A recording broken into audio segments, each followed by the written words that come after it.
This is the series of What if Female Deku had manifested her quirk. Now before starting, please give this video a like and subscribe to the channel if you want more videos like this. Now let's get into the fanfic. Midoriya House. It was not unusual for shouting to be heard from the Midoriya house, nor was it uncommon for there to be sounds of women crying. The scene would play out with routine. A sad and terrible routine. Hashi would stumble drunk, angry that his dinner was not hot and waiting. Ignoring that he was 3 hours late or more and gave no notice, he was on his way home. Inko, the mother, would try to send her daughter Izumi to bed, hoping to spare the girl, but it rarely, if ever, did. Inko did everything she could to spare her daughter, begging, pleading, and debasing herself all she could think of. Izumi and Inko had attempted to seek help, but the folly of their ways was quickly and brutally showed to them. There had been a house phone, but after Izumi had tried to call the police, it was swiftly removed from the wall by force and used to teach both women a lesson. When Inko had dared to reach out for help, she had made the unfortunate error of talking to a police officer who was friends with her husband. He was the pro-hero Fire Breath, after all. The worst nights were when he didn't come home alone. Sometimes the pros umpire, the baseball hero or speed freak, would join him, or he would bring home some groupies he had picked up at the bar and force Inko to watch depraved acts. Izumi did her best to block it out, but a pillow over the head only drowned out so much noise. Back to the routine, Inko tried to distract Hashi, but on some nights it was impossible. He would stumble in, demand food, and strike Inko before ordering his daughter to stand before him. The girl would come to do so, head down, already cowed. He would then start asking questions about school, her rankings, and her quirk. When the answers weren't how amazing school was, how she was ranked number 1, or that she had finally figured out how to manifested her quirk. The doctors had told her it was there, but she still couldn't figure out how to call it forth. Not that he allowed her to go to quirk counseling or anything, then they would see the bruises. Izumi had a nervous stutter from the abuse, and it only would get worse when she was scared, which was all the time. This would infuriate Hashi to no end. When she would stutter, he would slap her, which only made the stutter worse. Rinse and repeat. Inko would try to interfere only to meet with a slap or vicious punch to the gut. The violence would dissolve to him, indistinctly attacking the two girls as they huddled together, trying to cover the other. When it was over, he would stumble away, and they would retreat to Izumi's room, Inko trying to soothe her daughter while they did their best to ignore the pain. School should have been some reprieve, but it was a different type of hell. It is said that abusers have a way of sensing abuse victims. They can subconsciously recognize the signs, and it pulls them in. The devil that tormented her was Katsuki Bakugo. He was the son of her mother's friend, though Hashi had made sure to force Inko cut all forms of communication. And when Izumi would desperately plead with Bakugo to pass a letter on, he would sneer and loudly proclaim that no way in hell would he accept a love letter from her and destroy the plea for help. Izumi would beg him to pass the note on, telling him it wasn't a love letter, but he would ignore it. Her cowering nature and perceived weakness just set him off. Factor in her lack of a visible or provable quirk, his overwrought ego, and his predator nature, and he would bully her relentlessly. First, it was because when they were little, she proclaimed that she wanted to be a hero even without a quirk. When her quirk wouldn't manifest, she would stubbornly stand before him while he was crushing pebbles and try to stop him. Then she would snivel and cry all the damn time. It just would grate on his nerves. She would have the audacity to try and compete with him in class but try for the top score. The occasional love letter, as if he would ever consider being with such a piece of trash. This DEKU.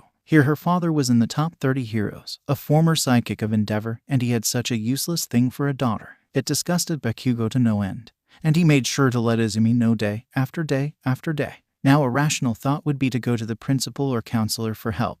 When Izumi did so, it earned her mother a broken arm. When it did seem like someone was going to step in, they suddenly disappeared. The pro-hero strobe listened and assured Izumi that she would help, only to vanish without a trace. Izumi had lost all hope. She was practically quirkless, beaten down. All she could do I dream, but even those were slipping away. The only dream she would hold on to was a day without a beating. Her 10th birthday was the day everything changed. The day she had progressed normally. Morning beating, verbal abuse, after-school torment, few hours of tenuous peace at home, door opening, her father walking in. Inko had made a small cake for her daughter's birthday. They had enjoyed it immediately upon her arrival home, quickly hiding all evidence. He arrives loudly, calling directly for Izumi. When she comes down, he throws a notebook at her and a dollar store pack of pens, slurring a happy birthday. Izumi thanked her father as if he just bestowed upon her the crown jewels. It is an attempt to mitigate the routine. Everything erupts when his dinner is not presented to him hot enough. Inko isn't even allowed to bow and ask for forgiveness when he proclaims he will do it himself.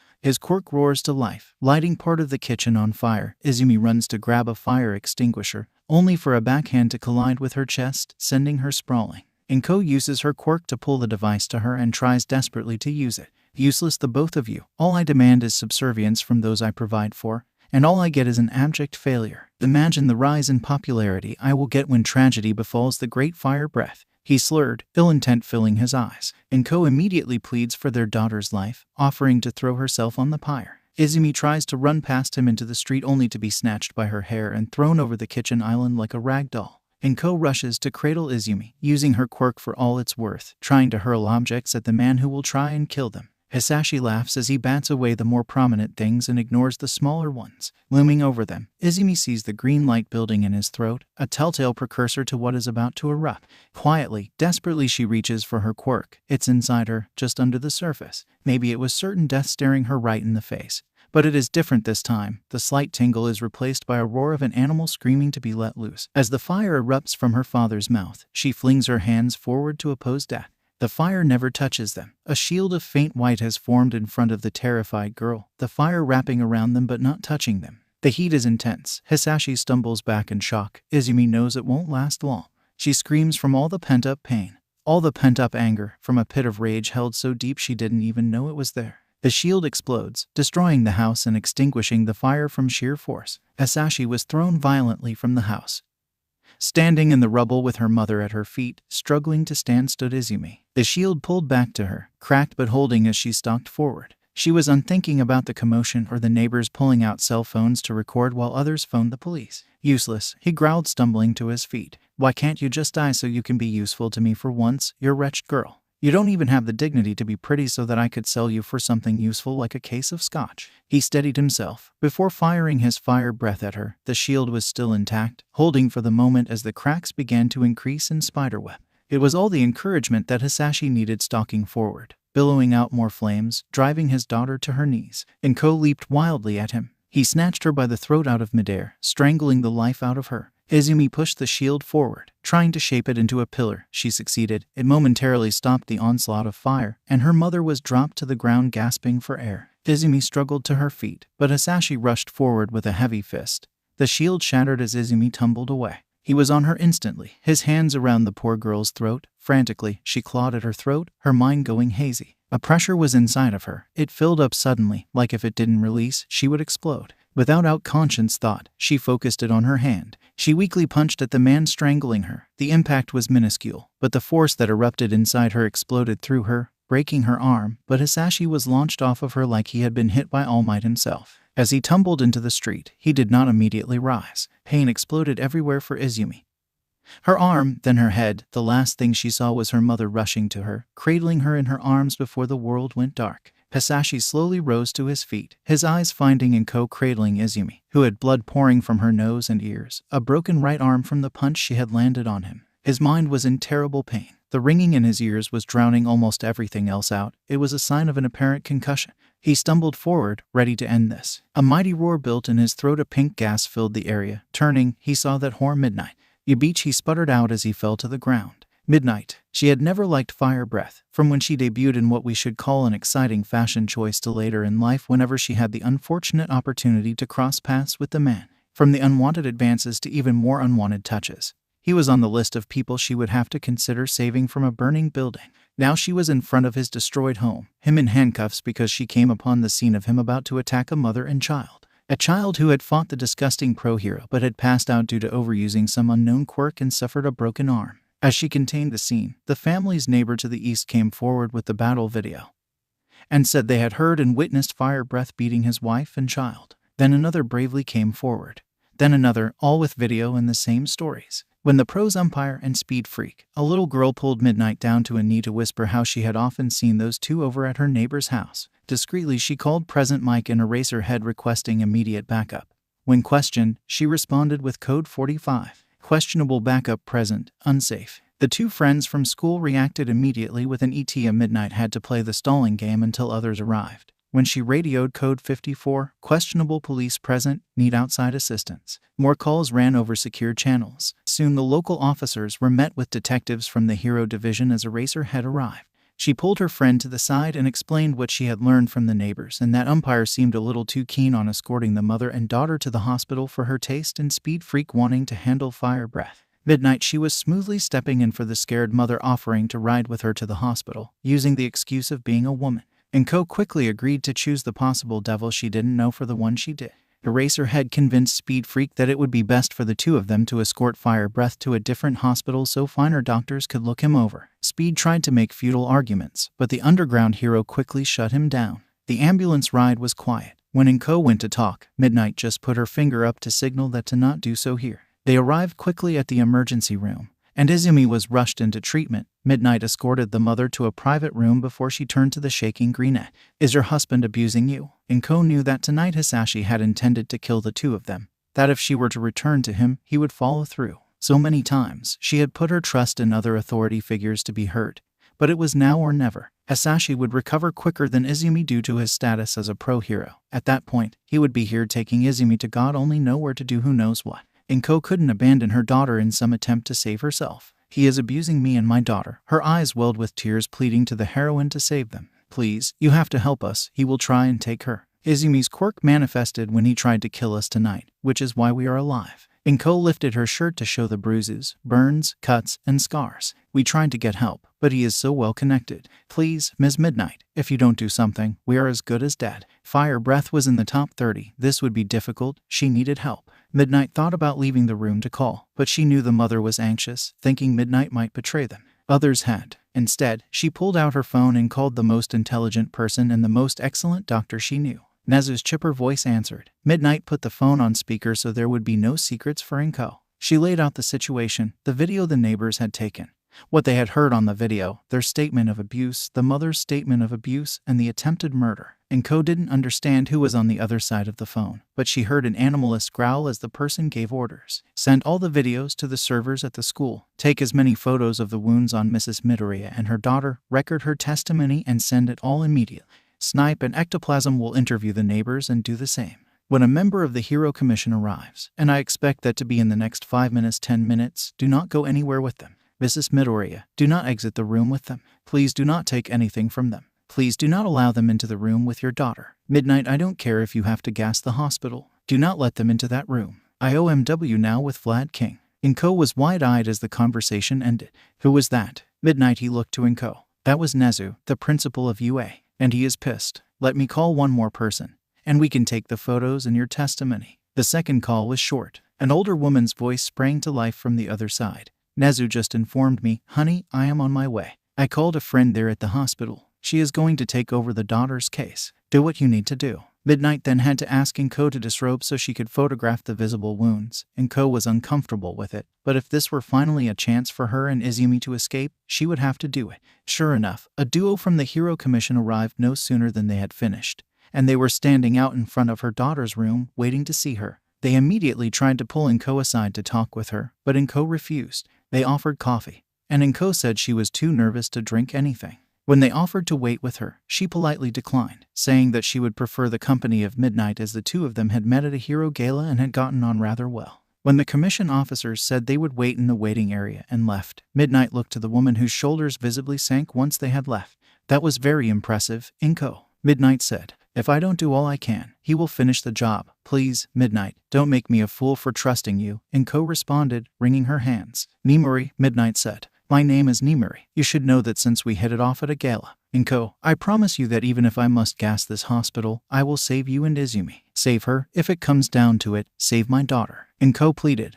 "If, for some reason, it comes down to that, you savor her cause, I am going down swinging to get you two out of this." Midnight extended her hand to Inko, who slowly took it. They sat silently until the doctor retrieved them to review the child's injuries. Midnight fought back the tears as the doctor detailed the injuries the young girl had suffered. Not only tonight, but the history of abuse road mapped upon the young girl's body. The list of burns, scars, cracked ribs, and history of concussions was extensive and heartbreaking. The girl was undernourished, as was Inko. Her arm had been broken from the fight. There was some bleeding in the brain's parietal lobe due to her quirk usage. There shouldn't be any permanent brain damage, but his kind of repeated brain trauma, on top of years of other head trauma, was perilous and needed to be addressed. An older woman with a cane entered, introducing herself as Recovery Girl, and immediately grabbed the chart and began to read, her knuckles turning white as she visibly angered.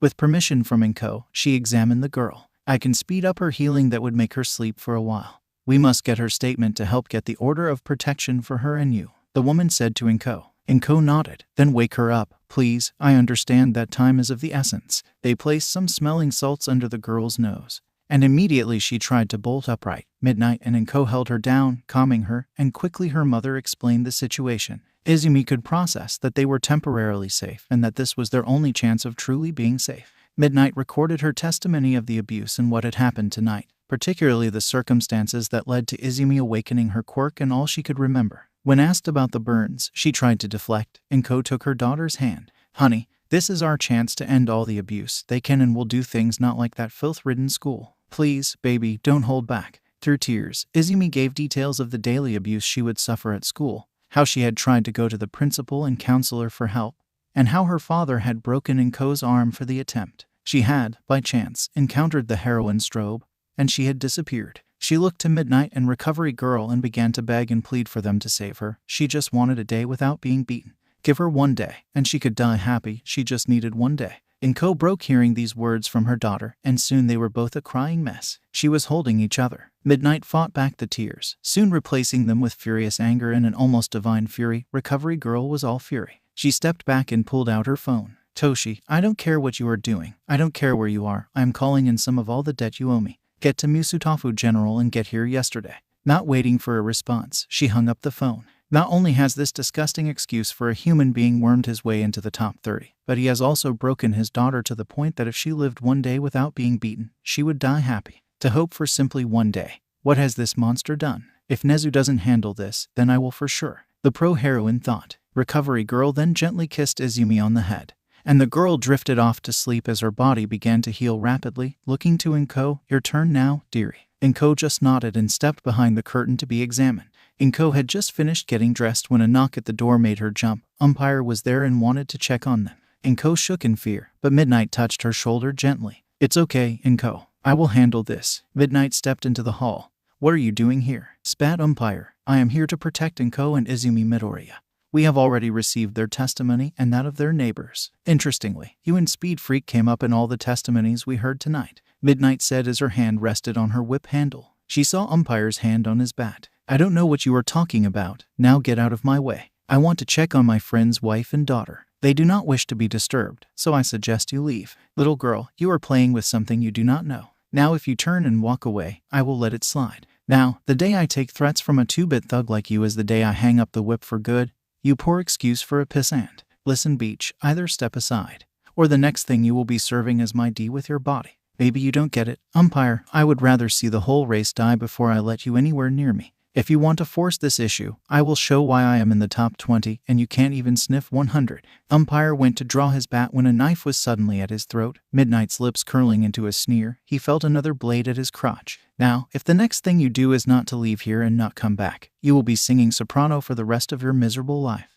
Now nod your head like a good Beach if you understand. Umpire nodded as sweat ran down his face. Now good Beach, begone. Umpire fled. Midnight put the hidden blades away once more and calmed herself. It wasn't a side of herself that she released unleashing, but it emerged every once in a while. It was evident that Umpire was involved with the commission, probably as a lackey to fire breath. He thought he was the big fish when he was just a tiny fish catching a ride. He only hoped that Eraserhead was having better luck. Eraserhead, now it's okay, Speed Freak, just write everything down, and I will make sure the judge knows how much help you were. Thank you, Eraserhead, Speed Freak managed between choked sobs. Here you go. Now start writing. The legend. For years and even decades to come, officers would pass on the tale of the interrogation of Speed Freak handled by Eraserhead. The speedster arrived with the underground hero after they escorted Fire Breath to a private hero hospital to receive treatment for the bizarre attack at his home. How he got the speedster to come to a police station is the beginning of the legend.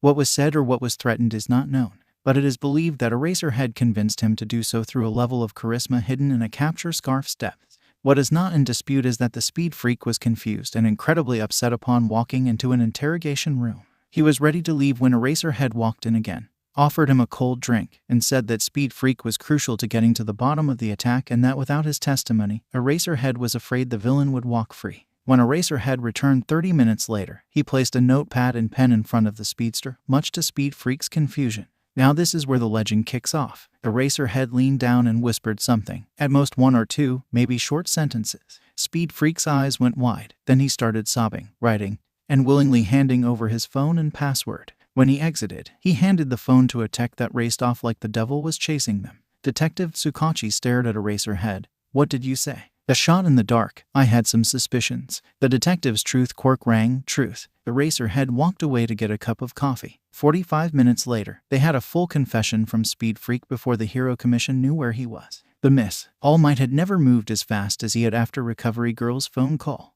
The retired pro-heroine was one of All Might's closest confidants. She had healed him after many major battles or training incidents while he was a student.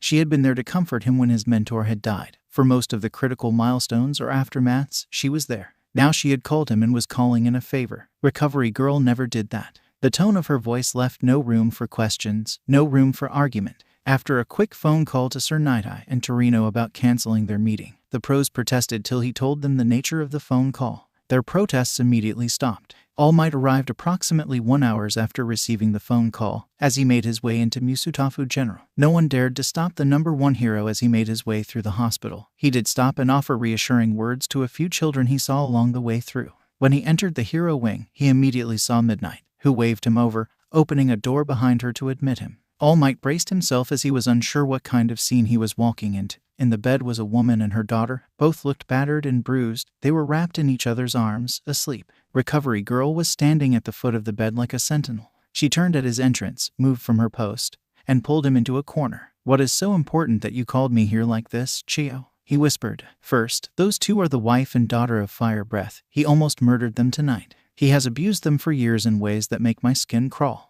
I called you because of the wife, Izuku Midoriya. Her maiden name was Izuku Shishio, after her adopted family. Before that, her name was Izuku Shimura. She is Nana's daughter." All Might was stunned. Then he went to the medical report on Izumi.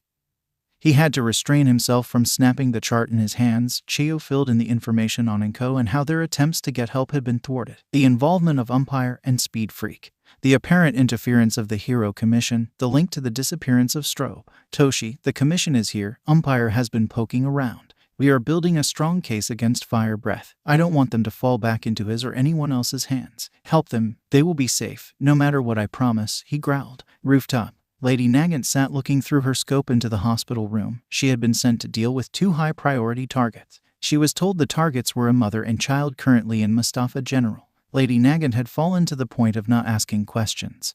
Though it gnawed at her soul, she felt she was in too deep. Had she done too much? What if she was doing wrong? The little girl inside that dreamed of being a real hero, of doing good and making the world a better place, was screaming to be heard. No matter how much booze, sex, or other distractions, Lady Nagant couldn't keep her quiet for long. With a deep breath, she took her position, her quirk activating. She formed the bullet and loaded it into the chamber. The curtains were open, and she had a good view. As her eye lowered to scope, she prepared to do what had become so routine that it was making her sick. As the crosshairs locked on the target, she froze. "Inko. That's Inko." The scope drifted to the bed and the sleeping child, green hair, and freckles. That must be her daughter. Why would they want to shoot her and her daughter? What could they have possibly done? Look at them. Gaunt, battered, bruised, apparent signs of physical abuse, mental trauma. Who did this to you, Inko? Lady Nagant knew this target personally deeply. Inko had been her senpai in school. Her senpai in the photography club, and little Lady Nagant had the most profound crush on her senpai. Inko senpai was excellent. She stood up to people, fought for what she believed in, was passionate about photography, and treated everyone with respect and dignity. Inko senpai and Mitsuki senpai had taken her under their wings. She was their precious Kohei, the dear underclassman. It was the first time she felt like she had fallen in love. She never told her senpai, she kept it all inside. She would tell herself that when she became a great hero, they would meet again and tell Inko all that was bottled up inside, the torch she carried. She needed to know. She needed answers. Something crossed her field of vision. All Might. What is he doing here? I cannot do this. Not to her. No shot, sir. All Might is in the room. She radioed in. Clear the area.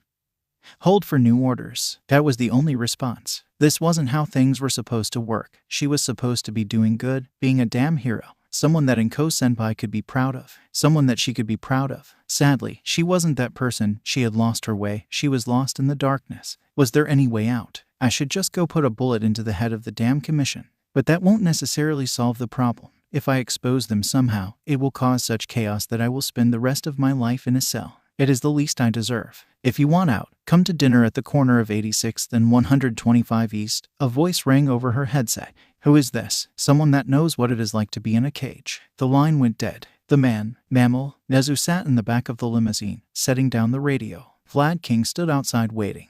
Nezu turned his attention back to the person sitting there patiently. Thank you for your assistance, Lo-Fi. I can tell you the last thing I expected was a phone call from the principal of UA. I half expected to find the cops waiting for me. Why, you may be a vigilante and wanted in some questionable robberies. You and I both know that they were just fronts for illegal operations. Besides, I heard you hung it up and turned over a new paw. I did. Got a wife and a little girl to look after. Went legit. My baby is the most important thing to me now. Children have a way of putting life into perspective, don't they? That they do, so we have a deal. When my little girl submits to join your school, you will look the other way about her being my daughter. I am a mammal of my word. Lo-Fi, what's the little rascal's name? Lo-Fi lights up. May and that girl are going to change the world or possibly blow it up. Nezu smiled and exited the vehicle, ordering the driver to drop his guest wherever he needed to go. Climbing onto Vlad's shoulder, let us go see the mother. The war is just about to begin. The bastard. As Hashi awoke in a hospital room, his mind was fuzzy and sore. Slowly the memories put themselves in place. His daughter had manifested a quirk, but she had used it to fight him off when he was trying to kill them.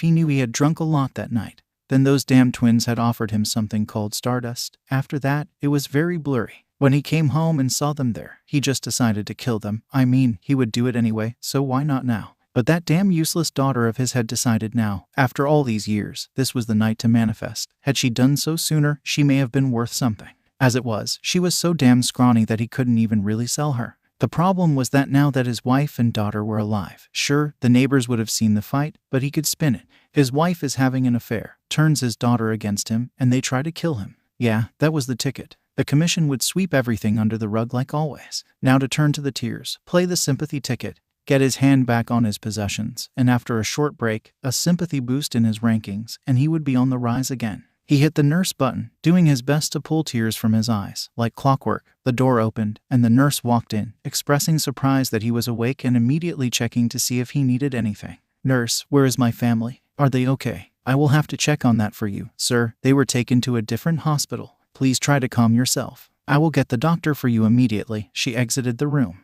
The doctor came in soon after, informing him that his wife and daughter had been taken to Musutafu General Hospital, that his daughter had not regained consciousness, and that his wife was by her bedside. He understood Fire Breath's desire to be by his family's side, but it would be against medical advice as he still suffered from the lingering effects of the concussion. The doctor leaned in and whispered that he would expedite the paperwork to get him released and arrange transport. Fire Breath thanked the good doctor. He began processing his scheme when the door closed. He needed to get a hold of the commission soon, but he needed his phone. Where in the hell were Speed Freak and Umpire? Those damn toadies were never around when he needed them. No matter, he could manage this on his own. The mother, Inko, awoke to the gentle nudging of Recovery Girl. Izumi was still sound asleep, and her daughter had a peaceful look on her face. Inko had not seen anything like that in a long time. Slowly and expertly, she disentangled herself from her daughter. There is someone here to see you. They will help you, dearie, Recovery Girl said with a gentle smile, pointing to the door. When Inko opened it, she saw Midnight rise from her chair just outside and offer a gentle smile, pointing to a room across the hall. Midnight she then sat back down to resume her watch. Inko walked to the other room, unsure what to expect. Worst case, it was Hisashi or the commission, but she doubted that Midnight would go through all this trouble to turn her over now. What she saw as a rat, dog, bear thing in a suit sitting in a chair drinking tea beside him was some pro-hero she did not recognize.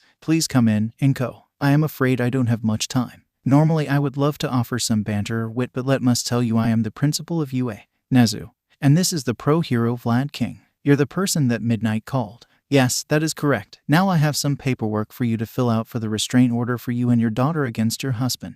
He has just regained consciousness and will be arriving here soon or attempting to. The commission is trying to move to cover everything up as we speak, but we have a signed confession by Speed Freak, a whole mountain of evidence against your dear husband provided not only by you and your daughter but your neighbors as well. Why are you helping us? No offense, sir. Why do you care? The truth is that you and your situation will be the first shot I need to go against the Hero Commission. The commission is protecting heroes that have no place to be free, let alone heroes. Your husband and his cronies are a prime example. The system has failed you, your family, and thousands of others and needs to be corrected before it all burns down. If this continues, it will only be a matter of time till the commission has so much power that it controls every hero. We will find ourselves controlled by a totalitarian regime leading to civil war. Japan will crumble, and so will other countries, plunging the globe into a quirk war that will take centuries to recover from, if ever. How do I know that we will be safe? I want my daughter to be safe. The full might and resources of UA will be in your corner, as will several heroes that are loyal to me. I can protect you. You have just met me, but I ask for your trust. Midnight called me to keep you safe. Trust her judgment in me. Inko needed help finding where to turn and know where to run. Izumi was in no condition to run. They needed money. Her only hope was to trust those willing to fight for her. We will be in your care, Inko said. She saw no other way out. While Nezu's motives weren't pure, he had the only option she could reasonably agree to. The other option would see Izumi dead or worse. Excellent. Let us get those papers signed. What happens when the hero known for his smile is not smiling? Very few people on the planet have seen All Might without his trademark smile. The number of people could be counted on both hands and not using all the fingers. That number increased by 1 this night. As All Might opened the door to Fire Breath's room, the number 1 hero's smile faded as soon as the door closed. Fire Breath was not expecting All Might to come to see him or the look All Might had on his face. Any words that Fire Breath was about to say fled his mind.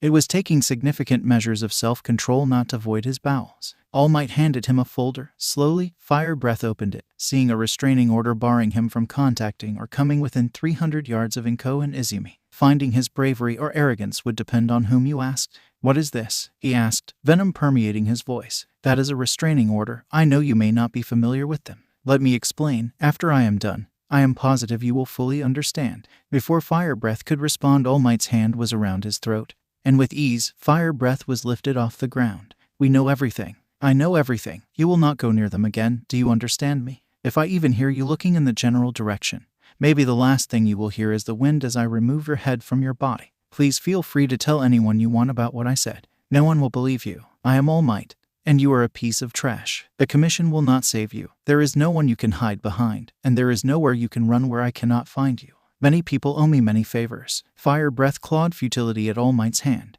Tell your handlers I am coming for them and the whole Commission. With that, All Might dropped him to the floor unceremoniously and headed to the door. As he opened it, his trademark smile returned. Glad to see that you are recovering, Fire Breath. Best of luck to you. The door softly closed, but it sounded like an iron door just closed to Fire Breath. The lady, wearing a dark nondescript hoodie to hide her trademark hair, Lady Nagant, walked into an empty dinner. The man behind the counter nodded and jerked his thumb around the corner. As she made her way over, she was not expecting the principal of the UA sitting there. She had recommended the building and the surrounding area. There were no pros in the area, and he sat alone. Walking over, she posed as the principal poured her a cup of tea. Time is precious, my lady, so I will not waste yours. I plan to take down the Hero Commission and want your help, he said. I know what you have done. I know that you are starting to see the Commission for what it is. What is it? Power-hungry, maniacal, oppressive, and vile. What does that make me? Someone who once believed in what a hero was meant to be. Someone that understood that sometimes somebody had to do the dirty work. Someone willing to do the dirty work so others could be clean. So, you want me to trade their targets for yours? If it comes to that, yes. I am willing to go as far as needed to stop the Hero Commission, and I believe you are too. You have lost your way. They took you and twisted your dreams and reality to suit their needs. I will not sit here and say I will never ask you to remove a target, but I will tell you why. I will not force you to take the shot or think less of you should you choose not to. Lady Nagant, I will burn the Hero Commission to the ground. It will be dirty and dangerous. If the Commission is not stopped, we will destroy our society and lead to an eventual worldwide war. Tell me why the Commission sent me after a mother and child tonight. Gladly, but we should order something to eat. I, for one, am famished. El Bastardo. Fire Breath stepped out of the hospital into the crisp early morning air. Glancing around, he saw the waiting vehicle and made his way over. The driver stepped out and held open the back door. Fire Breath stepped in and was face to face with the Undersecretary Hina Hiro, the eternally petite and youthful girl, who sat waiting with a stiff drink in one hand and file in her lap. Hina Hiro was blessed, cursed with one of the most dreamed about quirks' healing factor. The problem is that no one ever considers what would happen if that ability awakened when you were 4. How many years would you have to live to even look like anything more than a prepubescent child? No one knew that answer except maybe Ms. Hiro, but no one dared to ask her. Mrs. Hiro, I wasn't expecting you this evening. No, Mr. Midoriya, I wouldn't have been expecting me either. You have managed to light off a shitstorm in a single night that I wouldn't have thought possible in 100 years. The Commission has for years covered your indiscretions and blatant F-ups, for the simple reason that the Vice President, for some unknown reason, had decided that you were worth it. That situation is like the ocean ever-changing. Mrs. Undersecretary, I can assure you that I am worth the time the Commission has invested in me, that this little situation is nothing but a momentary hiccup. If the commission would see fit to continue their investment, I am sure they will be happy with the results. Mr. Midoriya, let me be clear. We at the commission are extremely disappointed with what has transpired tonight. Not only did you recklessly decide to come home and execute your family in one of the dumbest ways possible, but you also failed to do so and instead had a quirk battle with your daughter, which you lost. During the battle, you stated things that should have never been said out loud, and those comments were recorded and disseminated into the sphere. For all his stupidity, Umpire decided that threatening midnight outside your family's hospital room was a great decision, and your wife is refusing all contact with commission officers. When a cleaner was dispatched to handle this situation, they informed us that Midnight, All Might, and Recovery Girl were involved. Would you care to elaborate on the conversation you and All Might had? Fire Breath started to sweat. It took a moment before he could relay his conversation. Mrs. Hiro finished her drink and put it into the cup holder. Ma'am, if you just let me talk to the vice president I can explain everything to him. I am afraid that is not an option, Mr. Midoriya. He retired suddenly, she said. Hashi suddenly was even more aware of his precarious position. You see, Mr. Midoriya, if it were up to me, you would retire as well. But that would raise far too many questions, especially with All Might seeing you all healthy and suck. Instead, you will be tied to the stake and burned alive. When everything breaks, and it will soon, you will stand there and do everything we tell you to as we attempt to salvage this. You do not speak to anyone without a representative next to you. You will not decide for yourself without a representative to sign off on it. What about those useless excuses for a wife and daughter? They are going to walk away for now. You are going to do exactly what All Might said, or we will hand you over to him if we feel that may placate him for a day or two. When the divorce papers arrive, you will sign them and give them everything as an act of contrition. We will see if you can be rehabilitated. If you can, you get to keep breathing. If you can't, you will join the vice president in retirement. Are we clear, Mr. Midoriya? Yes, ma'am. Good. Now you are going to exit his vehicle, walk into the safe house, and await further instructions. Get out of my car. Hashi stepped out of the vehicle, unaware that it had been in motion during the conversation, his mind racing and slowly filling with anger and rage. It was all that damn girl's fault. He should be standing in front of cameras receiving sympathy and attention. But now the commission was upset. Threatening his position, he knew what he had to do. He had to prove to them that he could salvage the situation. He just had to make sure he killed them this time. Waking in pain and misery was nothing new for Izumi. She had been doing it for years. The familiar warmth of her mother wrapped around her was just as usual. The unfamiliar concerned her. Fatigue was not an adequate description. A less proper term would be dead tired. Her bones felt tired. The soreness and tenderness of her arm drew her attention more than anything else. As that sensation was assimilated, the sound of all the monitors in the room and the smell of sterilization began to fade in. Her mind, as ever sharp, relayed that she was in the hospital. Captain Obvious would have been proud. The events from the night before, the attempted murder, her quirk. She had a quirk and had not only fought her father, but she had beat him back. She didn't know if she would beat him, but she had held him off long enough to be taken to the hospital. The memory of giving her statement to Midnight and Recovery Girl danced in her mind. Her mother telling her this was their chance. She desperately wanted to cling to that hope, but it had been ripped from her so many times. But Midnight had been there, and Recovery Girl, there was no way that her father could get to them. Was there. Opening her eyes, she saw her mom, the hospital room, and everything she had expected and remembered from the night before. What she didn't expect to see sleeping in a chair near her bed was the #1 hero of Japan, or quite possibly the galaxy. All Might, Katsuki Bakugo. It was odd not seeing that damn Deku show up to class. As he had taken his seat, he heard some whispers about Fire Breath being attacked in his home. That was that dumb Beaches, old man. He wasn't the most extraordinary hero, but tough and didn't take shit from anyone. Katsuki always thought it was a cruel joke that he would have such a useless daughter. At least she stopped trying to slip him love letters, stupid Deku. In the third period, his name was called out over the intercom system, summoning him to the principal's office. Clicking his tongue in annoyance, he rose from his desk and stomped out of the room. A few snickers about him being called could be heard, but the damn extras knew better than to say something he could hear. His interest was piqued when he entered the room, and he saw his parents in the room along with what, at first glance, was some hobo, but if he was here, he had to be some pro, probably underground. Here he is, Mr. Eraserhead. As you can see, this young man will someday be a good pro. Is there anything else you need before we begin? The sniveling principal said. The pro looked at the sycophant. I am sorry, sir, but would you mind allowing us to use the office privately, as this is part of an active investigation? His parents must be present by law. The principal had a brief look of annoyance before the mask fell back into place, and he excused himself, telling them to take their time. When the door closed, the pro turned his attention to Katsuki, who still looked annoyed to be there. Sit down. I can stand, the boy responded with an irritated tone. That wasn't a request. Eraserhead responded with a tone that left no question that he would not tolerate any foolishness. Katsuki took his seat more to find out what the hell was going on.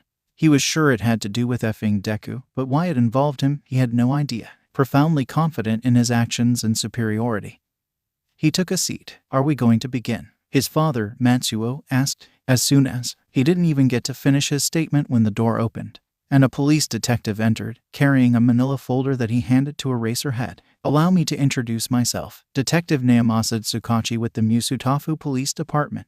Before this goes any further, I must, by law, inform you that my quirk is a lie detector and is self-explanatory. Now, Mr. and Mrs. Bakugo, are you here of your own volition?" "Yes," they responded. "Truth. Now, would someone please explain what is going on?"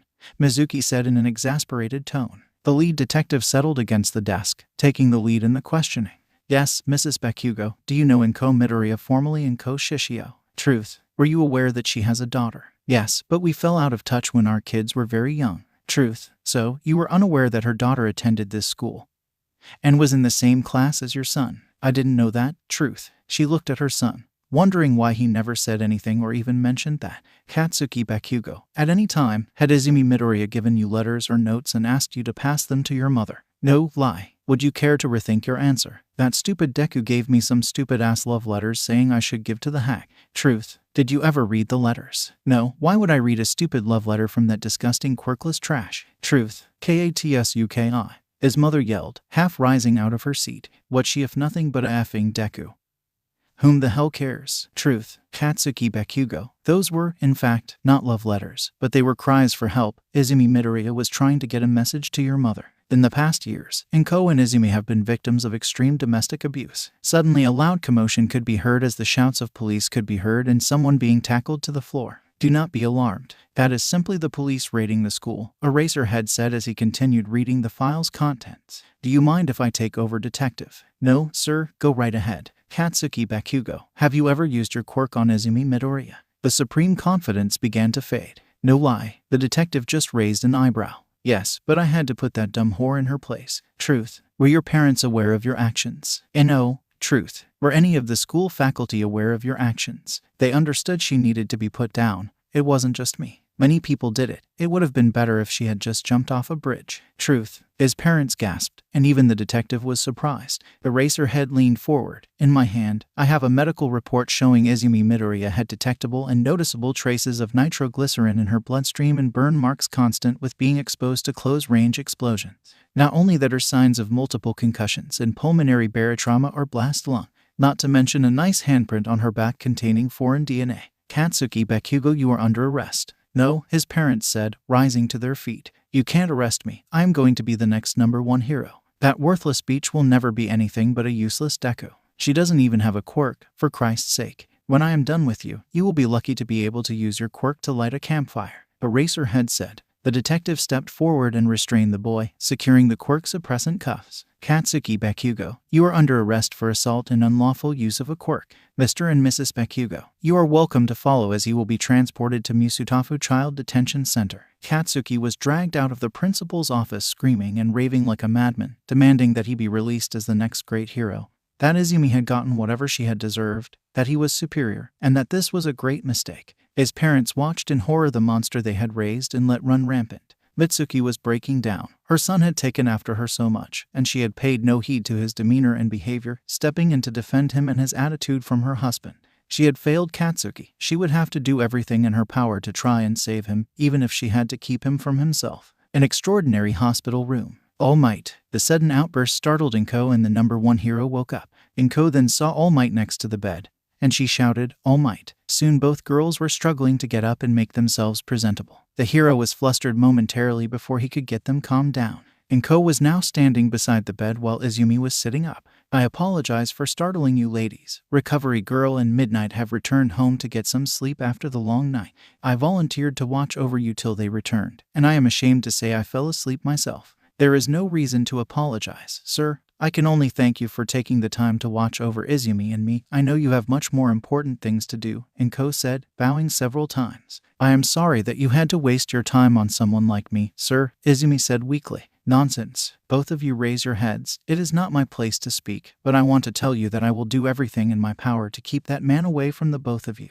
The girls were in stunned silence. Hope had been dancing in their minds, afraid to come to light as if doing so would cause it to fade away. Yet, now here was the number one hero telling them he was on their side and would do everything to protect them. It was too much, and soon the tears exploded from the two. All Might tried his best to placate and calm them, but the raw emotion for the mother and daughter was too much. Just knowing that it was now a real possibility that the nightmare might be coming to an end was too much. When mother and daughter finally composed themselves, Inko finally asked the question. All Might not say that we aren't grateful you are here, but I have to ask why you are going this far for us. All Might paused. Do you know your birth mother? I have some memories of her, but not a lot. She gave me and my brother up for adoption when I was very young, and my brother was but an infant. What does she have to do with this? Your mother was Nana Shimura, the hero Sky Gal. She is the one that trained me before her death. I was young and unable to save her. I never knew what had happened to her children, knowing that you and Izumi have suffered in such a fashion. He took a deep breath. I feel like I have failed her all over again.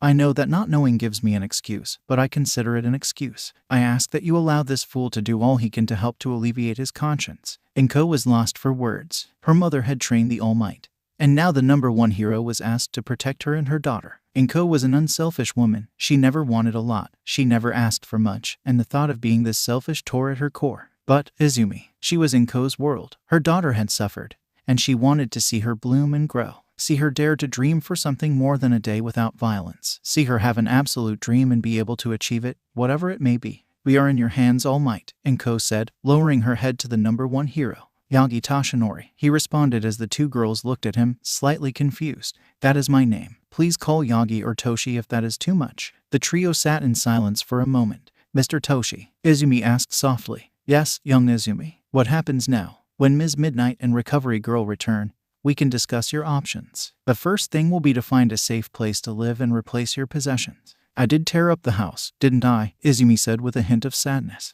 You did so to save yourself and your mother. Recovery crews are already hard at work, and I promise I will make sure any sentimental items are recovered and returned to you. I don't know how we will find a place to live. We have very little money. He made sure of that, Inko said. Then I will provide you with all the money you need. He could see Inko immediately going to protest. Please, Inko, years of being a hero have made me quite wealthy, and I have nothing or anyone to spend it on. Allow me to use some of it for you and Izumi. With that, they waited, making small talk which didn't last long when Midnight and Recovery Girl returned. The two heroes stepped off to the side as Recovery Girl went into doctor mode, examining her patients. The both of you are extremely malnourished, but I congratulate you, Inko. You managed to keep Izumi from any lasting harm. I think we can get her on track with a proper diet. We need to ensure that she is eating right and getting some exercise to help rebuild her. Eating properly and resting safely will do both of you wonders. Speaking of which, Midnight said, after speaking with All Might, I was wondering if you two would like to come to live with me. Inko and Izumi just blinked. Fire breath has already been released, but rest assured he will not be allowed anywhere near you. The restraining orders have been granted, and I delivered them to him personally, Toshi said. My place is safe and unlisted.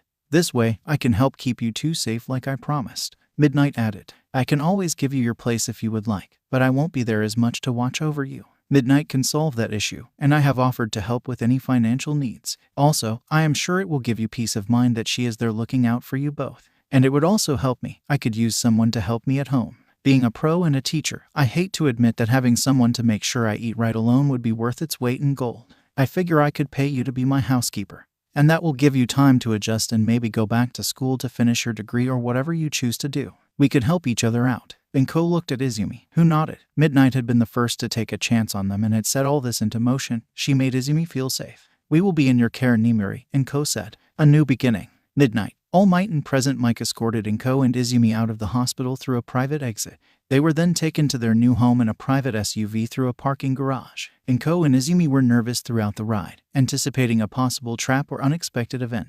Upon arriving at the spacious penthouse apartment, Izumi frantically searched for him, but he wasn't there. She returned to the living room and nearly broke down in tears while telling her mother he was nowhere to be found. The two held each other, having dared to dream. They feared it would be taken away. They knew mentally that there was no way that All Might or Midnight to betray them, but the fear was deep.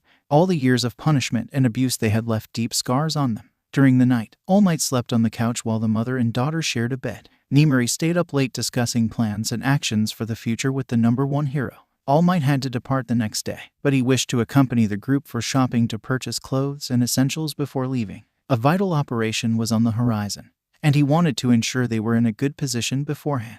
The family woke in the morning expecting the nightmare to start again when it didn't. Slight trepidation walked alongside their hope.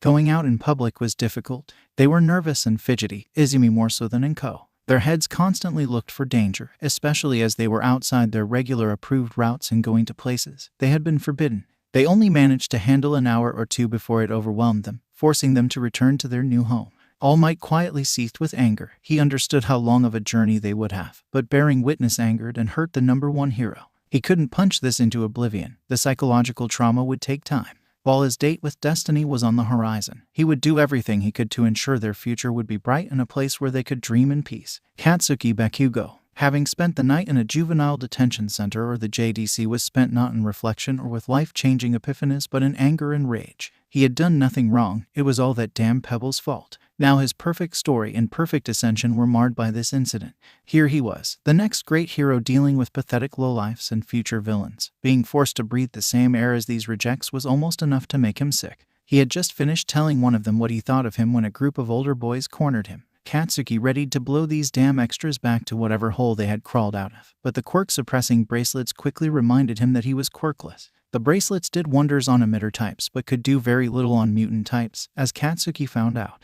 He had always fancied himself a fighter, but he had never been in a fight. It was always one-sided beatdowns, ones facilitated by his extraordinary quirk. Now he was without his quirk, and the 10-year-old would learn a painful lesson. He had tried to fight but was quickly overwhelmed. In the end, he was on the floor in a ball, covering his head, wondering where someone was to end the attack. It lasted for 10 minutes before someone came and broke it up. This wasn't a one-off occurrence. On the third night, when it happened again and again, no one came till the guards noticed, lacking any real effort, making their way over to stop the attack with a light verbal reprimand.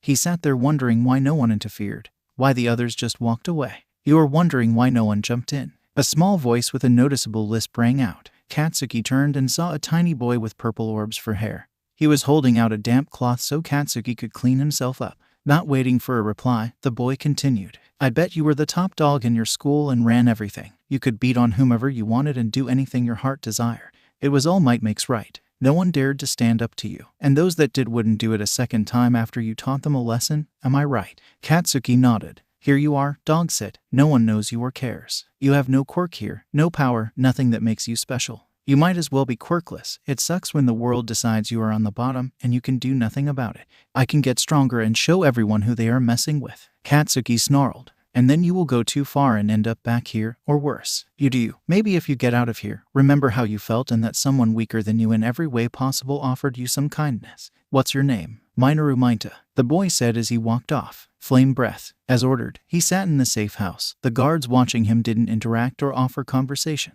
On the second day, the news story broke an exclusive video of the hero attacking and fighting his daughter. His stock plummeted. He was thankful they had confiscated his phone, as he was sure it was blowing up. Umpire spoke up in his defense, talking of how Flame Breath was a great hero and father, constantly working to give his family everything. Nothing from Speed Freak, he had just disappeared. The following day he was presented with a statement that made him just puke. There are no defensive claims of mind control, how his daughter attacked him, or even the infidelity, attempted murder. He was defending himself. When he brought it up to the commission agent, the agent turned on the television and turned up the audio with his voice ringing loud and clear. Luckily for him, the agent had multiple copies of the prepared statement, as many were burned that day. Inko and Izumi, Nimuri notified them before the news story broke, and Flame Breath was about to release a statement. They prepared as best they could but needed to prepare for what happened.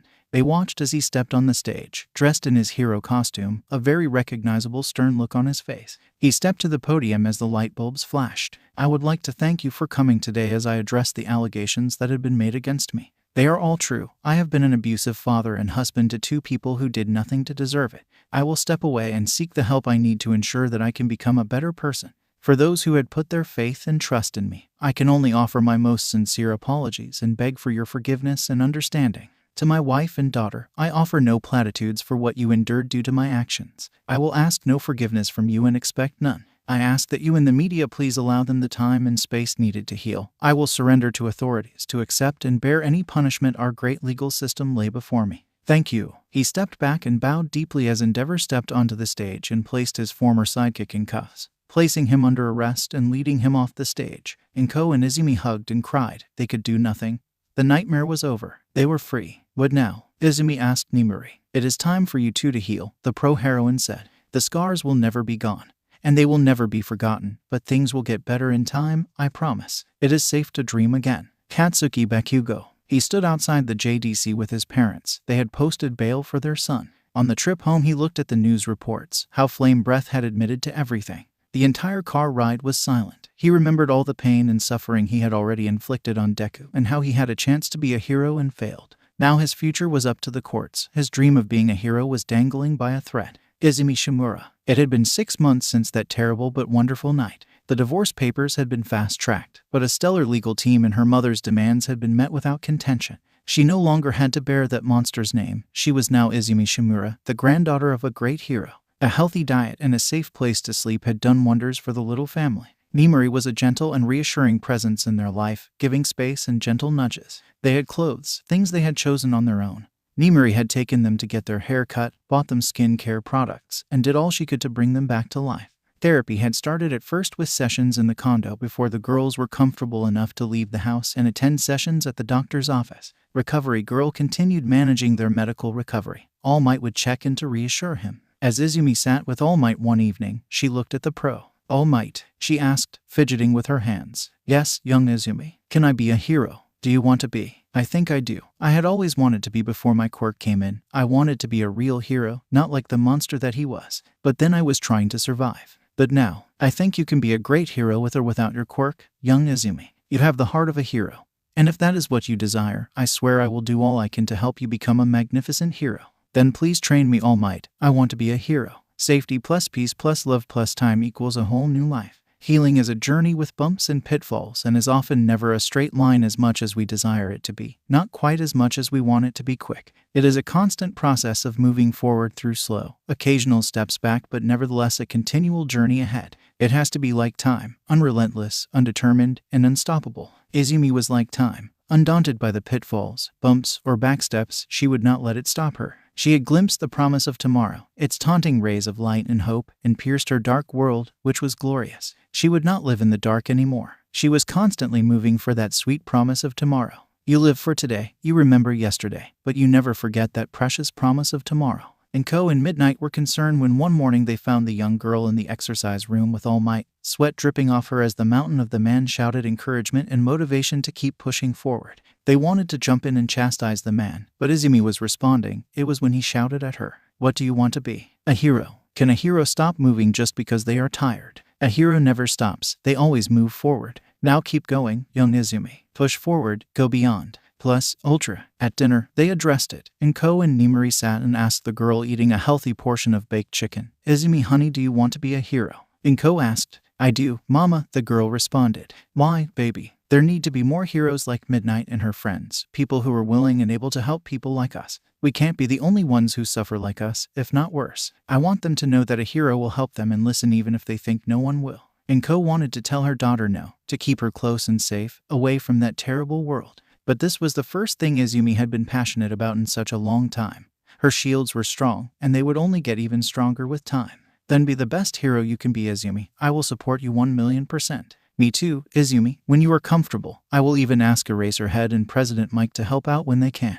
Thank you. Izumi managed to wipe away a few tears as she focused on her meal, her mind drifting back to the 2 notebooks on her desk. The American Dream Training Program Vol. 1 and Heroic Analysis for the Future Vol. 10. Fear plus self-loathing plus time equals a kick to the head. Katsuki Bakugo sat in the courtroom as the charges had been read. The prosecution had presented its case, and the defense had done its best. It was evident from the initial interview, eyewitness testimony, video footage, and even the defendant's testimony that Katsuki Bakugo was F.ed. He knew what he was doing was wrong in some fashion even as he did it, but he was a child, 10 years old, and for 6 years, he had been allowed to run rampant without a leash or any measures in place to ensure some system was in place to prevent him from becoming what he had become. The judge looked at the boy standing before her with his parents by his side. Katsuki Bakugo, you have been failed by the system and very institutions that were there to help correct and report your abusive behavior. Your parents failed to notice your antics or crimes and failed you. After reviewing all the facts in this case, I was ready to enact the maximum punishment,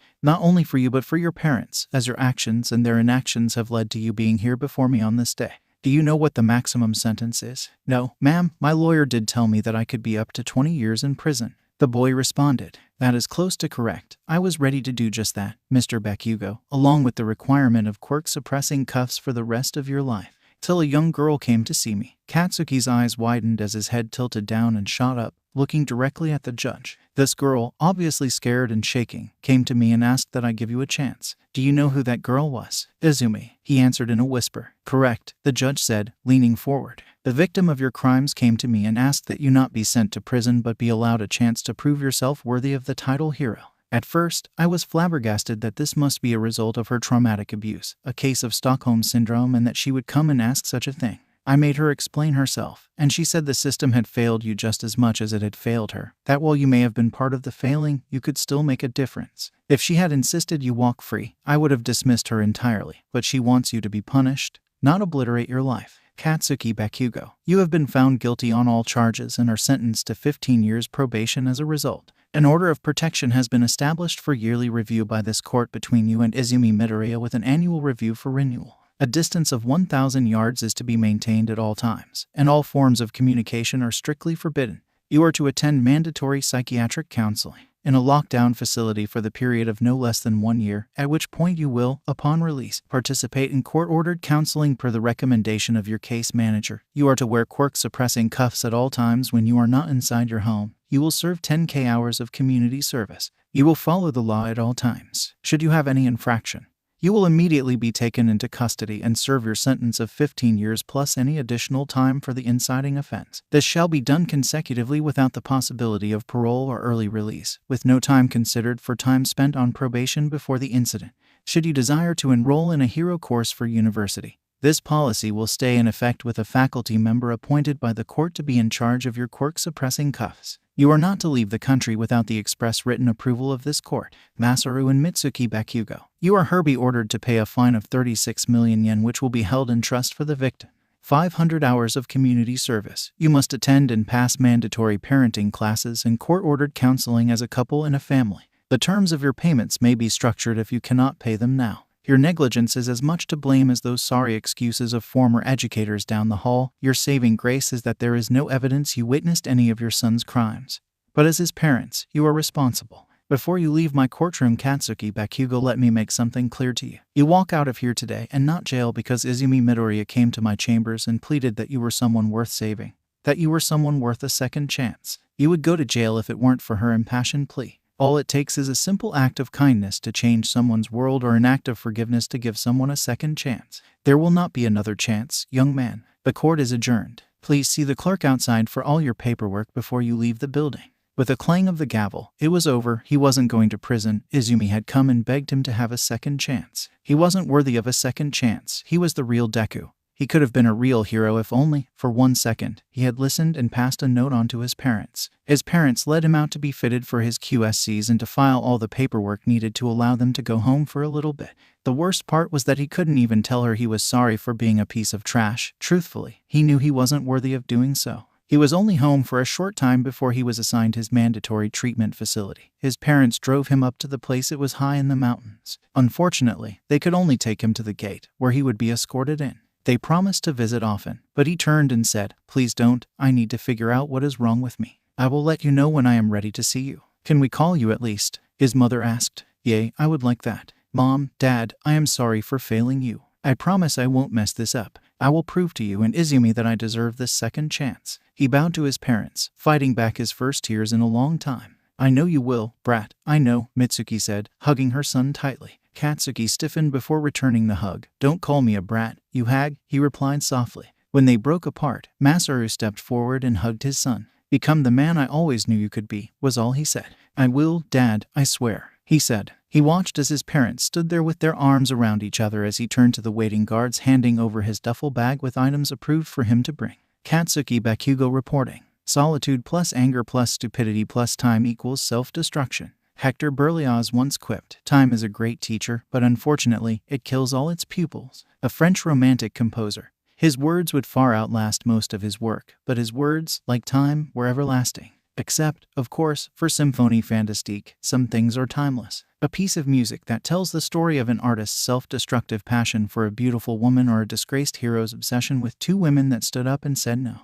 For 9 long months, Fire Breath had sat in his safe house. Only a few representatives from the commission were present, and his movement, habits, and online access were all monitored and restricted. The only accurate contact was when Ms. Hiro walked in, dropped his divorce papers in front of him, and forced him to sign. The press conference had done its job of making him look like a terrible person. Some corners were offering sympathy while others were calling for his head. A simple 2-hour stay in a holding cell was all he had to do to be released on bail till his trial. He was at first angry about the trial, but when he began to meet with lawyers, it at least provided him with some interaction that he had been starved of. He was about to get some other interaction from a young nubile paralegal who just needed some convincing when Ms. Hiro interrupted, and the girl was whisked away, a longing in her eyes that Hisashi recognized, a longing that only he saw. Anger turned to rage as not only was there to be testimony from those vile beaches, his ex-wife and daughter, others had started coming forward, ridiculous claims of coercion, blackmail, sexual assault, and RP. Women he had taken to the gates of heaven were now coming out and spreading these misnomers and outright lies. They had come to him, begging to be pleasured, begging to know the feel of a real man. Now they were part of the greater conspiracy to try and destroy him. It didn't matter, he would set it all straight and come out the following number 1 by the end of everything. It all started when he could slip a note to Umpire. The plan would be simple. Some villains attacked the courthouse when his ex and Izumi were in court. They happened to die in the attack. He uses his fantastic quirk to fight them off. They die as he is so overcome with grief that he can't regulate his quirk correctly. Bam! Instant reputation salvation. Day 1 of the trials was, of course, a media circus. He did manage to slip a soundbite out, though they told him to say nothing. As reporters were screaming for a comment, he gave them one. "I love my wife and daughter. I only hope to find redemption in their eyes, not for me or anyone else." They chastised him, but he saw the smiles on some of the ladies of the legal team. It was working. He wasn't surprised at all the attention he was getting. After all, he was the man, Fire Breath, fast-rising hot hero, in every way, oh yeah. He looked around the galley and noticed that neither Inko nor Izumi were present. He was ready, no plea deal. He was going to declare his innocence and show everyone how it was done. Now he just needed to ensure that Inko and Izumi made it inside to die from the villain attack Umpire had arranged. Gross stupidity plus overconfidence plus did I mention stupidity equals Umpire. He understood what Fire Breath had told him. Make sure Inko and Izumi don't make it to trial. Umpire needed to do this for his friend. He had to make sure he walked free so things could return to how they used to be, drugs, girls, and booze. He knew Inko was in love with him, but they had to maintain appearances. The way Inko would shed joy during coitus was all the proof he needed. He hadn't been able to get off without it, but bros before hoes. He had to do it. He hadn't been able to find them before the trial, but he knew they would be at the trial. When he saw the car pull up and the familiar heads of green hair emerge, he was momentarily stunned. They looked so different. Inko seemed particularly impressive. He moved closer with his perfect disguise of the dark blue hoodie, sunglasses, mask, and bat painted black cleverly hidden. 2 good swings and it would be all over. Before he could move, he felt an arm around his waist and was yanked into the air and deposited harshly on a rooftop. Before him was a lurking monster of a man known for his smile, but he was not smiling. Behind him was a murderous hobo that never smiled. These 2 men did not get along.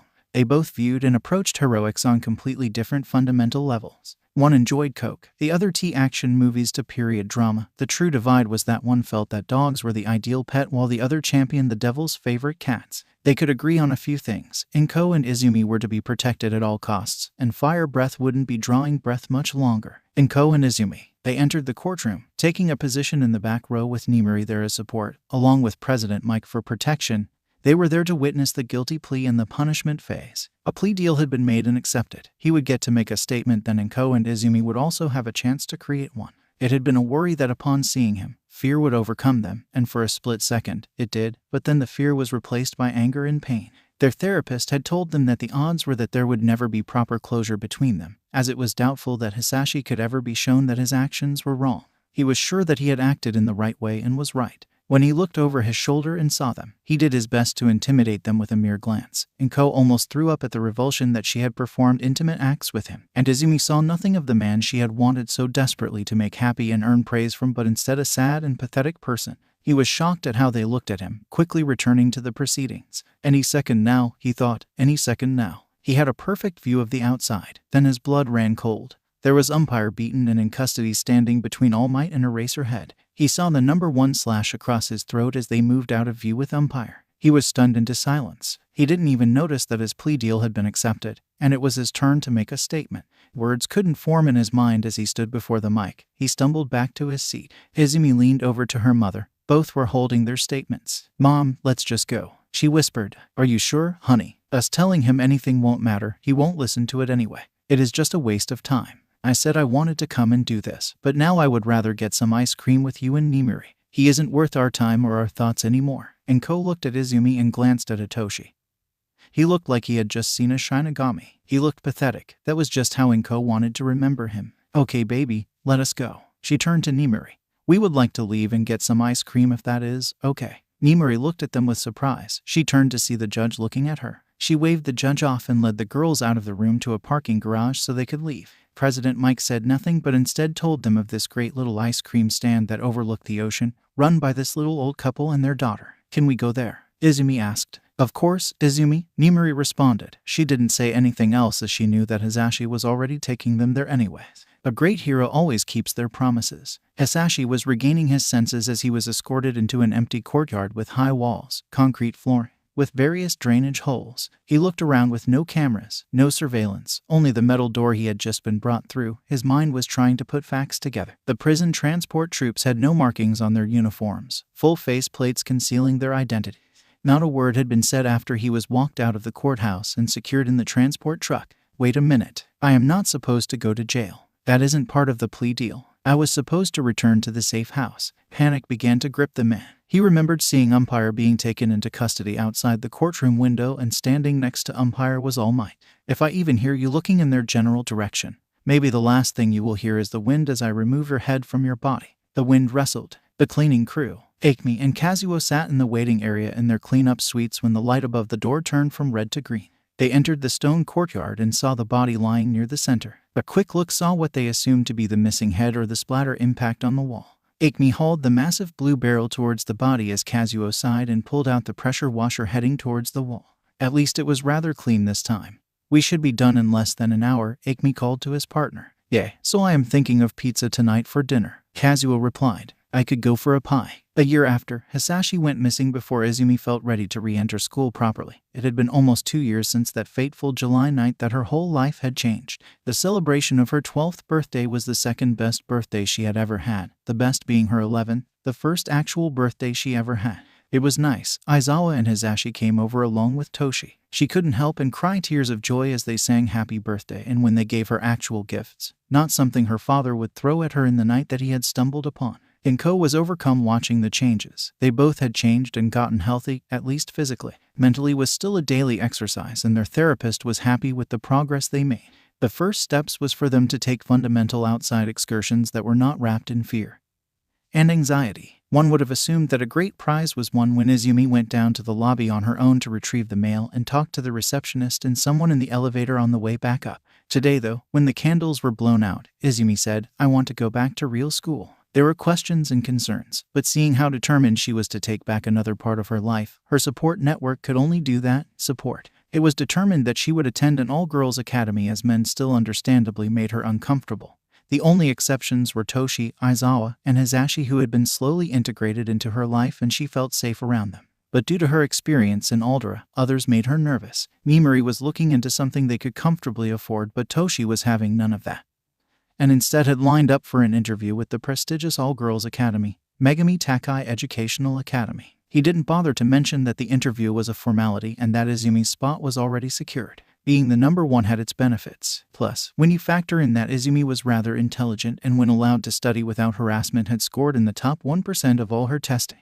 it wasn't a hard pitch for the number one. The school offered discretion and privacy as it catered to some of the top families in the country, not to mention its stellar curriculum, which would guarantee Izumi a spot in any field she chose to pursue, including heroics. They had a few former pro-heroines on staff to teach heroic and quirk theories as well. When Izumi exploded with joy at being accepted, the pro just kept quiet, not wanting to take away from the young girl's sense of accomplishment. To his surprise, in private, Enko hugged him and thanked him for pulling whatever strings he did. When he began to protest, she told him that she could tell from the nature of the interview that Izumi would be admitted. With Izumi returning to school, Enko decided to do the same, wanting to finish her nursing degree and see about being a surgical assistant. Her quirk would be helpful in the field and perfect with some training. It was Aizawa that she turned. He was surprised but did not refuse her request to train her quirk. When they were alone, he was surprised when she told him to teach her how to fight. She would not let herself or her daughter be a victim again. When he was soft, she chastised him. When he went hard, she thanked him. Her spirit was being reforged, and she would not tolerate anything other than complete rebirth. First day of school. Izumi was ready or about as prepared as she could be. She was nervous, integrating into a new school, one where she wouldn't know anyone was going to be, for lack of a better word, scary. But it was a type of difficulty that she wanted to tackle. All the time in therapy and training had helped to rebuild a small fraction of her self-confidence. Her quirk was a prominent backbone of it. She had focused on learning to strengthen her shielding not only to keep herself safe but to keep anyone she was trying to protect safe. All Might had figured that piece out when the object was to hold a shield to keep him from laying a finger on Nemuri during training. In Izumi's mind, she knew that Nemuri could protect herself, but the knowledge that someone was behind her, depending on her, allowed her to push to higher levels. It was almost like that night. Her shields kept at a hole from hurting her mother. Taping into that feeling and holding it had become the breakthrough she needed. She was slightly worried about her mentor, though he was on a secret mission and wouldn't tell them anything about it.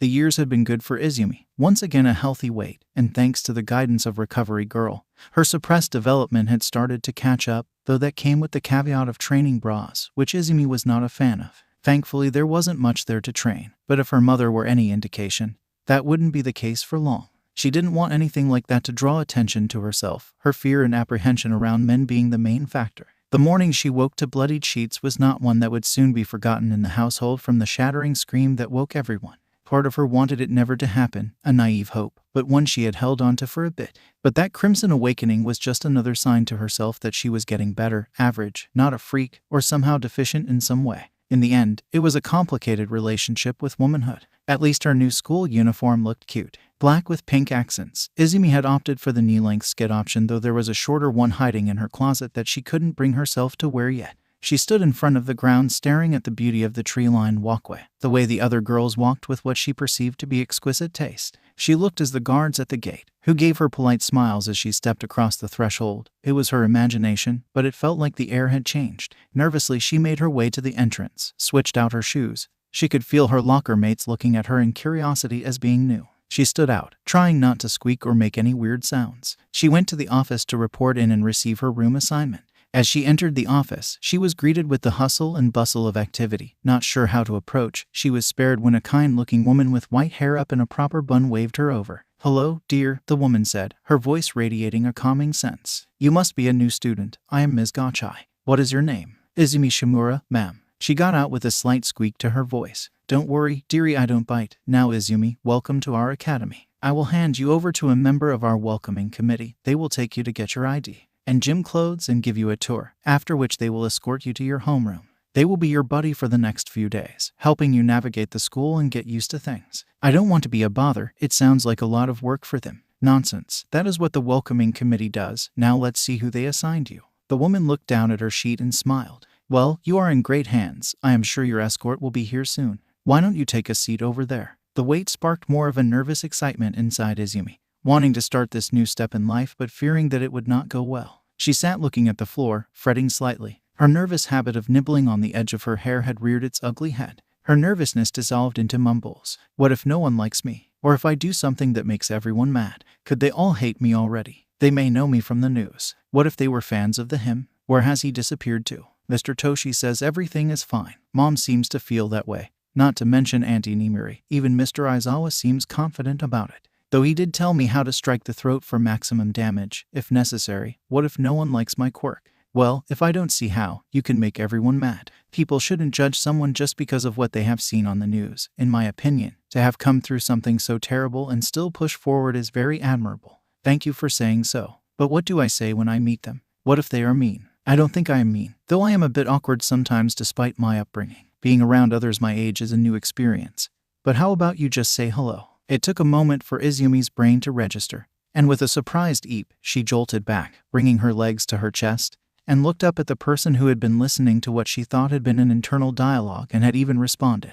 Izumi expected to find a look of scorn or disgust. Instead, she saw big dark onyx eyes and a gentle smile, her hair still in the corner of her mouth. Izumi had to reboot. Momo smiled at the girl who sat mumbling. She had tried to get the girl's attention. As she got closer, she could hear the girl muttering to herself. As Momo listened to the girl rambling, the girl's words drew her in. It took Momo a moment to recognize that what the girl referenced was the case with fire breath. Momo was aware of the issue more so than most because her parents were heavily involved with the hero community, their support department, and hero healthcare. Momo looked at the girl fondly as she let out an eep and jumped back. The piece of hair hanging in her mouth made Momo smile at how cute the girl looked. "It is a pleasure to meet you. I am Momo Yaoyorozu, a member of the welcoming committee," she said, still smiling as she offered her hand. "Izumi Shimura, it is a pleasure to meet you," her voice coming out soft and slightly unsteady. "I didn't mean to startle you, but you seemed lost in your own world." "I'm sorry. Don't be. It is understandable with all you have been through. You know who I am." "Yes, but trust me, I have no positive thoughts about fire breath. I am only more aware of the case due to my parents' company and their ties to the hero community."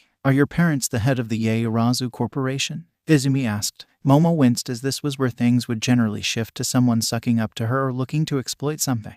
"Yes," she responded as she stood to her full height, ready to distance herself. "That's cool," Izumi said. "I was in one of their hospital wards after the incident. They took excellent care of me." Izumi got to her feet, grabbing her bag. "Thank you, Yaoyorozu, for welcoming me to Megami Takai Academy. I will be in your care." Izumi pulled the piece of hair from the corner of her mouth and politely bowed. "If you do not mind, why are you worried about an adverse reaction to your quirk? Is it perhaps bizarre in nature or unconventional? I create energy shields. I can change their shape or strength depending on the situation. I just haven't had it for very long, so I am still learning everything I can do. My trainer has been beneficial." "You have a quirk trainer?" Momo asked inquisitively. "Yes, he was a friend of my grandmother's. They had lost touch, and he found us after the incident." "What's your quirk?" "I can create non-organic things from the lipids in my body as long as I know the chemical composition. It manifests from my skin, so I have to have it exposed a lot to use it properly, which is rather embarrassing." Momo replied with a blush. "That would be troublesome, senpai."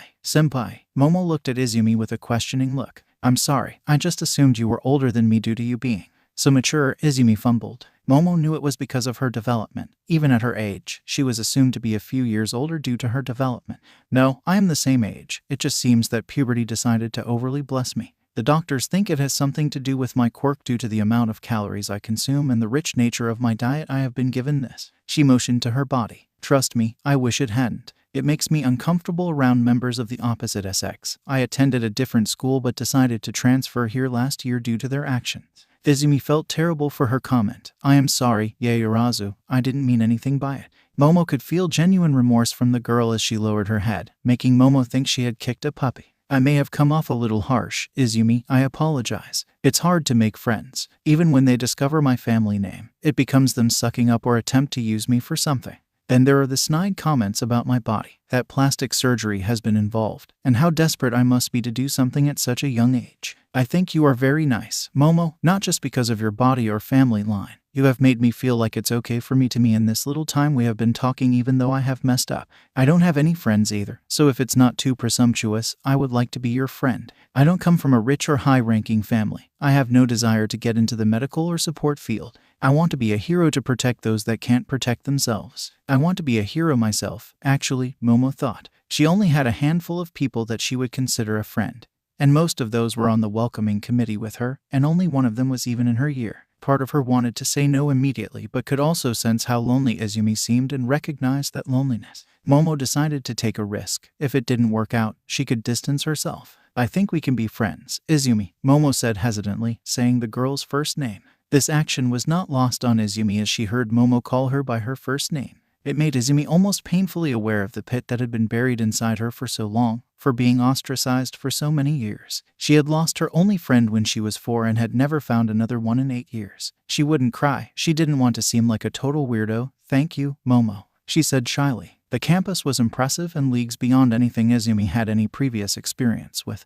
Everything was very high-end as it catered to those of station. She was relieved when Momo informed her that 25% of the student body was on scholarship and that everyone had to test to get in.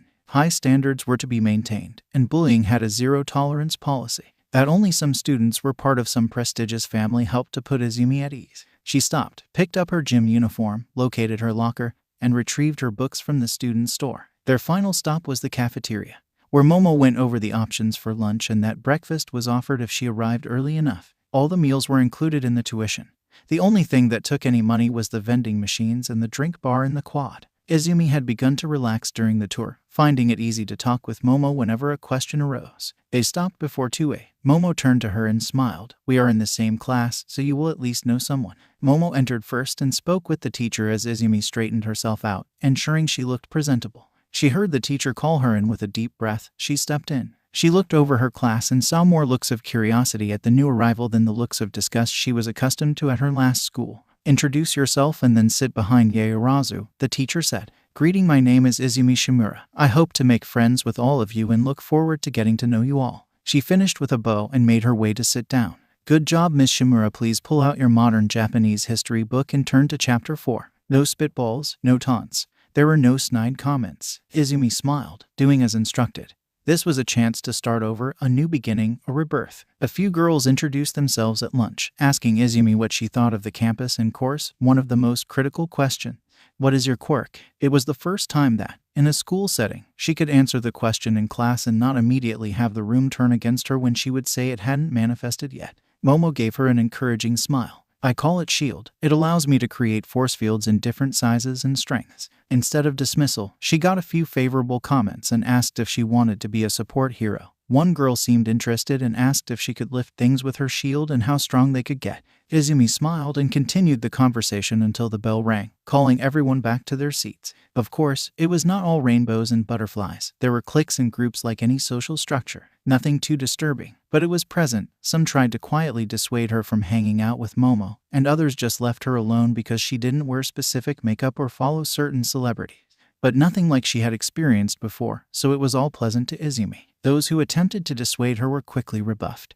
But of course, that meant Izumi would be part of whatever gossip would be spread. The biggest problem arrived when she was asked about boys, and Izumi replied that she didn't like boys as they made her uncomfortable. Immediately she was questioned about her sexuality when Izumi answered truthfully that it was something she had ever thought about, only adding fuel to the fire. Momo introduced her to Kanoko Komori at lunch, another member of the welcoming committee, and a student in the same year as them. The girl was quiet, making Izumi wonder how she was a welcoming committee member. But when the conversation about Kanoko's quirk mushroom suddenly the girl came alive, Momo smiled as Izumi came alive herself, and they were talking excitedly about Kanoko's quirk. It was an excellent beginning overall, having a regular gym class. Though some of the girls questioning her sexuality acted exaggeratedly while they were training, it wasn't physical assault, so Izumi brushed it off. It was a beginning, and that was all Izumi wanted. Everything starts somewhere. Soon school was like a familiar sweater. Izumi had her routine and had made some friends. Momo and Kanoko were her circle. The three would text and study together. She got along with others in class well enough, a heaven-sent gift in Izumi's mind.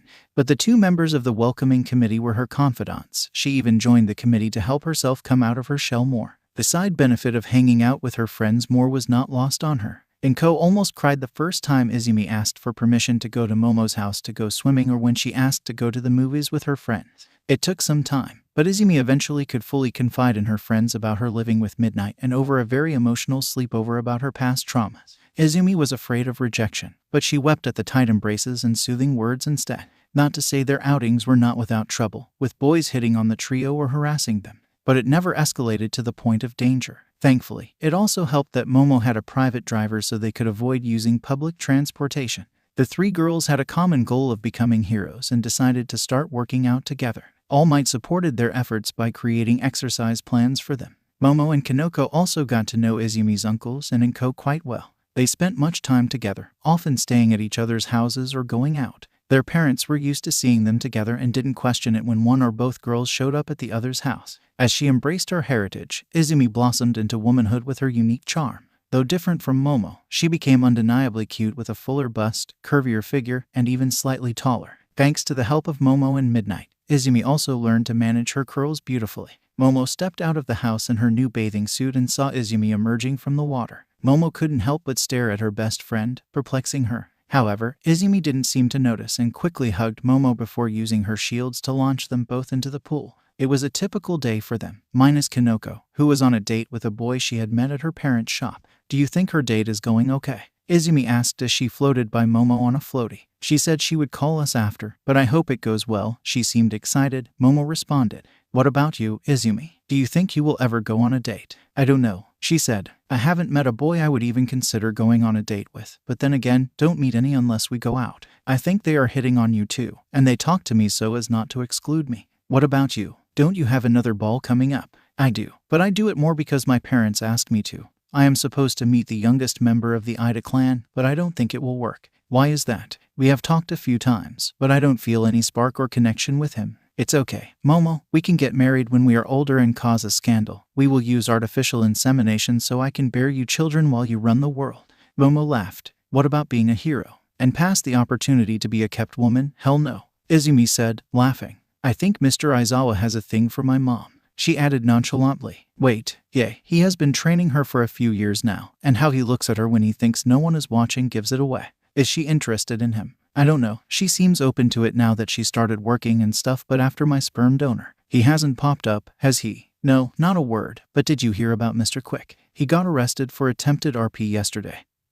He was shot in the leg when he attacked a fan in an alley. No, I hadn't heard that, but I don't follow hero news like you do. I know you are too busy stalking Caliban from The Sound of Fury, Izuku said, teasing her friend's celebrity crush. It's not stalking. I like to stay updated on my future husband's whereabouts, Momo said confidently. We are not even married yet, and you already have lovers lined up. Look, if I am ruling the world, I should be surrounded by as many lovers as I want, baby. You know you will always be number one, Momo said, doing her best to sound sultry. I guess I can live with that. Two girls erupted in laughter. Kanoko phoned later and shared that her date went well, leading to plans for another one. The trio conversed for some time, exchanging giggles and inquiring about Kanoko's experience. However, that night, as Izumi snuggled next to Momo before sleeping, Momo found herself more conscious of her friend's presence. It was in the 15th year of Izumi's life that everything changed again. Inko woke her daughter up in the middle of the night, immediately putting her on edge. Inko calmed her some when she told her daughter that this had nothing to do with him. But instead, All Might had been critically injured and was in the hospital. The two got dressed quickly and raced off into the night. Izumi worried about what or who could have critically injured the number one hero.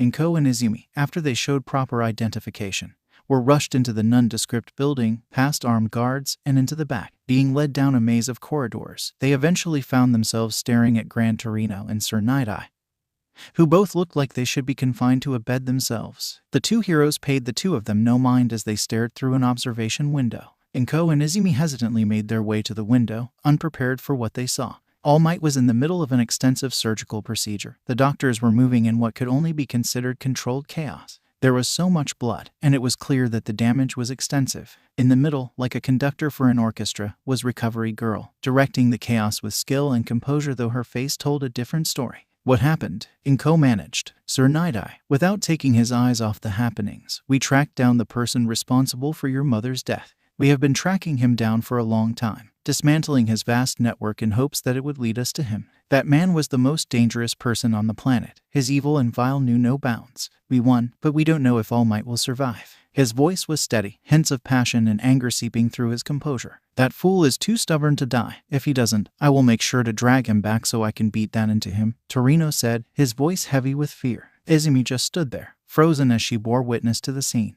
It moved in slow motion and, at times, like a time lapse at other times. She offered every prayer she could remember to every spirit or deity she could think of.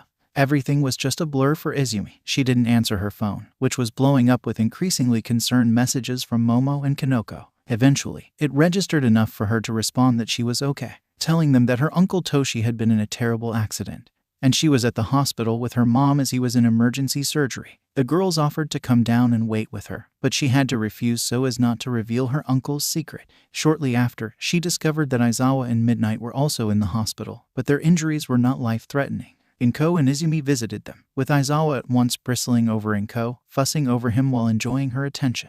Midnight, she contented herself with Izumi's fussing. 38 hours later, Recovery Girl emerged completely exhausted. Other doctors had rotated out, but she had been there the entire time. Torino, Sir Night-Eye, Inko, and Izumi sat with bated breath. He is stable, but the damage is overwhelming. I don't know if he will be able to recover, and if he does, it will be at a fraction of what he was. He is awake and asking for everyone. Inko and Izumi walked right in as Recovery Girl held the heroes back. He wants to pass it on to her. I got him to hold off for now. I understand. He wants to return it to the Shimura line.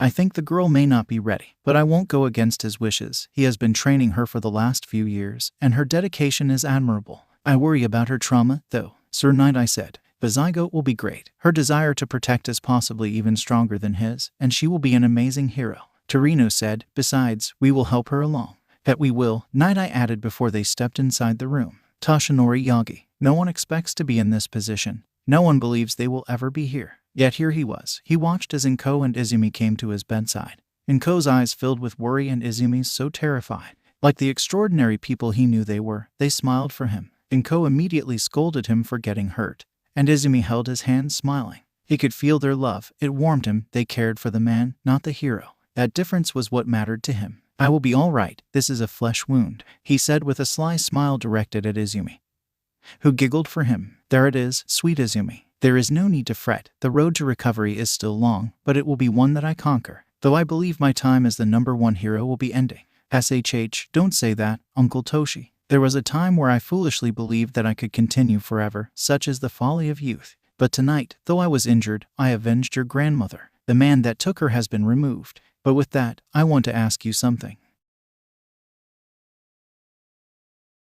I want you to inherit my quirk, the same quirk I inherited from Nana and the one she inherited from her mentor. And one day, you will pass it on to whom you deem worthy. How is it possible to pass on a quirk, Toshi? Inko asked, worried he was becoming delusional. My quirk is called One for All and has been passed down since the earliest days of quirks. The vile creature that I did battle with once had a brother. One he thought was quirkless. It angered and bothered him as he could steal people's quirks and give them to others. He forced a quirk upon his brother, a stockpiling quirk. Little did he know his brother did have a quirk, the ability to transfer power to other people, and One for All was born. A quirk that couldn't be stolen but could only be given freely and with the intent to do so. Thus began a long journey of One for All that now resides within me, and I now want to pass on to you. Am I worthy? You have come so far in the years I have known you, and you will go even farther. You have overcome and continue to face your obstacles and traumas. You once told me that you wanted to be a hero for all those who needed someone to be there, to listen and help those that felt help was beyond them. Has that changed? Of course not. Nothing could change that. Will you also step in to protect all those in danger? Yes, then, my sweet Izumi. You are worthy, the hero said with a smile. The world needs to know that even if I am gone, there is a hero that will step up and say, I am here, she whispered. They need to know that everything will be all right. All Might wants me to carry on his legacy not as the #1 hero but to let people know everything will be all right. Okay, I will do it. Good girl, we will discuss it later, but please excuse me, ladies. I need to talk to Sir Nidai and Torino. Inko and Izumi leaned down and kissed the hero's cheeks before leaving the room. Izumi. Inko left her daughter as she went to check on Aizawa again. Izumi made her way to a courtyard and sat under the shade of a tree before pulling out her phone.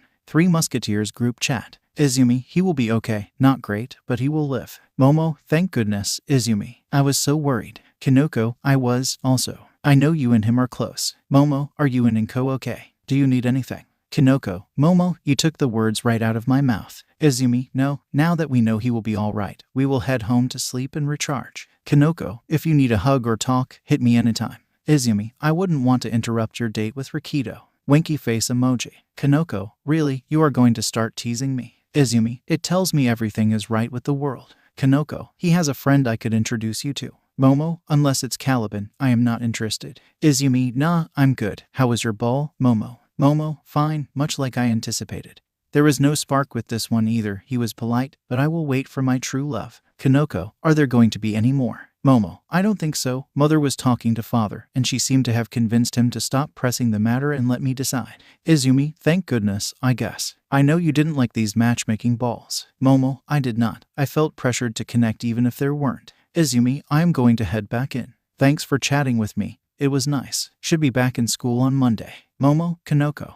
What do you say we visit Izumi to help her with all the assignments she has due? Kinoko, that sounds good. Rikido is busy this weekend anyways at his parents' bakery. They have a bunch of weddings. Izumi, Sere, 9, Momo and Kinoko. We will be there. Izumi closed her phone and stared at the trees. Her mind wandered to what Uncle Toshi had told her. She sat thinking about One for All and whether to share the truth with her friends. No hero ever stood alone. Toshi had Sir and Torino. She had Kinoko and Momo. For some reason, she missed the raven-haired girl the most. She just wanted her around.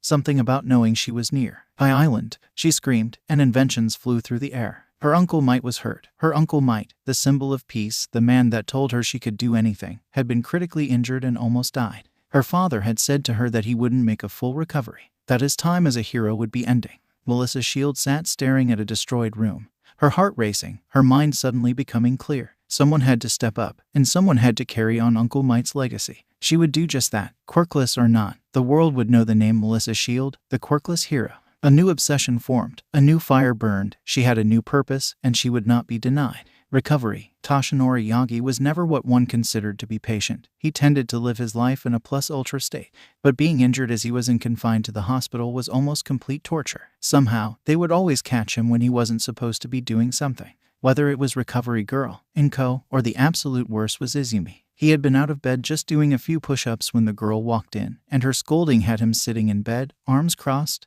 pouting. His feeble attempts to rebut her attacks or defend himself were skillfully dismantled in a way that hurt his head. The doctor had come in, heard a fraction of it, and walked back out. When she was done, she threatened to hold him in bed with her shielding if he didn't stop. For 6 months, he was in the hospital, and for 6 months, the questions of his absence swirled. Thankfully, a friend from the U.S. announced that All Might was on a particular assignment. He remembered to send her a thank you. His dear friend David along with his niece Melissa came to visit him so David could deliver some synthetic organs to help All Might be able to leave the hospital. Melissa was more difficult to calm as the blonde girl cried and held on to him, afraid he might disappear. It took the arrival of Izumi to calm her finally. Ultimately, Izumi and Melissa seemed to bond over their love of heroes and Uncle Might. When Melissa revealed that she was quirkless, she expected Izumi to react negatively. But when the green-haired girl instead showed nothing but support, Melissa felt relieved. After hearing from Izumi how it took until she was 10 for her quirk to manifest and the circumstances involved, Melissa realized that Izumi had gotten to experience some of the pain of being quirkless. While Melissa had been sheltered from the more brutal aspects due to her father's position and growing up on an island, it was a shared experience from which they could build. The two girls bonded during Melissa's visit, with Melissa even meeting Momo and Kanoko. Melissa had led a sheltered life, so the concept of being able to make friends even if they were far away was appealing. Also, with her hidden mission to become a quirkless hero, it would behoove her to make some contacts with possible classmates, Shota and Inko. 1 month after he had been admitted, Inko sat on the edge of Shota Aizawa's bed, feeding him some apples. While the man grumbled about being able to feed himself, he only did so half-heartedly. Inko sat there patiently, waiting for him to open his mouth before she could feed him another slice. "The doctor says I can go home tomorrow," he said. "Yes, he told me," Inko said. "I already had Nimuri give me the spare key to your apartment so I can come to cook for you. I am fully capable of cooking for myself, you know." "Are you saying you don't like my cooking?" "No, I never said that. But why would you do such a thing?" "Because I take care of what is mine," Inko said. Shota sat there, his mouth slightly agape. He saw Inko flick her hand upward and his mouth close. Before anything else, she leaned over and lightly kissed his lips. She then stood and walked out the door. She was there every day, cooking for him, and at the end of the day, she would walk over and kiss him again. "See you tomorrow," she would say and then leave. Shota sat at lunch with Nimuri and Hashi, as the two teased the underground hero without mercy as he described what Inko was doing.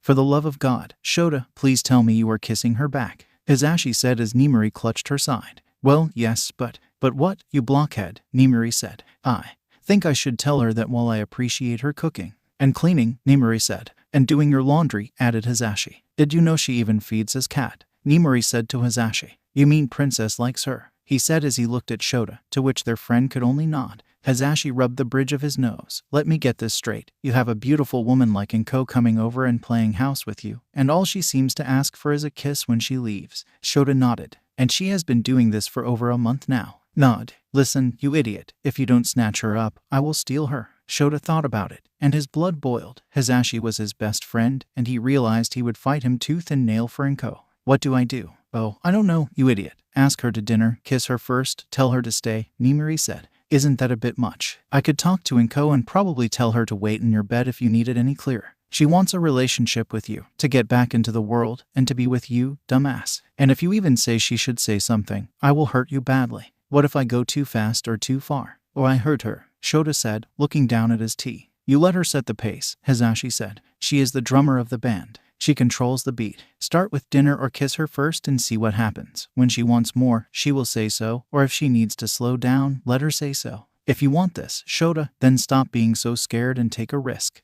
The next day, he did just that when she arrived. Before he sat to eat, he kissed her first, which she responded to.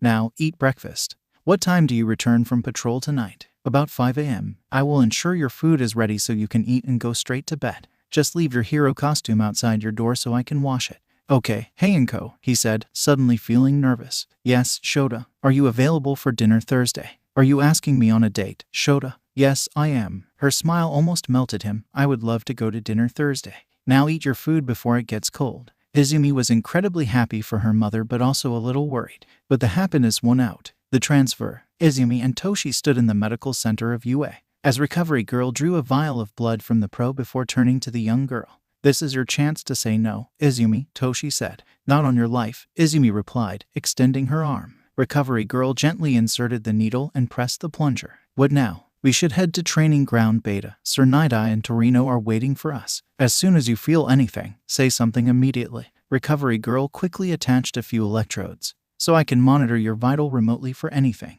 The two walked in silence to the training area. Soon they came to where the other two pros were waiting.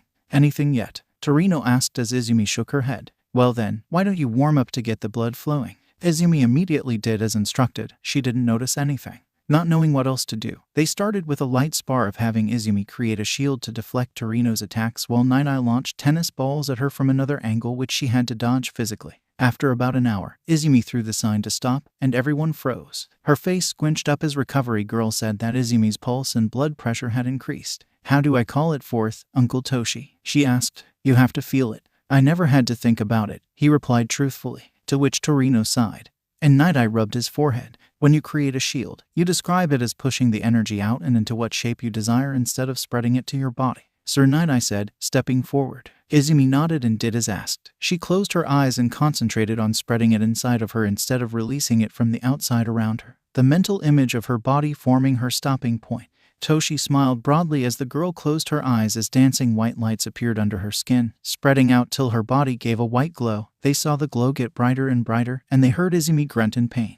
"You are unleashing too much, girlie, dial it back some," Torino yelled. Izumi seemed about to protest, but she remembered how she had promised her mom that she would listen to her uncles today. As she dialed it down, she adjusted it till she felt comfortable. Slowly she opened her eyes, noticing the glow coming from her body. "Cool," she said, smiling. "Is it supposed to do that?" "It is different for everyone," Toshi said, stepping forward and smiling broadly. "She really would be a beacon of light," he thought. "Can you move?" Torino said. Izumi moved slowly. "It felt good, excellent." "Yes, how about creating a shield?" Nidai said. Izumi thought momentarily. "Oh yay," she said with a wicked grin. Izumi's shields were hard to see most times, depending on their intensity. This time it exploded from her in a brilliant green hue. The heroes braced to be struck, but it passed around them before they were encompassed. "It feels different, like you told me that Grandma's was called Float." Then she could suddenly fly. "Can you retract it and expand it?" Nidai asked. "Definitely," she said, and they watched her push it farther and even surround them with a few buildings, then pull it around her tightly. "I could go bigger and stronger if needed, but he feels pretty strong. I think it's more like a barrier than a shield." "But can you move?" Torino said. They watched her blur from her spot and appear before the hero. "What do you think, old man?" she said with a smirk. "Old man is it, Magamusum? You are going to regret that."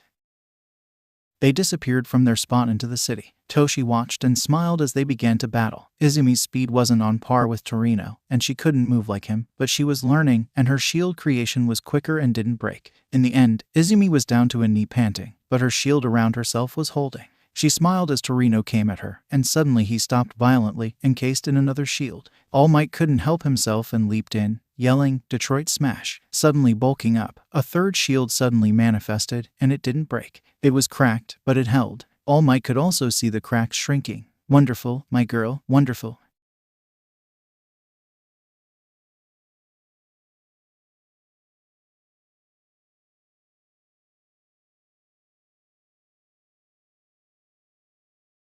"That you did, Asaru Musum." Sir Nidai and Torino smiled as Toshi carried Izumi in his arms. Grinning like a dope, Recovery Girl did scold them for pushing Izumi so hard but told them she had overexerted herself, and there were no evident injuries. When Izumi awoke, she looked at the group around her in the medical wing. "Feed me say more," she yelled. "No, seriously, I need food ASAP, I am starving." "What would you like to eat?" Nidai said, pulling out his phone. Izumi thought for a second and placed an order similar to what she had seen Momo eat. Nidai said nothing and placed the order while Recovery Girl handed her some protein bars. It took the edge off her hunger pains. "I want to tell Momo and Kinoko," she told Toshi. "They are my most precious friend, and we are all going for UA. You know them, you have trained them." Torino went to speak, but Toshi held his hand to stop him. "I understand, Izumi. And I expected as much. You may tell them. I know how dear they are to you, and it would be almost impossible for you to lie to them." Torino stayed silent. The disagreed, but he knew his Magamusum.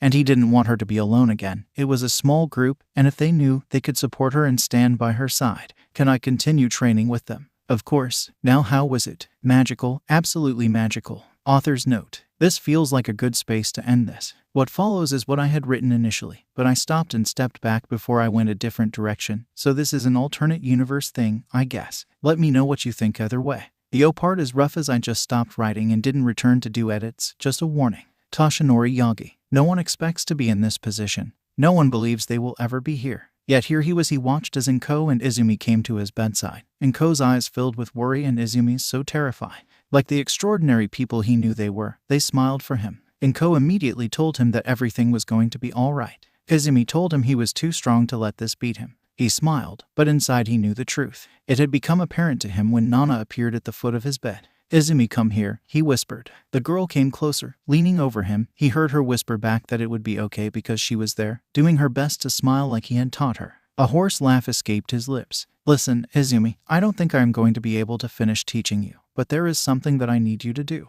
Uncle Toshi, don't say that. I need you to be there. You are supposed to give me away when I get married and give the speech when I graduate from UA. I wish I could, Izumi. I wish I could, but I need you to listen now. I was born quirkless, and your grandmother bestowed upon me her quirk. I know you have questions, but I need you to listen. She saw the potential in me and allowed me the chance to become the hero I am now. Please take up my legacy.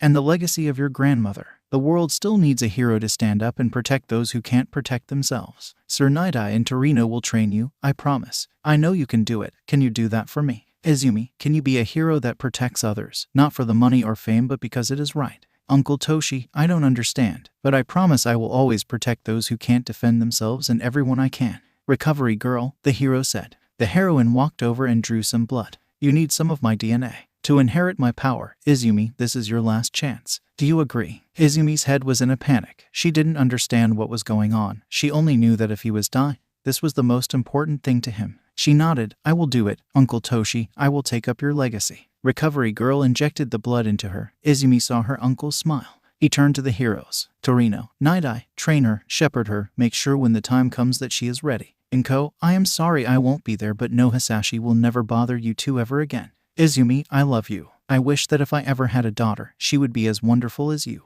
Izumi couldn't stop the tears as Recovery girl ran to grab help. I'll make you proud, I promise. Now hang on, don't go anywhere. I did it. Nana, it's home where it belongs, he muttered. He extended his hand to the space at the foot of his bed, and he smiled. It was the smile that had sheltered the world for decades, that had brought hope and peace to so many, that had become a symbol. His hand fell limply to the bed as his last breath escaped him. At 3:36 p.m. on October 2nd, the symbol of peace died. Katsuki Bakugo. The emergency broadcast alert rang across every phone, television, and radio. The students in his school all froze and looked at the television monitor in the hall. The Prime Minister came walking onto a stage, obviously shaken, stood at the podium with tears falling. People of Japan, I have come before with a heavy heart. Today at 3:36 p.m., the greatest hero the world has ever known, All Might, has died. After that, Katsuki didn't hear anything else. The world became mute as students and teachers cried. He heard yells that it had to be a prank and that this had to be a lie. But Katsuki knew it wasn't.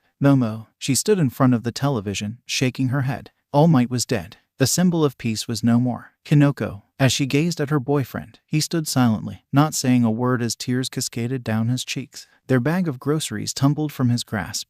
They had been on the way back to his house to bake up some sweets. Now they just held each other. Neither could speak. Please, God, let this be a cruel joke, she thought. Unknown location. Did you hear that, Master? He is dead, a doctor said to a body floating in a strange tank. He saw the hand twitch. Yes, Master, I understand. We must find out if it died with him. The Hero Commission. Ladies and gentlemen, All Might is dead. Now is the time for us to move forward and secure the seat at the head of this country. The hero community will be looking for guidance, and we will be the ones that guide them. Nezu wanted a war. Now he will get one. There is nothing and no one to challenge us. For the greater good. For the greater good. The room shouted back. Yue. Nezu reached into his desk and pulled out a bottle of bourbon and 2 glasses. After filling them, he slid one over to Lady Nagin. To All Might, she said, raising her glass. To All Might, Nezu echoed as they drained their glasses. The commission is going to come for us full bore now. We have to hold on till the next generation takes the wheel. What if they aren't ready? She countered. Then we hold till they are. Todoroki household. It didn't matter anymore. None of it mattered anymore. All the training, all the sacrifice, it just didn't matter anymore. He was supposed to see his greatest creation rise and take the ranking of #1 hero from All Might. not of it given, but to snatch it away. Toya's death, Shoto's training, it wasn't worth anything now. Endeavor crawled into a bottle. Island, she screamed, and inventions flew through the air. Her Uncle Might was dead. Her Uncle Might, the symbol of peace, the man that told her she could do anything, was dead. A void in her heart formed similar to the one that had formed when her mother died. Melissa's shield raged against everything. Raged against the loss, the hurt, whatever crossed her path. Someone had to step up, and someone had to carry on Uncle Might's legacy. She would do just that, quirkless or not. The world would know the name Melissa Shield, the quirkless hero. A new obsession formed, a new fire burned, she had a new purpose, and she would not be denied. Goodbye. The funeral for All Might was a week-long affair as millions paid their respects. Heroes from all over the world converged on Japan, and crime stopped just from the sheer presence of so many heroes. The villains hid, wanting to make sure it was true, that he was dead. On the final day, all across the country, at 3:36 p.m., silence was held, and everyone stopped. On the other side of the city, a small funeral was held with only a handful of attendees. Toshinori Yagi was laid to rest next to Nana Shimura.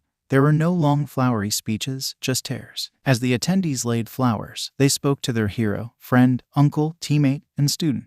Momo was there to support her friend. She knew how close Izumi was to her uncle and how much she looked up to All Might. Izumi's uncle had been caught up in the destruction of All Might's final battle. The last mourner, a blonde girl, stood there with her hand on the marker. She seemed to be making an oath to the fallen man. Opening salvos. It started with a daytime robbery by a low-level gang of villains. When they succeeded, it emboldened the others out there. Soon more and more began to come out of the darkness. They had been held there by the threat of All Might, but now that threat was gone. Sure, there were heroes out there, but even the heroes had become lax. Gangs began to form, first in the back alleys, before they surged onto the streets. People waited for a hero to come to save them. Unfortunately, they had to keep waiting.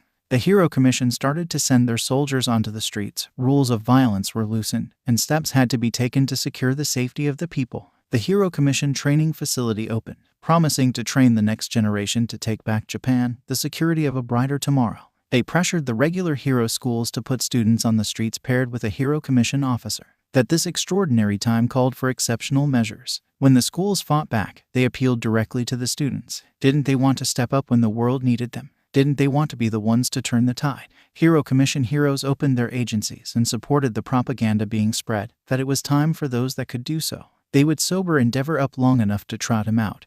The new #1 would smile and wave, read the script and take out the villains who were unfortunate to cross his path. The people looked past the death. It was either them or the villains. The mugging was stopped one night. When the witness was questioned, they said it was a person in an All Might mask. Then it happened again. On the web, sightings began to appear across the country.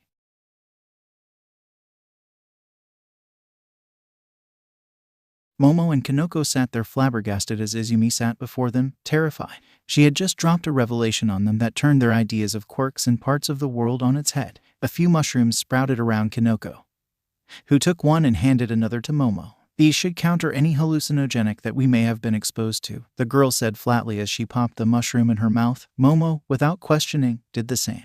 How long? Was the only thing she said. 5 minutes, maybe sooner due to your metabolism. Good. Izumi, please sit and say nothing for 5 minutes, Momo said. Izumi did just that, taking a seat and experiencing the true menace of life waiting. Her mind whirled with irrational thoughts of being abandoned. She worried about losing her friends, that they would see her as a monster, curse and toss her aside, that she was indeed unworthy. As she fought back, tears were lost in her mind. She felt 2 sets of arms wrapped around her. Stupid, nothing could drive me away from you, Momo whispered, holding Izumi. Even if you hated mushrooms, I wouldn't abandon you, Kanoko added. Izumi realized that she had voiced all her fears while waiting, but she couldn't complain in the embrace of his friends. Instead, she just hugged them back as they all processed everything, getting themselves under control. So, your Uncle Toshi is All Might, and his quirk is called One for All. It is a transferable quirk that dates back long ago, and he has given it to you after avenging your grandmother's death. Who gave the quirk to him? Momo said, working it out as she spoke. Your uncles and aunt are all pro heroes as well. Kanoko chimed in. Is Auntie Inko some secret hero as well? No, though she and Uncle Aizawa are dating. No distractions, Momo said. Izumi looked down sheepishly, hoping to change the subject. Yes, Uncle Toshi is All Might. You now have 2 quirks, Kanoko pondered out loud. No, but kind of, Izumi said. My quirk has fused with One for All and gotten stronger, but it also makes me stronger. Explain, Momo said. Izumi thought about it and instead just stood up and activated One for All. The glow surrounded her, and she tossed Momo over her shoulder and Kinoko under her arm and walked outside carrying the two girls like nothing. Once they reached outside, she wrapped them in a barrier, shot them high above Momo's house, and rapidly brought them down safely. Izumi, Momo chastised her friend, partly because of the surprise. But it made Momo feel something she still didn't understand, which bothered her more. I figured a demonstration would be easier, she said. Then she smiled so brightly at Momo, adding to the poor girl's confusion, my shield stopped a Detroit smash. Are you serious? Momo exclaimed. Like full-on stopped it. My shield cracked, but it didn't break. Izumi. That is so effing awesome, Kinoko yelled. You stopped an attack from All Might, but wait, doesn't he have his quirk anymore? He says he has embers, which will allow him to keep doing some hero work, but he will be stepping back. He said it could be for years as my grandmother had all her abilities for a bit after she passed the quirk to him. How does it make your quirk stronger then? Izumi thought about it for a minute. Your quirk, Momo, is limited by the lipids you have available to fuel it. Momo nodded. Mine draws on an energy pool. Imagine you have an ocean of energy or a giant fuel tank of lipids that you can tap into. My grandmother's quirk was float, and she shrugged, well, float, but after, she could fly. Are there any drawbacks? Kinoko asked. Well, I can't use it at full power. It will break something. I get wicked hungry, may be able to eat Momo out, and am terrified. I fear you guys will leave me, and I won't be good enough. I won't be able to live up to the legacy. Izumi Shimura, your fear is unfounded. And while you may need to train more to harness this new ability, you will more than live up to the legacy. And we will be with you every step of the way. If you think we are just going to walk away from you, then you are sorely mistaken. We are together forever, Momo said. Even if you suddenly were allergic to mushrooms, I wouldn't leave you. Izumi, don't you get we love you? Kinoko added, hugging the greenette tight. Besides, we all have to train harder. Uncle Toshi said you can train with us if you want, she said, hugging Kinoko. Taking one hand, she tugged at Momo to bring her into the group hug. Well then, of course, Momo said, joining in. It turned out that Izumi could not out-eat Momo after training, but she could seriously make a run at it. It was that simple. The three girls stood united and wouldn't let anything tear them apart. Their new training started to pay off physically as the girls' muscle tone developed even further, giving them impressive abs and well-defined muscles. For quirk training, Momo and Kinoko found themselves in the hands of Sir Night-Eye a lot of the time.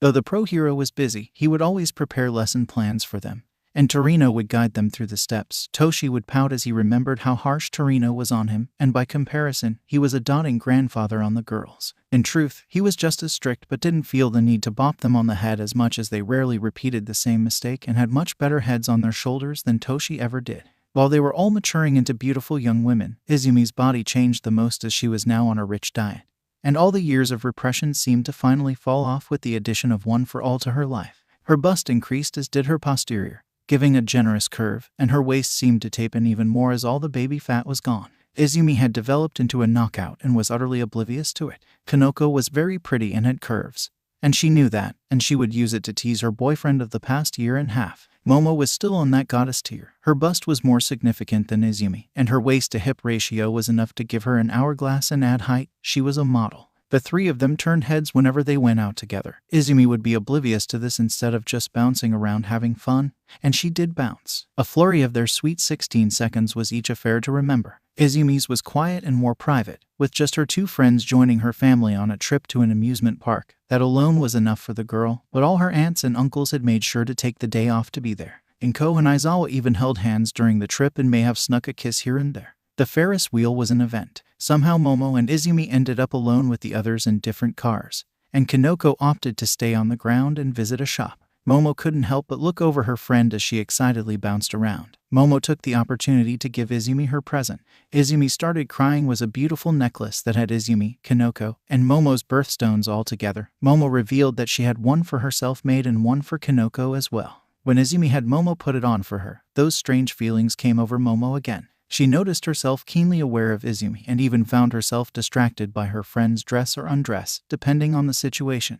In the light of the Ferris wheel, she suddenly thought of kissing Izumi. This shocked Momo and yanked her back. When Izumi hugged her, though, she felt a warmth that wasn't like before and she didn't understand. Thankfully, they started moving again so Momo could distract herself. Momo's was an affair to remember. Momo's mother was not taking no for an answer when she dressed her daughter and friends in elegant gowns with rather generous necklines.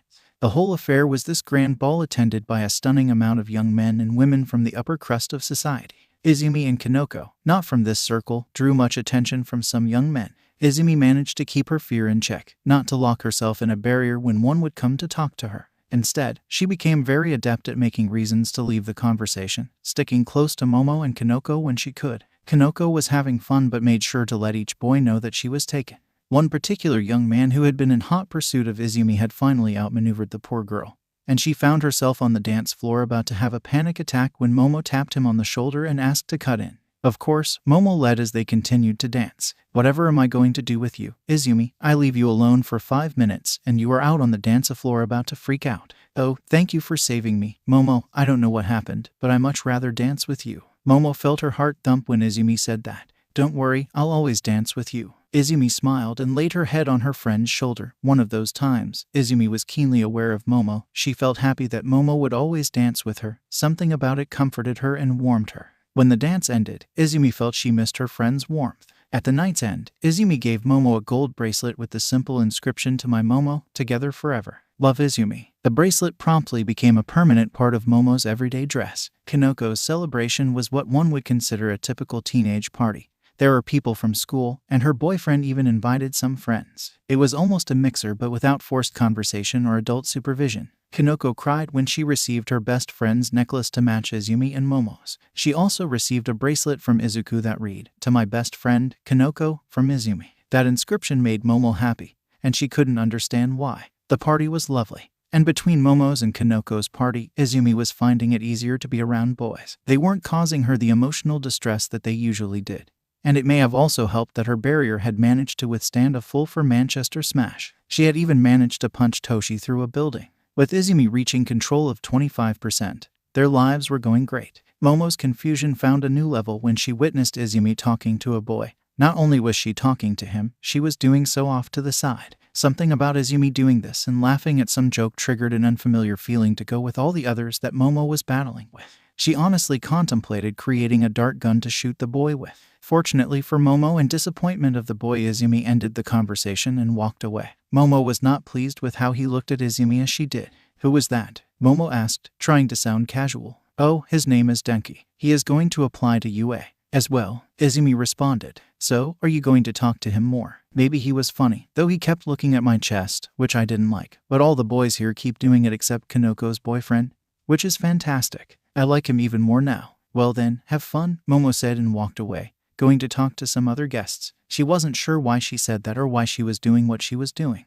Izumi felt hurt that Momo had walked away from her, and she didn't like it. Fortunately, the two girls soon found themselves next to each other again, realizing they liked it better that way. The night soon ended, and the two girls found themselves helping Kanoko clean up after the last of the guests had left, and they provided their friend some cover to make out with her boyfriend. As the girls snuggled down for bed, Momo felt that warmth and tingle run through her as Izumi snuggled up for bed. It wasn't unusual, but it made Momo feel weird over time, but not in a way she wanted it to end.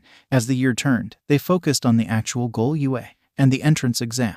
With only a few months left, they doubled down and entered full preparation mode with more intense training and study. Fortunately, while Kanoko and Izumi were not stupid, they were not on Momo's level. The heiress could help them in any subject. She had been invited to take the recommended exam, which she was about to decline until Izumi and Kanoko made such a fuss about its honor that she reluctantly agreed. Katsuki Bakugo. He had spent 2 years in the ward. When he emerged, he was on a better path and had picked up a sister. 2 of them, to be exact. A 1-year-old named Mizuki and one his age named Himiko Bakugo, formerly Toga, but that was in the past. He and Himiko had become friends in the asylum, and she was on her way to a life outside the law like him. At first, they clashed like cats and dogs, but soon they could find some common ground. Like how the system needed to be changed while she was more a victim due to her parents neglecting her need for blood due to her quirk. And he was a product of that system that had told him he could do no wrong because his quirk was so incredible. The system needed to be changed. That quirk discrimination was terrible both ways. He saw another version of Izumi in her, kicked down by those who were supposed to care for her and discarded by society for not fitting in. He was not about to let that slide again. He knew this still wouldn't atone for his crimes, but this was a start to being the hero he wanted to be. Once his parents started to visit him, he told them about Himiko, what she had gone through, and what he wanted. At first, his parents were reluctant, but as soon as Mitsuki met Himiko, she knew she couldn't leave her behind, thus beginning the process. It was a long process that took the better part of 2 years before Himiko came to live with them, and about a year after that, she became Himiko Bakugo. The two siblings sat at the coffee table while Katsuki reviewed Himi's practice exam. "You only scored a 70. Retake it if you want that ice cream," he said. But Katsuki, Himi, the exam is not that far away, and I thought you wanted to go to UA with me so we could graduate and improve things. Fine, but after I pass this, you better give me my ice cream, and we are bringing some anime after Mizuki goes to bed. Okay, but only 6 episodes tonight. I had a hard enough time waking you up for school last time. If I score a 90, can we do 8? Yes, but hurry up, or you won't be able to bathe with Mizuki. Himi pouted at him before taking the exam and focusing as she had definite prizes in mind. Hey, bro. Yeah, are you hoping she will be there? I know she will, but yeah, he said. Just so you know, even if she isn't, I am proud of who you are. I wouldn't be here if it weren't for you, Himi said before turning her attention back to her test. Katsuki smiled at his sister and looked towards the ceiling, wondering what Izumi was doing. Once the realization that Momo was lusting after her friend, it snapped Momo back to reality. She felt terrible for objectifying Izumi in this way. She closed her eyes and realized she could call so many memories of Izumi in undress or naked from the times they had bathed together. While she could remember Kanoko this way, those memories were unclear or failed to make her feel the way Izumi did. Am I a lesbian? As Izumi, I want to kiss her and be touched in ways I shouldn't think of. No man has ever inspired these thoughts, not even her flights of fancy about her celebrity crush Caliban. She wanted him to sing to her and dote on her. She thought of kissing him and other thoughts she had just been entertaining about Izumi and nothing. She wanted to pull away from her friend but also hold her close. It was a very confusing feeling. Who can I talk to? Does Izumi get the same feeling? Does she like girls or boys and is afraid of them right now? Do I like girls? Do I like Izumi? The thoughts and worries were almost enough to keep Momo up all night. It wasn't until Izumi snuggled in closer and her rhythmic breathing lulled Momo to sleep. To say things were awkward, at least on Momo's end, would be to put it lightly. Izumi either didn't notice or chose not to. What Izumi did notice was that there was a wall between her and Momo that wasn't there before. Kanoko noticed something as well, going as far as to pull Momo aside and talk to her privately. Momo was able to dissuade Kanoko by blaming the upcoming entrance exams, with Momo taking the recommended exam while Kanoko and Izumi were taking the regular exam. In truth, Momo was confused and trying to figure it out when she caught a look of pain on Izumi's face after she had made up an excuse to spend time away from her friend. She realized that she was hurting her friend. Momo understood that Izumi was afraid of abandonment and left to the side. While Izumi respected Momo when she said she needed to do something, it had become such a regular occurrence that Izumi was beginning to feel like Momo was leaving her. Izumi knew it was her insecurities. She talked to her therapist about it, her Aunt Nimuri. She didn't like it. Kanoko had a boyfriend that took much of her friend's time, but she didn't feel like Kanoko was pulling away. The mushroom girl would always make time for their training and to hang out. In Kanoko's absence, Momo and Izumi had become even closer than they already were. Now, Momo was pulling away for some reason. Momo knew her answers wouldn't manifest out of anywhere, or by pushing Izumi away, I would make them come even easier. She missed her friend, and once she realized she was hurting her, she knew it wasn't right for her to continue doing so. The next day when Kanoko and Izumi were talking, Momo came up behind Izumi and wrapped her in a big hug. Want to spend the weekend at my house? Momo asked. That would be nice, Izumi replied. The two girls looked at Kanoko. Do you think your boyfriend can spare you for at least one night? Momo said, her head resting on Izumi's shoulder, looking up at Kanoko. Izumi's hands held onto the ones Momo had wrapped around her, smiling. Kanoko had a wild thought about how much Momo and Izumi looked almost like a couple that way. For my two girls, I am sure he will understand, she said as Momo and Izumi opened their arms to pull her into a group hug. Momo sat at the table nervously, turning her teacup around in her hands and looking for the words to start the conversation. Fidgeting was not something she usually did, but after much thinking about the subject, she decided that she needed to talk to someone, and that was how she found herself in this particular predicament. With a deep breath and closed eyes, she spoke. I know this is out of the blue, and I am bringing this to you solely because you may be the only person who understands what I am going through. Have you ever had feelings for a girl? Midnight was surprising on many levels. 1. Momo has asked to speak to her privately. 2. While she suspected this to be a conversation about love and maybe sex, the same sex feelings were not what she was expecting. Not quite what I expected today, but yes, I have, the pro-heroine replied. This is not something in the public eye, but I am bisexual. How did you know you liked girls? Momo asked, still very interested in her teacup. A better question is, what makes you think you like girls? Midnight said, resting her elbows on the table, leaning forward. Well, Momo said, fidgeting in her seat, I get all warm when I am around this one girl, and I find myself staring at her, and the thoughts that run through my head are, shall we say, erotic. Momo blushed at the final statement. Is it all girls or just one girl? Just one. Do any boys make you feel that way? No. Momo's blush went nuclear at this point. I have tried to ... when thinking about a boy, and nothing happens. But if I can recall the slightest details or sense when I think about her, I see, Midnight said, sipping her tea to get her thoughts in order. Does this girl like other girls? I don't know. Do you think this other girl likes boys? I don't know. I don't think so, at least not in that way. I have never heard her talk about a boy or anyone like that. Do you think about her a lot? Constantly, Momo sighed into her hands. All the time, I mean all the time, if I am not with her, I wonder what she is doing. How is she doing? Did she eat right? What did she eat? Should I call? Should I text? Should I kiss her? Should I tell her that I think I like her in that way? What will my parents say? What will she say? Yeah, that sounds like you are interested in her in more than a friend's way, Midnight said, setting her teacup down. So, does Izumi know how you feel? Momo froze. I wasn't talking about Izumi. Why would I be talking about Izumi? Well, I know that you and Kanoko are close, but she has had a boyfriend for a while now, and you don't spend nearly as much time as you do with Izumi. And if you think this much about some other girl when you are not with them, that would only leave when you are at school, so by my guess it's Izumi. Momo stuttered and stopped about 5 times before putting her head on the table in defeat. Yes, it's Izumi. Please, Nimuri, I don't know what to do. It all started so slow and weird. Then it just got worse and worse. Nimuri smiled and touched the young girl. Tell me how it started, Momo. Momo started talking about how it was just noticing her more or being aware of her. Then the strange feelings were when she would see her in a bathing suit or sleep together during a sleepover, the whole escapade with the Ferris wheel, and when she wanted to kiss her. Well, Momo, I have to say that from everything you are saying, I cannot say that you are a lesbian or anything, but I can say that you are in love with Izumi. Momo sighed again profoundly. I know, and she doesn't seem to notice anything, like how cute she is, how pretty she is, or when I am just staring at her. She notices many other things,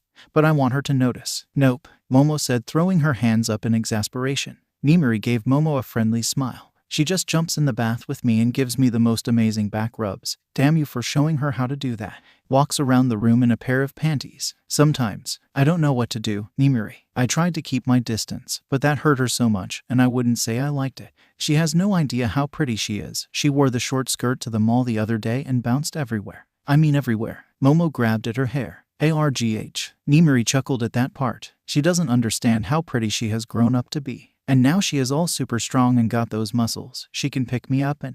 Momo just put her hand over her mouth and screamed. Sorry, I got a little emotional there. It is okay, Momo. It is good sometimes to let loose and vent out the emotion or stress instead of bottling it up. But I suggest you figure it out sooner rather than later. I guarantee that once she gets into UA, she will turn many more heads, male and female. While I don't know which she prefers, I am sure one of them will sweep her off her feet. I know, but I don't want to lose her as a friend. According to my mother, being friends comes before anything else. While I'm unsure of Izumi's romantic feelings toward you, she deeply cares and would do anything for you. She is happiest when she's with you, and I hope you feel the same. I do, Momo said. I am in love with Izumi. She said not only to Nimuri but also to herself and admitting the truth. Entrance exam. Izumi woke bright and early, a bundle of nerves and energy. Inko couldn't help but giggle as she watched Izumi zoom around the house from one thing to another. Inko had to remind her 4 times to eat and 2 times to not forget her bag, which she still almost did. Izumi stood in front of the gates and just stared. She had been here so many times before with Toshi for training and other stuff, but today the air felt heavier, the gates and buildings were more prominent, looming over her, daring her to walk in. She took hold of the necklace Momo had given her and took a deep breath. Nothing would stop her. She had a legacy to continue. Nothing would stop her except for gravity, as her foot caught the edge of a raised stone, and the ground was coming up to kiss her. She didn't even have time to activate her barrier when she realized she was floating. Then she realized she was beginning to float upside down and had chosen to wear a skirt today. With a loud eep, her bag fell from her hands as they had more important things to do, like keep her from flashing her underwear to everyone. Oh my god, oh my god. She heard a panicked voice call out. I was just trying to stop you from falling and hurting yourself before the exam. Let me get you upright, and I will release my quirk. Izumi tracked the voice as she saw a curvy girl with auburn hair stepping forward and giving Izumi a little spin, allowing gravity to pull the poor greenette skirt back to its proper place. The girl's auburn eyes showed worry as she pressed her fingertips together, saying, release. Izumi's feet landed back on the ground. The girl stepped forward, steadying herself. Wow, that was interesting. Is that your quirk? Yes, it's called zero gravity, the girl said, bowing frantically. I didn't mean to use it on you without your permission, but then I saw you fall, and it happened. I am so sorry, please forgive me. Izumi placed a hand on the girl's shoulder to try and calm her down, smiling at the brunette. It's fine, nothing got exposed, and I didn't kiss the concrete either, so thank you. I'm Izumi Shimura. Ochako Uraraka, the girl responded, placing her hand over her heart to calm it. It is nice to meet you, Ochako. Now, let's hurry before we are late, Izumi said, picking up her bag. Thank you, Izumi. Good luck on your test, Ochako called, jogging off. Izumi had just started walking again when she heard her name called. Not loud, almost like a prayer. Though it had been long, she knew that voice as soon as it danced into her ears. Turning, she saw Katsuki Bakugo, and standing next to him was a girl with similar colored blonde hair tied up into two messy buns. Elsewhere, my lord, a sniveling voice called out. What is it, doctor? Have you found me super regeneration yet? Or some other quirk to fix this broken body of mine? The hollow voice of the All-for-One responded, barely audible over all the machines keeping him alive. No, doctor, but I have just been delivered something I believe you should know about. Something of great importance. What? I have the list of applicants for this year's UA entrance exam and their quirk registry. I looked them over to see if anything could assist you, my lord, and while I did not come across a quirk, I did come across a name. And what is this name? Doctor, the villain said, tone betraying his annoyance. Izumi Shimura, daughter of Inko Shimura. Excellent indeed, doctor, and what quirk has little Izumi been blessed with? It was first registered as Shield but was recently updated to Barrier, almost like it had gotten stronger suddenly. I want to know everything. Yes, my lord. Reunion. Bakugo, she said back quietly. Yeah, it's me. Are you here to take the exam? Of course you are. Look good. And oh, damn it, he said, grabbing his head and trying to find the right words. The girl beside him rubbed his back and said, It's okay, bro, just take a deep breath. I am glad you are here to take the exam, Bakugo, Izumi said, catching the boy's attention. If we both pass, let's try talking then. Bakugo nodded as Izumi turned and hurried off into the school. Was that her? Himiko asked, rubbing Bakugo's back as he took deep breaths to calm himself down. Yeah, as soon as I heard her voice, I knew it was her. She looked so different from then, but of course, she would now that she can eat. She isn't being starved or having some jerk throwing her lunch away, he said, clenching his jaw, his eyes shut tightly. It's okay, Katsuki, you have worked so hard to be better than the person you were back then. You, Mom, Dad, and Mizuki helped to save me and give me a second chance. Remember that girl spoke on your behalf and gave you one as well. Let's pass this test to show her how far you have come. Himiko said. You're right, Himi, let's do it. We will both pass, and I will talk to her, he said, finding his resolve again. Written test. Izumi had known, in theory, that it was possible she would bump into Katsuki today, but she hadn't considered it. She hadn't seen or talked about him in so long, not since his trial. The court order of protection had been allowed to lapse just this year. She had been sent notice of it, as he had met and exceeded the court's expectations in the regard, but she could file an appeal to have it reinstated if she so desired. Even without one for all, she knew her quirk was enough to keep her safe if, for some bizarre reason, Bakugo showed up to attack her. But now, with one for all, that wasn't even a remote concern. She saw that he still had on his quirk suppressant cuffs, and his voice wasn't fierce or angry, scared, instead it was nervous. A sound that Izumi knew very well. She was right now wasn't the time for them to talk after they passed, when they would meet as 2 hero course students in UA. Equals, sitting for her exam. She cleared her mind and refocused as the packet was placed before her. This was just the first step. She had already tripped once. She was not about to stumble now. Practical exam. After the written test concluded, as she made her way to the auditorium, she was happily reunited with Kanoko, the two hugging. She smiled and greeted Rikido, her friend's longtime boyfriend. They were talking momentarily when she heard her name called. Turning, she saw Denki walking over. Behind him were 2 boys looking at their friend questioningly and at Izumi in a way she had become all too familiar with.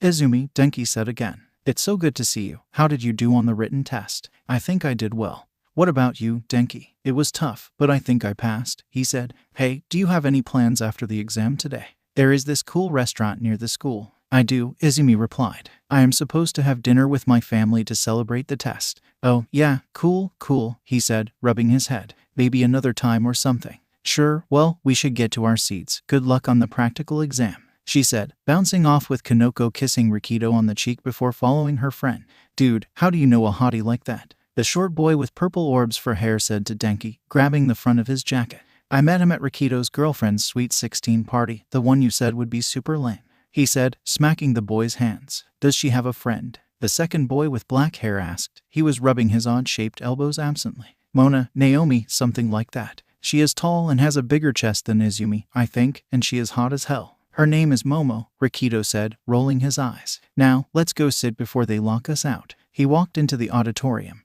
the others walking in behind him. Dibs, the purple-haired boy said. You can't call dibs like that, Minoru, that is so unfair. Eat it, Hanta. If Denki is already talking to one hottie and says there is another out there, she is just waiting to meet the love machine Minoru Minta. The two boys went to their seats, arguing the code of dibs and bros. Izumi and Kanoko were sitting next to each other chatting as Kanoko made a few mushrooms and handed them to Izumi. I know you probably want a snack right now. Those should hold you over till after the exam. You know me so well, Kino. If Momo doesn't marry me, you are free to do so, Izumi said with a broad smile as she popped the mushrooms in her mouth. Her hand flew to her cheeks. So delicious. I don't know if I could afford you. I see how you eat, Kino said, teasing her friend. Kino, you know I get so hungry after using my quirk. Are you saying I am getting fat? She said, her hands flying to her midsection. No, it all goes to your boobs and butt, you lucky beach, Kanoko said, giggling. I blame genetics, Izumi said with a pout, causing Kinko to giggle even harder as they started attracting more attention from those around them.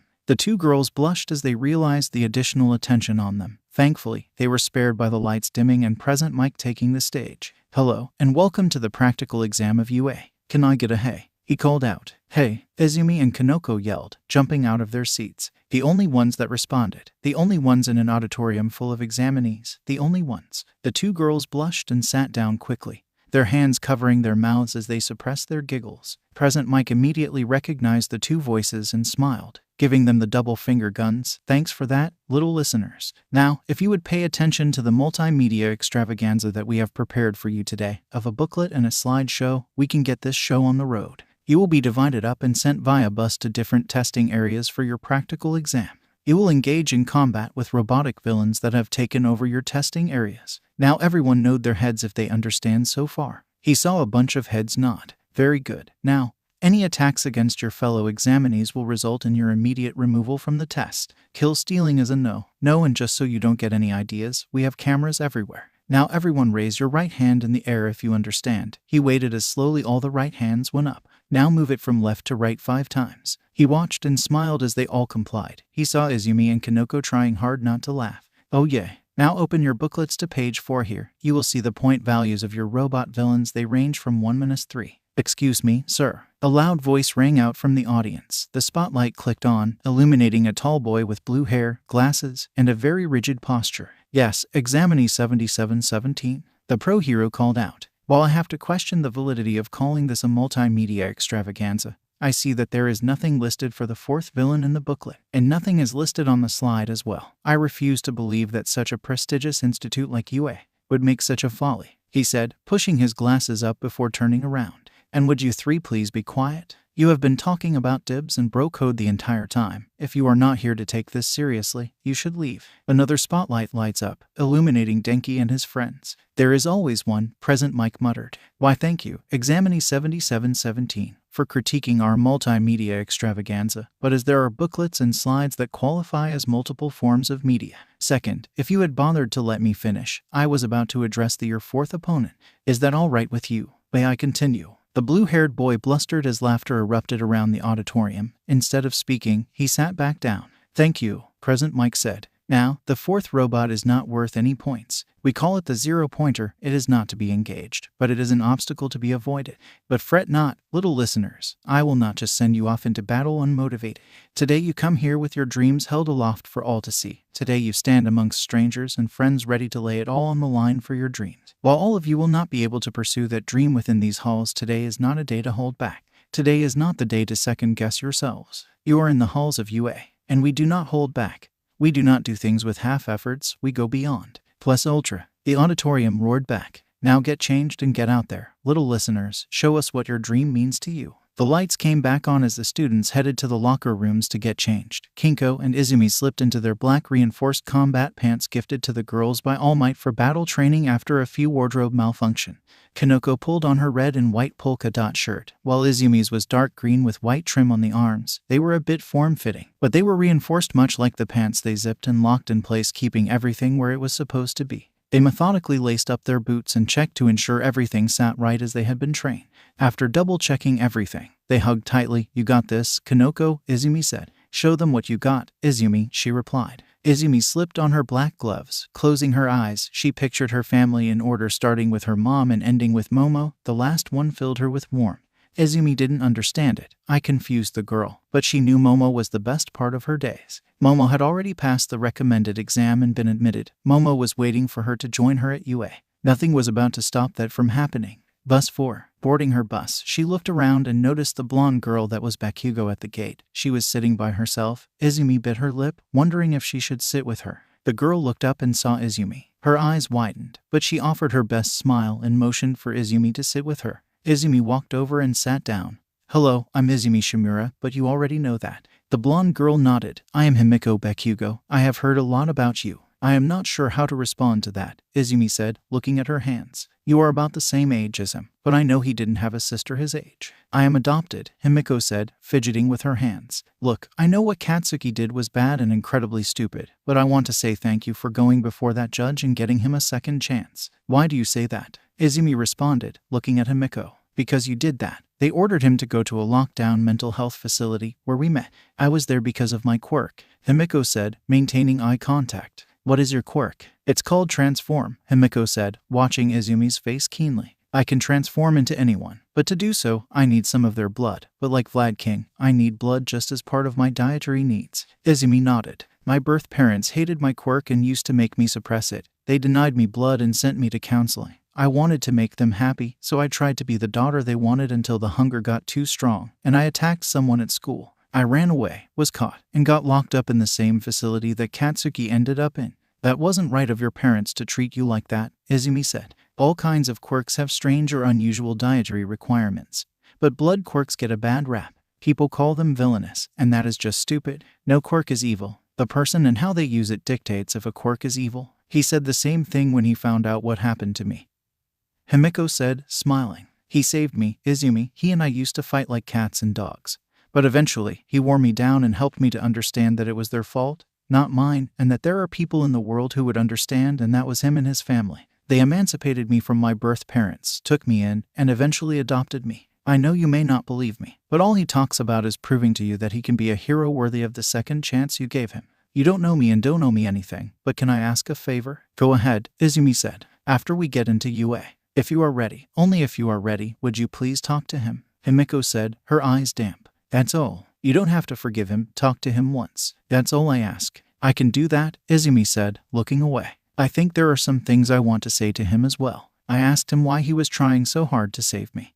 And he told me that he had failed someone so completely that he wasn't worthy of being a hero. The person he failed had given him a second chance, and he wanted to prove to them that he was worthy of that chance and wouldn't fail again." The bus arrived at the examination area, and Izumi looked at Himiko. "I am glad that he was able to save you, Himiko. Good luck with the exam." The practical exam. Testing ground Epsilon. Izumi stepped off the bus and headed into the darkened waiting area. She pushed the conversation with Himiko from her mind for the moment and began to go through her mental exercises, getting her mind ready for the situation in front of her. Sir Nightai had emphasized the importance of not only the physical but of the mental state before a battle or an operation. She stretched, loosening up her body, getting it ready to move and react. Gran Torino taught her the importance of being flexible, of having a body that could move with the impacts and bend with the world around it. She fired a rapid series of punches bouncing on the balls of her feet. All Might had taught her that you have to fight for what you want, that you have to fight for those you care about and those you wish to protect, and that you have to fight for every inch, every victory. He had given her the ultimate tool to fight, one for all. The quirk sprang forth at her call, the light spreading out from her core, the orbs reaching to her fingertips before the small ones began to seep out.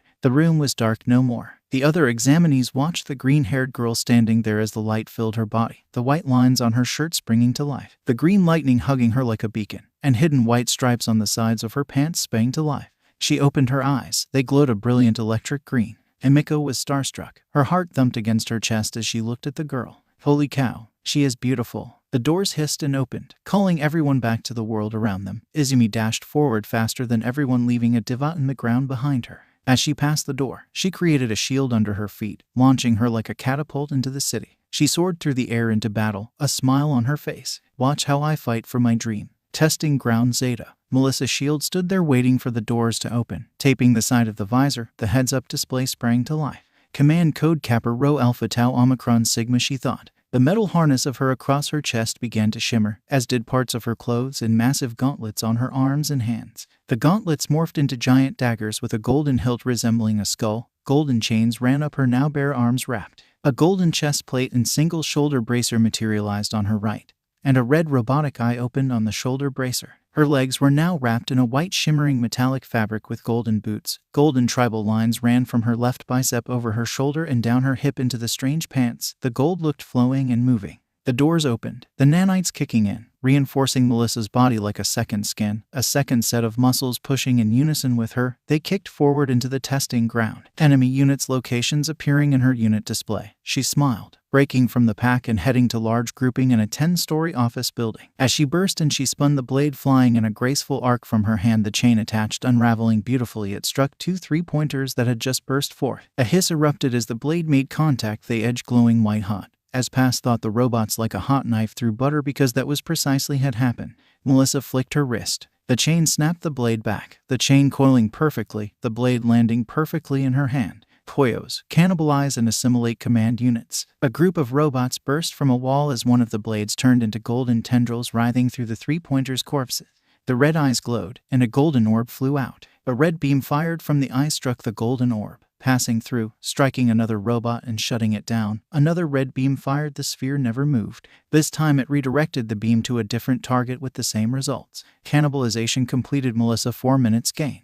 Good job, Koyos. Find me more units. Affirmative, Melissa. There are 18 units in the building for 35 points. Time, 8 minutes. Plot course. Melissa raced off into the building. She had to pass and make it into the hero course. The world needed to know that there was someone here to defend them. Today was the day the hero Athena was born. She knew she couldn't be the symbol of peace her uncle was, but someone had to let the world know that everything would be okay because she was here. Observation room. All Might sat stunned. David had told him that Melissa would apply for UA. He had told him she was applying for the support course and wanted to branch out from my island and work with the next generation of heroes. His niece had been different since his injury. She had been hyper-focused on her inventions. He never expected to see what was happening on the screen before him. Here she was, participating in the hero course practical exam.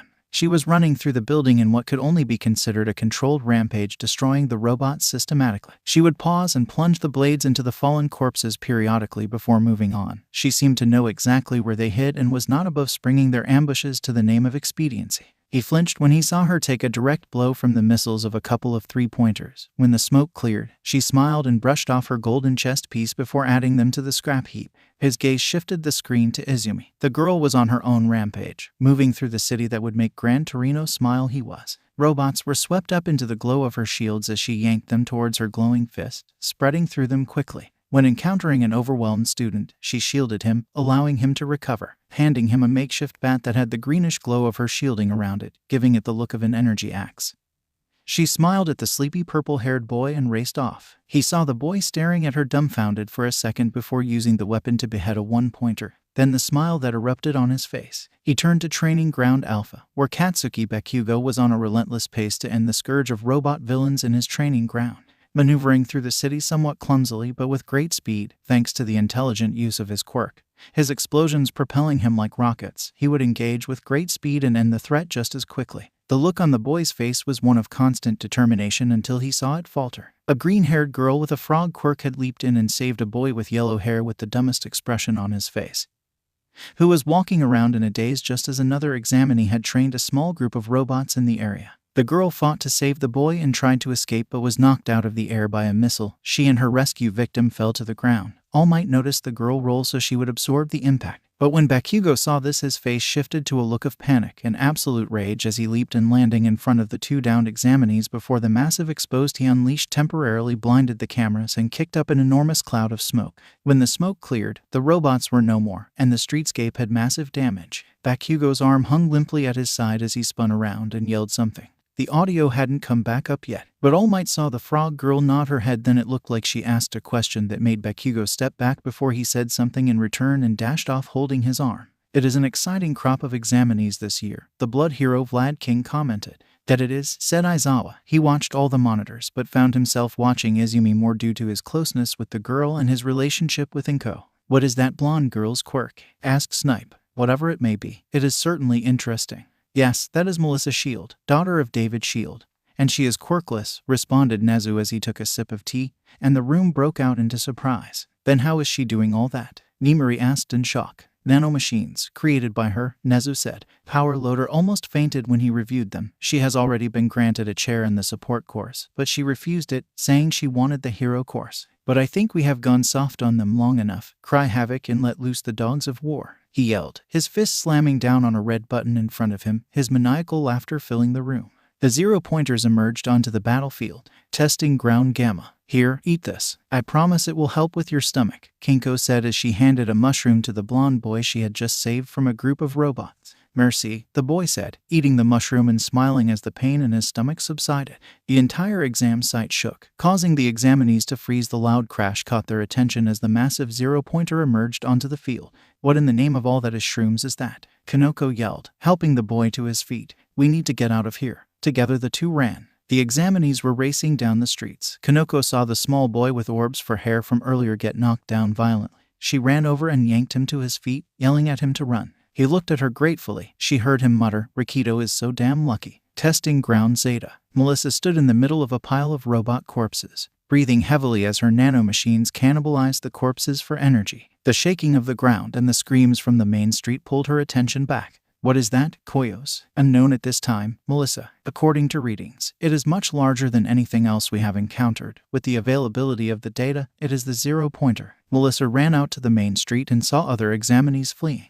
She turned to follow when she heard a scream of pain. A brunette was trapped under some rubble and calling for help, but her cries were ignored. Melissa was angry that these future heroes ignored the girl's cries. We have to help her. Melissa ran towards the girl, her reinforced second skin propelling her forward at great speed. Sliding next to the girl, she offered a reassuring smile. Don't worry, I am here. The girl smiled at her gratefully. Please help, my foot is trapped. Koyos divert to the second skin. Analyze target. Understood. The target has a fracture to their talus. Melissa bent down, the blades and chains disappearing instead. Golden gauntlets formed past her elbows as she bent down and lifted the large rubble, pinning the girl. Can you wiggle out? I think so, the girl responded, pushing herself free. Oh, thank you, thank you. Seeing the girl clear, she let it fall. As the warning sensor on her visor lit up, the warning power went down to 25%. Melissa bent down, helping the girl to her feet, putting her arm around her shoulder, and tried to move from away when the ground shook again, and the 0-pointer rounded the corner. Oh, shit, Melissa called out.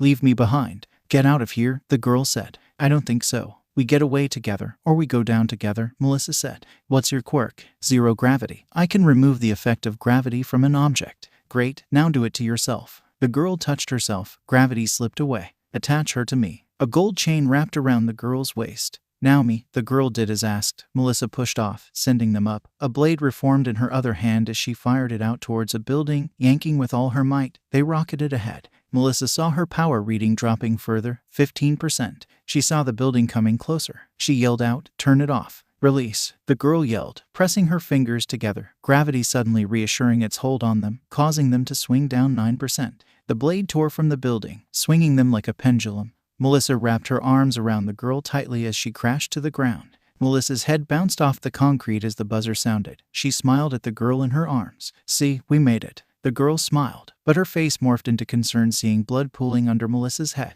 The last thing Melissa heard was the girl yelling for help as she tore off her shirt and pressed it to the back of Melissa's head. Training ground Epsilon. The 0-pointer rumbled into view as Izumi watched the other examinees fleeing. She was about to exit when she saw Rikito come stumbling out of an alley, trying to carry Himiko. He was in a horrible state, bare-chested. His top was wrapped around what appeared to be a naked, unconscious Himiko. There were numerous wounds all over his body, and a vicious gash on his head that was bleeding profusely. He fell to a knee with the ground shaking around him. The building began to fall, rubble plummeting toward them. Rikito looked as the wreckage fell around and not on them and smiled, seeing Izumi. Hold on tight, she yelled. Rikito wrapped his arms around Himiko the best he could. Izumi forced the shield to go under them. Then, twisting, she yanked it to her as more rubble fell around them. The bounced off the ground near her as she caught the bubble. Sending her skidding back some, she set it down or released the barrier. It's okay, Rikito, I have you, she said. Kanoko would never forgive me if I let something happen to you. Thanks, Izumi. He managed to get out, setting Himiko down gently as he could, his enhanced muscles from his quirk fading quickly.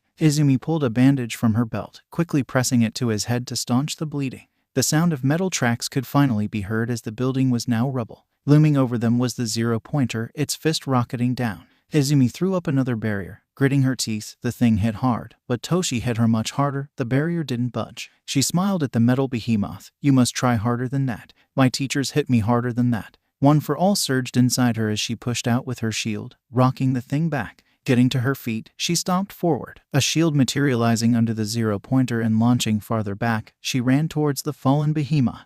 Launching herself into the air, she came and brought her fist down. A shield glowed brightly around her arm as she impacted the center of the down machine. The shield burst forth, punching a hole straight through the zero-pointer. Izumi wasn't finished. She opened a barrier inside the machine and placed one around the outside. The inside one expanded rapidly, exploding the metal beast. Slowly the containment barrier fell. Izumi was standing in the center of what used to be a zero-pointer. Rikido smiled as Izumi dashed to his side. "Thanks, Izumi, I owe you a cake," he said, his body losing its battle with consciousness. "Is the girl okay?" "I think so. She has a nasty knot on her head. I promise I won't tell Kanoko she was naked." "Please don't," he said with a lopsided smile. "I may not live long enough to bake that cake," he muttered as he started slumping to the side. Izumi smiled, using a barrier to catch him and lower him to the ground. She pulled out some more bandages and applied pressure to the head wound as Rikido passed out with what could only be called dignified grace. Recovery Girl was walking towards them. Izumi relayed what information she could as Recovery Girl took over the situation.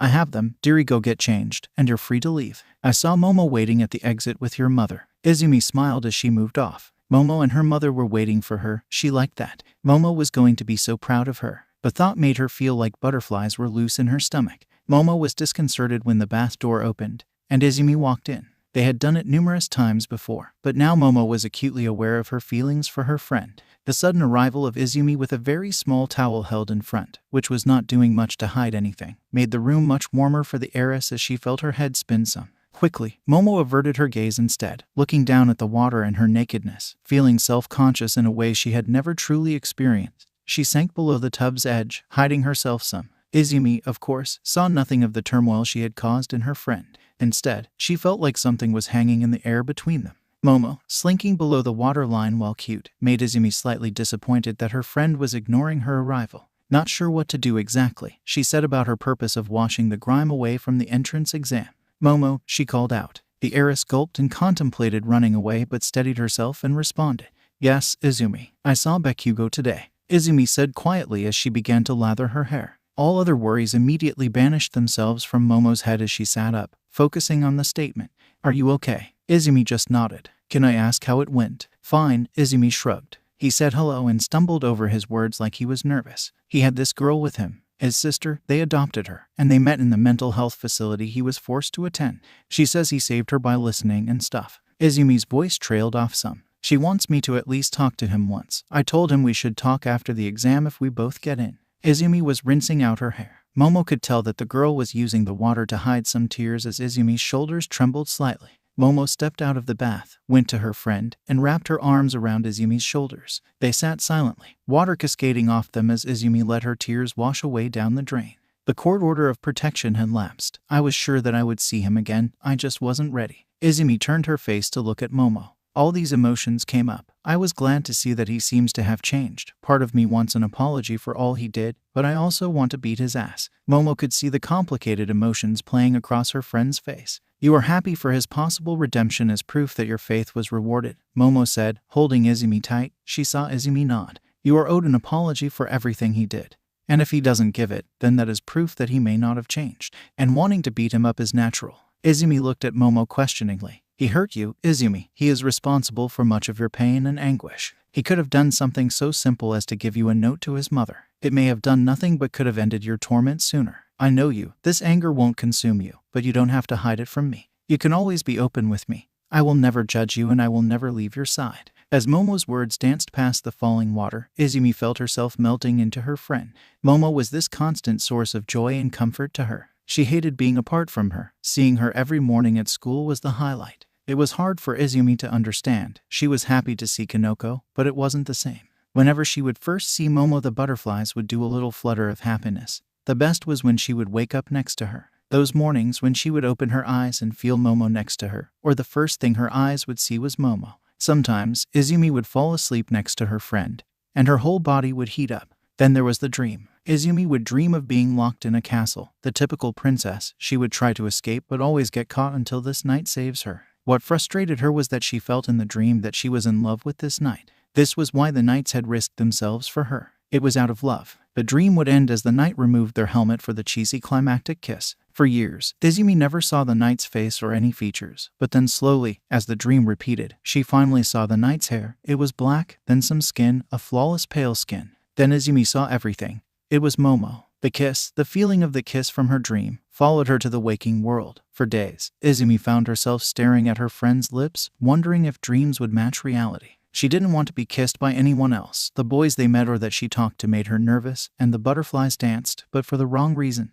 But Momo made her feel safe, secure, loved, cared for, and special, almost everything she could dream of. Even now, she hadn't shared how seeing Bakugo felt with anyone or that she had seen him. She knew that she had to tell someone and that someone had to be Momo. She could be vulnerable with Momo, open, flawed, scared, and anything, and it would be okay. Izumi slowly freed herself from Momo's embrace, and a feeling of absence immediately filled her heart. Better? Momo asked gently. Much, thank you, Izumi responded. Let me get clean, and I will soak some with you in the bath. Momo nodded, making her way to the bath once again. They made some small talk before Izumi went into detail about the exam and everything. Momo felt a little pang of jealousy as Izumi recalled the encounter with Denki and the boy asking her out on a date. But that tidbit seemed to fly over Izumi's head. Inko called for them to hurry up or they would be late for their dinner reservations, bringing their attention back to the real world. Melissa shield. Melissa awoke in the infirmary at UA. As she stirred to consciousness, she felt a soft touch on her hand. Opening her eyes, she saw the brunette from the exam sitting next to her bed with a relieved look on her face. I am so glad you are awake. Recovery girl said you would be fine, but I was still worried. The girl said with a smile. Thank you for saving me. Melissa did her best to return the smile. That is what heroes in training should do. But you were the one who came and did it. The others ... they just ran away. The girl looked down before shaking her head and recapturing Melissa's gaze. I never told you my name. Ochako Uraraka, she said, her smile returning. Melissa shield. Ochako's smile seemed contagious, and Melissa couldn't help but reciprocate it. I am so happy to have met you, but I have to get going. People are waiting to talk to you and I need to catch the train home. I am sure you got in. And I hope I do, too. I would like to see you again. Ochako said, grabbing her bag. I hope you get in as well, Ochako, Melissa said, smiling as Ochako waved, making her way out the door. As soon as Ochako left, the door opened, and in walked her Uncle Might. Melissa was reaching for her phone. She smiled at her uncle and then frowned when she saw 18 missed calls from her father and 56 unread text messages. She didn't have to be a genius to figure out what it was all about.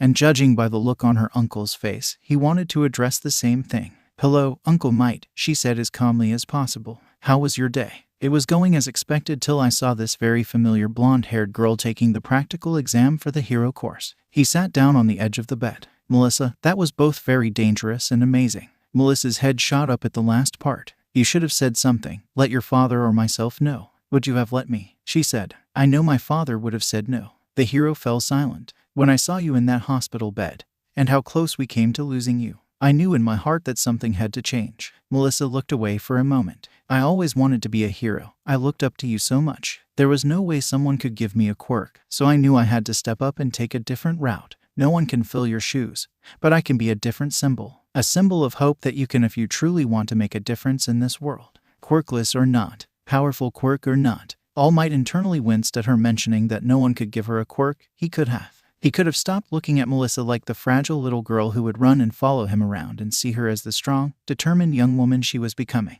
She had seen what had happened, and not knowing that he could have done something about her quirkless status, she instead went a new way. She came to a fork in the road and went straight. Did I get in? She asked quietly. I don't know, Melissa, he said softly, touching her shoulder. I have to abstain from voting for you due to our relationship.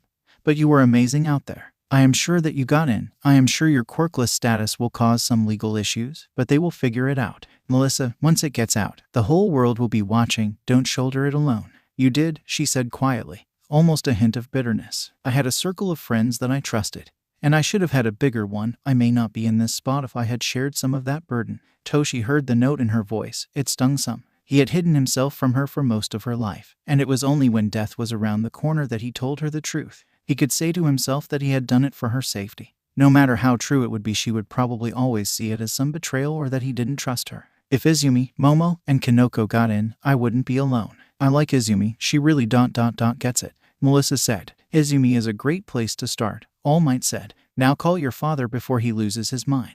Once you are done, get dressed. We are going out to dinner tonight with Izumi and her family to celebrate the exam. Melissa nodded, turning her attention to her phone. "I am proud of you, Melissa," her uncle said as he exited the room. Melissa smiled and felt warm as those words she longed to hear drifted down to her. Now the next words she chased were welcome to UA. Dinner. They arrived at the exclusive restaurant, with most of the Shimura clan feeling out of place. Momo, of course, had been here before. Shota was dressed in a nice suit, clean-shaven, and feeling very out of place as he extended his hand to help Inko out of the car. Both were dressed in black, with Shota accented in green to match Inko's hair. Momo and Izumi wore matching dark green dresses with a mid-leg slit that hugged them perfectly. Nimiri wore a similar style in dark purple, with Melissa in navy blue. They were escorted in and taken up the private elevator to avoid being seen by the other patrons, leading to a private room where Toshi was waiting for them. The three girls sat together and started talking about the exam while the adults smiled, Nimiri nudging Shota about the memories of youth. Inko, of course, took some pictures of everyone. Though feeling out of place, Shota was happy that he was here. Inko, being by his side, was drawing more out of him, bringing him more out of his shell, and watching Izumi grow from this timid twig to this robust young woman had been an amazing journey. He wondered if she and the others would end up in his class. Would he have a chance to guide them and help them grow and reach their full potential? He wanted Melissa in his class, a quirkless hero. It would cause such shockwaves that even he knew the world would be watching. He knew that Izumi shouldn't be in class due to his relationship, but he selfishly wanted her and her friends there. Watching the trio together and the sheer joy they carried with them brought back such fond memories of his school days till tragedy took that away. His curmudgeonly demeanor had been chipped away and softened by being given a glimpse of life he had never believed to be in reach. Seeing the strength that Inko and Izumi had shown over the years to come out of that situation and to find themselves here in this moment was a wake-up call for him. The chip that had rested so contently on his shoulder felt awkward and heavy. When he walked into his first session with Hound Dog, he thought the therapist was about to burst into tears. For so long, the burden he had carried with him from Abaro's death had eaten him, gnawed at his very soul. He buried his pain and ignored the pain that Hashi and Nimiri had and were going through, expelling or demoting students to save them. Some needed it, but they deserved a chance to chase their dreams, to grow and become better than what they were. The strength of a willingness to grow and a determination to succeed has been shoved in his face and made him see. Inko and Izumi had dared him not to notice, but he couldn't. Then there was All Might and his connection to the family. He respected All Might, but they never saw eye to eye. He was loud and bombastic until he got a chance to know the man. But he was gentle and subtle, a force to be reckoned with. He had to carry himself as a symbol of something infallible, incorruptible, unbreakable. But then he was broken, almost died, and everything changed. The man who always smiled didn't. The man who was always loud was quiet. Shota and he had begun to bond over the fact the fire breath was a complete piece of shit and needed to be kept away from Inko and Izumi at all costs. Watching All Might work when no one was watching was something to see, and intellect was hidden from the world, and cunning and wit were kept secluded from almost everyone. The fire breath disappeared. There was no word, nothing, and no one was looking for him. Shota asked All Might about it, and he said that fire breath was no longer a concern. Shota wanted to question it, but he chose not to. Now he was here at dinner. The only one missing was Hashi, who was on his way. The family Shota had always kept at arm's length. The family he wanted but had not known, and the future he dared to dream were all around him. He looked at Inko and felt love well up inside of himself. She made him want to be a better hero, a better person, and a better man. That was a woman he wanted to spend the rest of his life with. The world's loudest peacock pulled him from his musings. But he didn't mind this time. He was happy to see his oldest friend. The meal was amazing.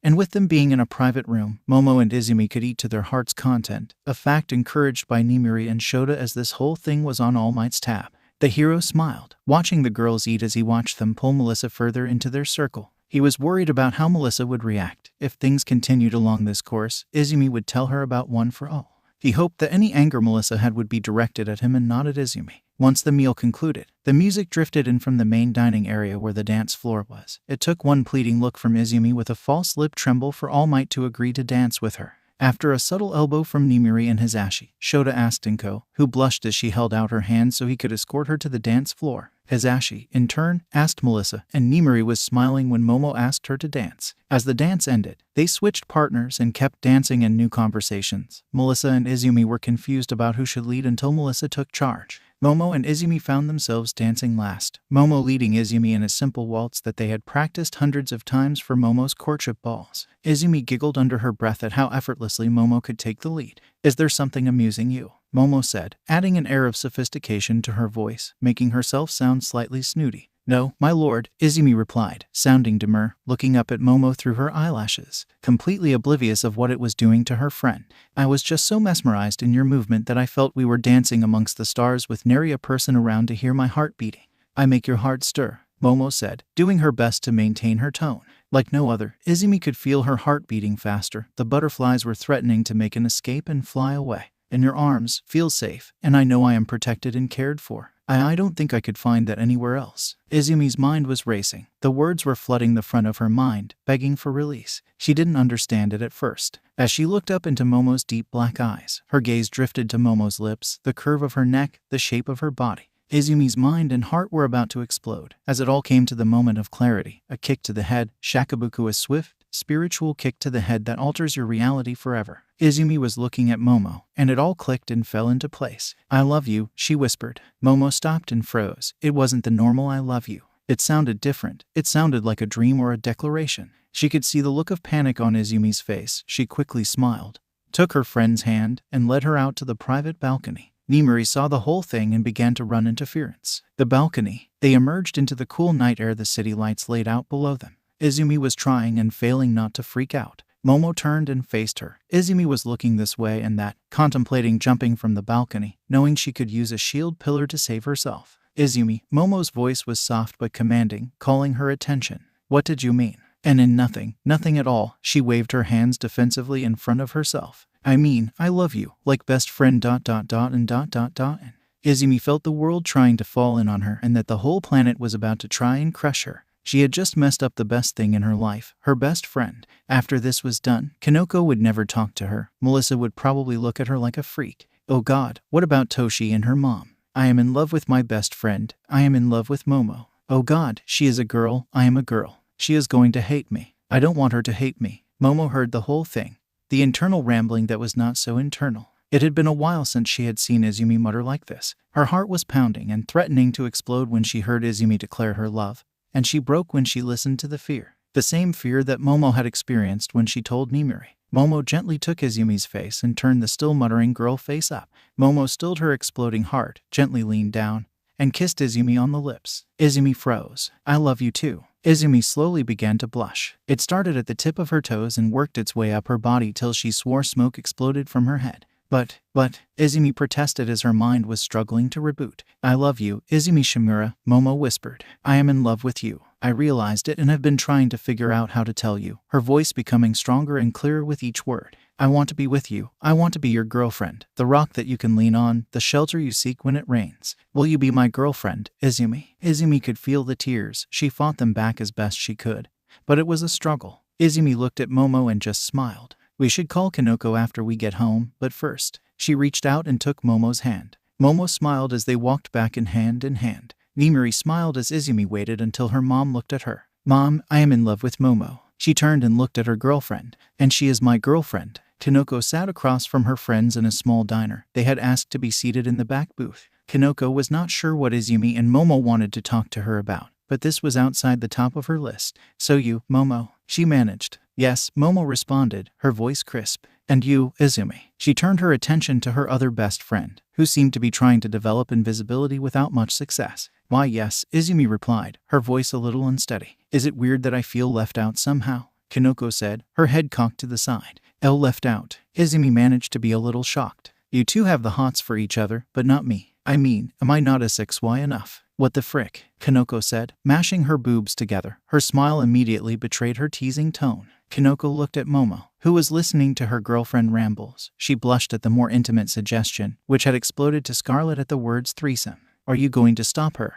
Kanoko asked, trying not to blush or laugh. It honestly was 50/50. "No, I want to see where this goes," Momo replied. "I can't be a homewrecker, that would be terrible. But I already told Momo she could still have Caliban from Sound of Fury. But Sato is nice and has always been so nice to me. And Momo, I wouldn't want to put him in that position. Also, he doesn't do it for me. He doesn't make it feel like the butterflies want to run rampant or explode like Momo. But Kanoko is very pretty, and I like her a lot, but I don't know if it is like that. Momo was the knight in my dreams. She was the one I wanted to kiss. And wow, reality is so good. So I don't think I am attracted to Kanoko like that. But I have to say she looks perfect in a swimsuit." Izumi, unaware that her internal monologue was not in her, looked at Kanoko directly. I am sorry, Kanoko, you are very pretty, but I am not ready. And I wouldn't be fair to Sato. Understandable. Thank you for your honesty, Kanoko managed before busting out in laughter. The confusion on Izumi's face just elevated it to another level. Izumi looked at Momo. Foursome, homewrecker, butterflies, the night in your dreams. That was all Momo said. The eep that escaped Izumi's lips as she went nuclear realized they had heard everything. Her hands flew to her mouth in fists, turning it into the cutest chipmunk face that Momo had ever seen.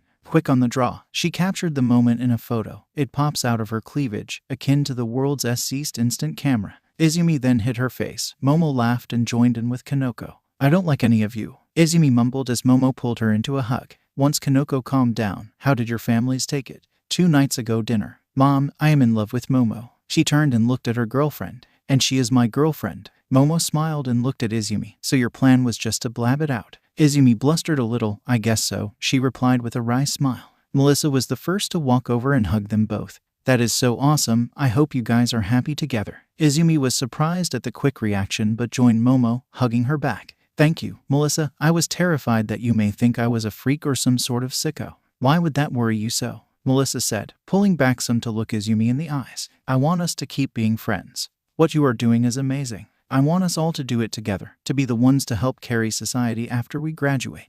Izumi's voice was rich with emotion and passion. You think it's amazing? Melissa whispered. We both do, Momo added. Izumi just nodded. You are going to change how everyone looks at being a hero. Melissa, I know you and Izumi are close. I hope we will develop a strong friendship as we get to know each other more. I want to be there to see the world's first quirkless hero knock everyone on their butts. Melissa smiled and teared up briefly before hugging the new couple tightly. I want us to be friends together. We all to be the top heroes and the new #1 second. Like a super powerful, awesome team that shows the world that we can do it, especially if we work together. That is so awesome. I want that as well. All of us in Kanoko and all the others we meet along the way. Izumi said, her face brightening. All Might sat back and smiled. While Izumi and Momo coming out was not what he thought would happen tonight, but the girls' bonding and friendship deepening, he did hope for. He was happy for the young couple. Momo was already aware of One for All. She had been there by Izumi's side since the girl had begun to go to school, and it was apparent how much she cared and supported Izumi. Also, though they would experience some kickback in their current school, it wasn't unheard of or looked down upon in the hero community. Midnight just smiled as she knew about Momo's feelings. And though she was unsure about Izumi, she had witnessed some things to believe that her niece was at least interested in Momo. Present Mike was happy for them. He was glad that Izumi was able to find someone she cared for. He was worried that the trauma of her youth would have taken that from her, but knowing that she was willing to open herself up and trust in that way was a huge milestone. Aizawa looked at the couple. He wanted to congratulate them but worried they might be making a mistake. It was an exciting place to be in. He didn't say anything. Instead, he thought about Momo and Izumi, their interactions, and how they treated each other. While he would have told them to pursue romance after UA, he also knew what could happen between now and then. He didn't want to see either of them suffer in that way or bear the burden of having not told someone how you felt about them and having that person taken from you. He regretted never telling Aburo how much he appreciated him for all he did for a young Aizawa. Before he responded, he looked at Inko. Inko rose and walked over to the young couple. Melissa stepped aside. Izumi took Momo's hand. Momo could tell that Izumi was nervous. That all disappeared when she hugged the two of them tight. All I have ever wanted for you is to find happiness and peace and live your life, Inko spoke softly. Momo, you have done as much for my daughter as we all and in different ways than we ever could. If, by being together, you two can find happiness and safety, then all I ask is that you treat each other well, talk about your problems, and don't be afraid of what anyone says. As long as you have someone who will support you and help shoulder that burden, that is all you need. She kissed them both on the forehead. I am happy for you both. The girls melted into the patent Inko hug and did their best to return it. Aizawa hugged them both. Listen, children, as long as this doesn't distract you too much from your studies, I am happy for you both. With all that out of the way, the celebration continued into the late evening. Momo spent the night, though it was a little awkward when they first climbed into bed together. Some light, feathery kisses made it all better, and they drifted off to sleep. Izumi felt like she had been asleep for hours, but it had only been a single hour. She reluctantly disentangled herself from Momo and went to get a drink of water. As she entered the kitchen, she saw her mother gazing out the sliding doors to the balcony. Everything okay, Mom? She asked. Inko turned and smiled for her daughter. Everything is fine, Izumi. Are you all right? I thought you went to bed. I don't know. I just woke up. I am still tired, but I wanted some water, Izumi said as she looked down at her cup. Are you really okay that I am gay or that I am in a relationship with Momo? That doesn't bother me at all, sweetie, Inko said as she turned from the door and walked towards her precious daughter. When I was in school, there was this girl, Kiana. She was a few years younger than me, but I thought she was so pretty. Also, I may have kissed a few girls in my time. Inko blushed, as did Izumi. So or were you gay? Izumi wondered. Bisexual would be a more accurate description. Inko leaned back against the counter. I find both men and women attractive, and yes, Shota is aware of this. Listen, baby, don't rush to label yourself. The world will have no problem doing it for you. Find what you like and who you love, as long as they treat you right, never let them go. I never dreamed I would want to be with someone again after the bastard. But I did, and I was ready to open myself up. It was terrifying but the right decision. Inko put her arm around Izumi's shoulders, laying her head on top of her daughter's. As long as you both are happy, that will matter in the long run. Be happy, Izumi. This life has hoisted enough bullshit on us already, so find your joy and hold it tight. I will, Mom. Izumi finished her glass of water. She turned and smiled at her mother. I love you. I love you more. Inko returned her daughter's smile. Now get to bed. Last night. Absolutely not, Momo's father bellowed. He got to his feet, knocking his chair over in the process. I will not allow this. He slammed his hand down on the table. You two will immediately stop seeing each other, and I will hear no more of this nonsense. Her father's reaction took aback Momo. It nearly brought her to tears. Izumi instinctively stepped in front of Momo protectively. Father, won't you listen? Momo said. There is nothing to discuss. You are my daughter, and I will not tolerate such foolishness. He turned to his wife. I told you, Kai, that letting her choose during the balls wastes time. But you insisted that she finds her way. And look where that has led. I am going to arrange a marriage and put an end to this nonsense right this minute. Gio, please calm down, Momo's mother said as she looked at her irate husband and the girls. She noticed Izumi's position in front of Momo, standing there protectively. I did just that, and look what has happened. I allowed you to talk me into letting her pursue heroics instead of business, and I agreed to let her choose her suitor from the proper candidate. She chooses none, and now she is here saying she has a girlfriend. His glare was dancing between his wife and the girls. This ends now. She is going to attend a business university. I will arrange a proper engagement for her. And this green-haired freak can leave this house and never return. It is no doubt her fault. She is confusing Momo. The word freak stung Izumi some. Momo noticed the flinch. Gio, be reasonable, Kai said, her voice raising as she got to her feet. Our marriage was arranged. He fired back. Yes, and you were not happy about it. Kai stood her ground. Yet we managed to love each other just as she will learn to love the husband I choose for her instead of. He waved his hand dismissively at Izumi. This, father, I don't want to be forced into a marriage. I want to pursue a course in heroics. Momo stepped forward, her hand over her heart. Izumi is whom I care for, and heroics is where my passion lies. Nonsense, Gio roared. This is an abomination, and it will not stand. You will do as you are told. You live in my house, and I am in charge. Momo's tears welled. Then goodbye, father. She took Izumi's hand. I choose her in the future that we will forge for ourselves. Momo, Izumi whispered. Goodbye, mother, Momo whispered, turning and leading Izumi away. Momo, you get back here, he yelled after them. This will not stand. I will cut you off. Gio, Kai yelled, don't do this. Momo didn't look back as she and Izumi fled from the house. She looked at her driver and offered a tearful smile as she and Izumi walked down the driveway. They had reached the gates. She looked to the guard, who looked away. The gates did not open. Take me away, Momo said through the tears that were now falling. Izumi hugged her and, using her shielding, put them over the gates. They looked back at the house and saw her father yelling from the top of the driveway, but his words were lost in the wind. Momo saw her mother on the balcony. Kai just motioned for her to go. The two girls fled back to Izumi's house. A tearful discussion between Inko and Midnight led to the women immediately offering to put her up. Momo lay in the room, wrapped in Izumi's arms, and bawled. She had never expected that sort of reaction from her father, that he may have been disappointed, but that was not what had happened. She didn't know how much time had passed till Inko came to the door. Momo dear, your mother is in the building. She is downstairs in the lobby and would like to speak with you. Do you want me to allow her to come up? Inko walked and sat on the edge of the bed. We can say no and ask her to come another day. Momo sat up and dried her eyes. No, I will talk to her, but please don't make me do so alone. Izumi immediately told her she would be right there, and Inko told her she would be in the kitchen if needed. Kai entered the penthouse apartment. The woman introduced herself as Inko Shimura, Izumi's mother. Kai bowed slightly as the woman led her to the living room, where his daughter sat waiting. Kai could tell her daughter had been crying. She wanted to hug her and tell her it would all be all right, but she knew she couldn't. She also saw Izumi there, looking at Kai as if trying to see if she was friend or foe. Hello, mother, Momo said, her voice a little harsh from the crying. Hello, Momo. May I sit? She motioned to a chair across from two girls. She waited for them to nod. I will not return and marry someone I do not love, Momo stated. I will not give up on heroics, and I will not give up on Izumi. Kai thought for a second before she proceeded.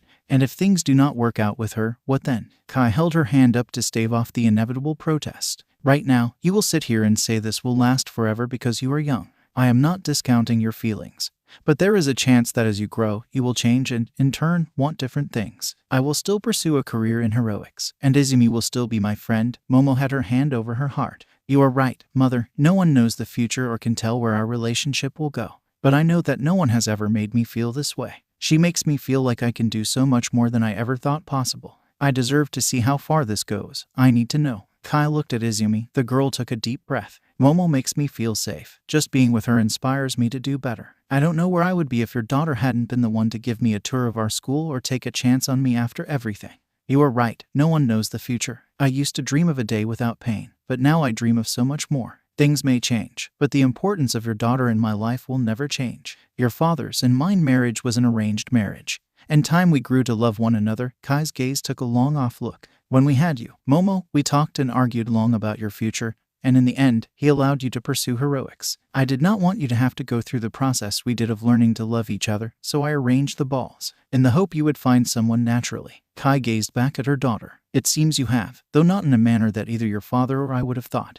I am sorry for disappointing you, Momo said, her head drooping. You have done no such thing, Momo, Kai said, Momo's head snapping up. You are fighting for your dream and what you believe is the best path for you. I love you too much to take that away from you. But father, the Yaoyorozu came to my family seeking an arranged marriage. Their fortunes had taken a turn for the worse, Kai said. I will support you, and I will make sure that you can follow this dream. All I ask is if your father ever comes to his senses, please allow him to try at least and make amends. I know nothing will erase the memory of this day, but that is all I can ask. Momo rose to her feet, slightly unsteady, as she crossed over to her mom's waiting embrace. Today, Kanoko sat back in the booth. Holy hell, that was a roller coaster of a few days. Are you okay, Momo? Knowing that my mom has not abandoned me helps.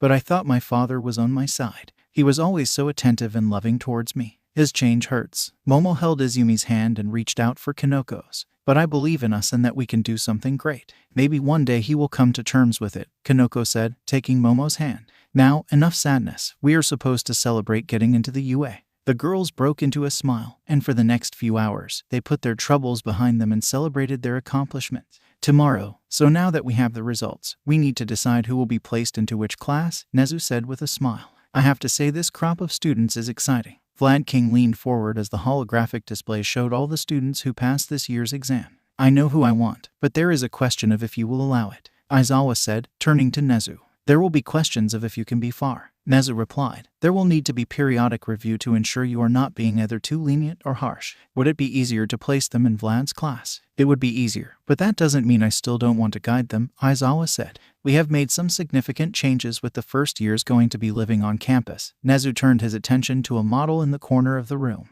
The girls in one section and the boys in another, but the same area. The model was of the new dorms. For the first few years, it was split like a U, separating the boys and girls areas. You could always put all the girls in one class, Nimori said with a smile. I wouldn't mind being that homeroom teacher. While it may help the boys concentrate more, it's probably not the best idea, Vlad said with a chuckle. Let us start with the recommended students, Nezu said, taping a few things on the panel before him. I want Yaoyorozu and Todoroki, Aizawa said. That would leave me with Yurashi and Takage, Vlad mused. I want Todoroki, and I will give you Takage. Those two had quite the dust-up during the exam, Nimori chimed in. It took a lot of talking not to get Yurashi to not go to another school. I am aware Todoroki is only using half his quirk. Yurashi called him out. I wanted him to do so again. We must discover why Todoroki, Endeavor's son, refuses to use his fire. I bet it has something to do with that scar. Vlad looked over to Hound Dog.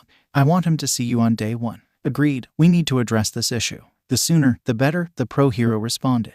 They went back and forth for a few hours, with students bouncing back and forth. Aizawa looked at his class and rubbed his temples. He got what he wanted, but he got what he was also worried about. Class 1A, recommended students, Momo Yaoyorozu, Setsuna Takage. Entrance exam students, Mina Ashido, Ryuko Yanagi, Tenya Ida, Achako Uraraka, Kanoko Komori, Denki Kaminari, Melissa Shield, Ijiro Kirishima, Rikido Sato, Mizo Shoji, Kyoka Jiro, Fumikage Takoyami, Toru Hagakure, Katsuki Bakugo, Himiko Bakugo, Nito Monoma, Minoru Minda and Izumi Shimura. Class 1B. Recommended students, Inasa Yurashi, Shoto Todoroki. Entrance exam students: Yosu Uwais, Senkaibara, Tagaru Kamakiri, Shihai Kirwaro, Itsuka Kendo, Yui Kodai, Suyu Isui, Ibara Shizaki, Jiroda Shishida, Nyaranjiki Shota, Ponitsu no Tori, Kosai Tsuburaba, Tetsu, Yuga Aoyama, Juzo Honuki, Hantasiro, Koji Koda, and Huryu Ren. Are you sure you want to put her and Bakugo in the same class? Midnight said as she leaned forward.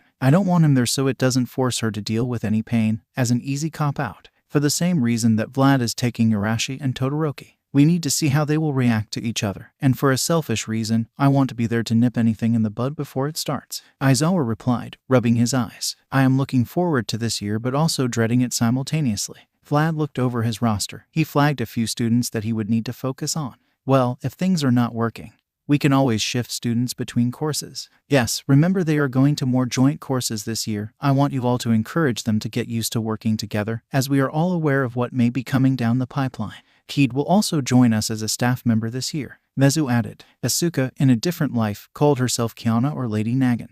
But Lady Nagant had disappeared years ago. The Hero Commission was still looking for her. She walked into the room, her long black hair with tufts of purple and pink tied in a braid over her shoulder. I look forward to working with you all this year, she bowed. The doors opened, and Lunch Rush walked, pushing a cart full of food and drinks. Let us welcome the newest staff members. All Might will be here soon, and let us toast to the new year, Nezu said, raising his glass.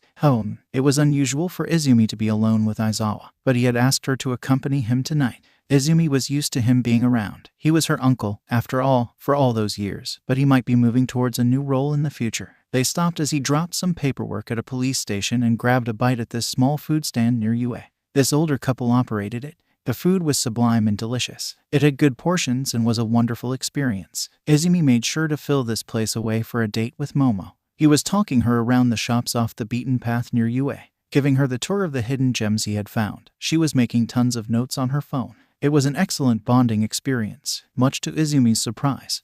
They had made their way to a cat cafe. The staff immediately recognized Aizawa, which made the girl giggle. They were in a private room when he took a deep breath. Izumi, I wanted to tell you now that I am going to be your homeroom teacher. He wasn't expecting the girl to smile and seem excited by that prospect or the warm feeling it gave him when she did smile and seem excited.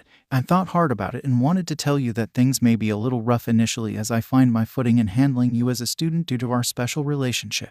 I understand, Izumi said as a Persian kitty found its way into her lap, much to her delight. Aizawa glared at the cat for a moment, as this cat had resisted all his attempts to pet it. Prince apparently fancied girls, so if you seem harsher, I shouldn't take it personally. Yes, I am excited about the future you and your friends have laid out before you, and I want to see that grow. She noticed Aizawa steady himself. The other thing is that Katsuki Bakugo will be in your class. Izumi stiffened some. Did you choose to have him there? Yes, I did, Aizawa said, watching her intently. Why? She said, focusing her gaze on the cat. Of course, I am aware of the history between you two. I wanted him there for 2 reasons. Aizawa leaned forward. As your teacher, I wanted to see how the two of you will get along and how you both will react to the adversity. As someone who cares about you, I wanted to keep a close eye on him in case I need to step in. As you know, there will be a dorm system. Both heroic classes will be living together, so I need to know that you will be okay when you are around him in the dorms. So I guess by this conversation that we both got in. Izumi looked up and saw the man nod in the affirmative. It was hard to see him. I can't say that I am happy about him being in class, but I also am not angry. I want to move past what happened, but I need to know that he is a better person now, and being around him will allow that, so I can make sure it is not an act. That is a very mature thing to say, Aizawa said. Now you can say the other part. I want to punch him in the face so freaking hard. Izumi remembered to censor herself some. Thank you for telling me and caring enough to sit me down like this. You're welcome, Izumi. Aizawa leaned back. I do care about you, and I care about your mother. I want you to know that even though I will be your teacher, you can still come to me as a family when needed. Just tell me this is as a family, not my student. I will also do my best to keep those two things separate. Are you going to ask her to marry you? Izumi said, turning her attention back to Prince. The thought had crossed my mind. Would you be okay with that? He found his favorite cat trotting over to claim him. You make her happy and treat her right, so it doesn't bother me, she smiled. You're not so bad. Neither are you, kid, neither are you. Bakugo house. Hemi was rolling on the floor with Mizuki when Mitsuki walked in, holding 2 large white envelopes and shaking slightly. They are from the UA, she said, her voice rich with emotion. Katsuki, the letters from UA, has arrived. It was dead quiet in the house for a solid minute before they heard his door open, and he came walking down the stairs. Masaru emerged from his home office as the family gathered in the living room. Masaru put his hand on his son's shoulder. You put in the effort. Now it is time to see what the results are. Himiko looked at her brother and smiled. Do you want me to go first? He nodded, staring at the envelope on the table. Himiko took a deep breath and cut open the envelope with a small pocket knife. She pulled a holo disc from the envelope and set it on the table, taping the sender to get it to play. Greetings, MS. Bakugo, it is I, All Might. The visage of the #1 hero of Japan filled the screen. I would first like to congratulate you on overcoming such adversity in your early life. To come and stand where you are now is not an easy feat, so take pride in how far you have come. But enough with that, let us get to the real reason you are watching this. You managed to pass your written exam, but your math score was right on the border, so I suggest looking for some tutoring in that subject. All Might looked around conspiratorially. But do not fret, my dear, math was never my strong subject either. I mean, what is the deal with all those numbers? He smiled before resuming his original position. Now, onto your practical exam, where I must say that you were able to do well, scoring 17 villain points, which would not have been enough for you to pass. Himi had started to droop, but she immediately perked back up. There was another part of this test, and that was hero points, where you scored an amazing 30 points. The screen shifted to a highlight reel of her exam, showing her fighting robots and helping to save students from ambush attacks and getting injured when the 0-pointer showed up by pushing someone away from falling debris and covering another one with her own body. It showed her adapting and collecting people's blood, taking enough to change forms and keep moving. It also showed her naked and unconscious, being carried to safety. Everything was blurred, and her rescue had the decency to cover her in his shirt. Excellent work. Now, to address the immediate problem of the unwanted exposure of your body. Included in your acceptance package is an address for you to go and provide DNA samples as well as hair samples. I hate to say that you are going to get a rather drastic haircut, but it is for a good cause. We are going to make for you undergarments that will still be with you when you change back. And we will also be able to create your hero costume out of the same material. This is a lengthy process, so please get that submitted right away. As for why I am telling you all this, I will be your heroics teacher. I have joined UA as a member of its staff. So welcome to you, Hero Academia Himiko Bakugo. The disc went dark. There were hugs and kisses before they turned to Bakugo, who, with shaking hands, tore open the envelope, dumped it on the table, and just sat staring at the disc. I don't think I can press it, he muttered. You can do it, Katsuki, Himiko said as she came and sat next to him, putting her arm around him. Mizuki walked over and put her hands on his knees. You'll have to do so you can show me how to be a hero, the little girl said. Katsuki looked down at her and smiled. I do, don't I? He said as the little girl nodded, her face all serious. He reached out, and once again, All Might sprang to life. Katsuki Bakugo, let us get right to it. You passed your written exam in the top 5%. You also passed the practical exam with 66 villain points and 27 rescue points, earning you 3rd place overall.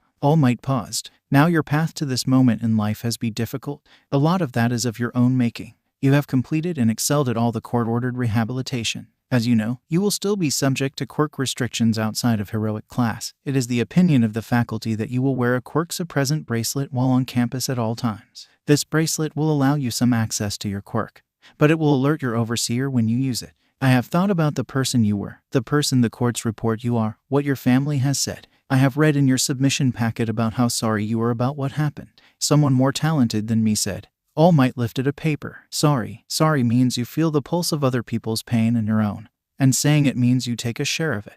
And so it binds us together, makes us trodden and sodden as one another. Sorry, it is many things. It's a hole refilled, a debt repaid. Sorry is the wake of misdeed. It's the crippling ripple of consequence. Sorry is sadness, just as knowing is sadness. Sorry, it is sometimes self-pity. But sorry, really, it is not about you. It's theirs to take or leave. Sorry means you leave yourself open to embrace, ridicule, or revenge. Sorry is a question that begs forgiveness because the metronome of a good heart won't settle until things are correctly set. Sorry, it doesn't take things back but pushes things forward. It bridges the gap. Sorry, it is a sacrament. It's an offering, a gift. I believe that you are sorry for your past deeds.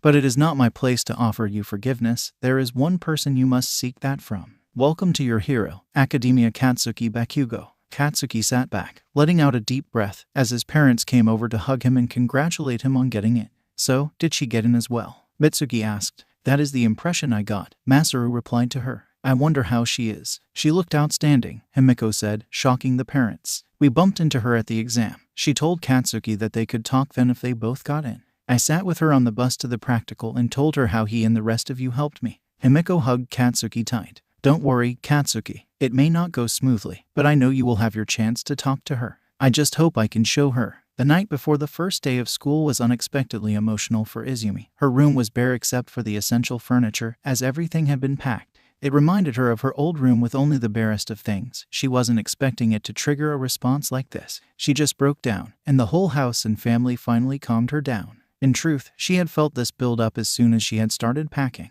This left the greatest constant in her life, Inko. Through everything it had been her and Inko, the horrendous nightmare of before her quirk manifested to the joy of being accepted into UA, of knowing what it was like to be safe. That journey and discovery had all happened here. It wasn't that she thought she would be in some danger in the dorms at UA. Momo, Kanoko, and Melissa would all be there. It was the absence of her mother. Inko was touched, and her daughter had this incredible quirk made stronger by the inheritance of one for all from All Might that could produce shields capable of withstanding a Detroit smash. She was worried about leaving her mother behind. Izumi had never been without Inko. A sleepover was something else. It was always with the understanding that she would return to Inko. Her mother would be there at the end of whatever little thing she had gone on.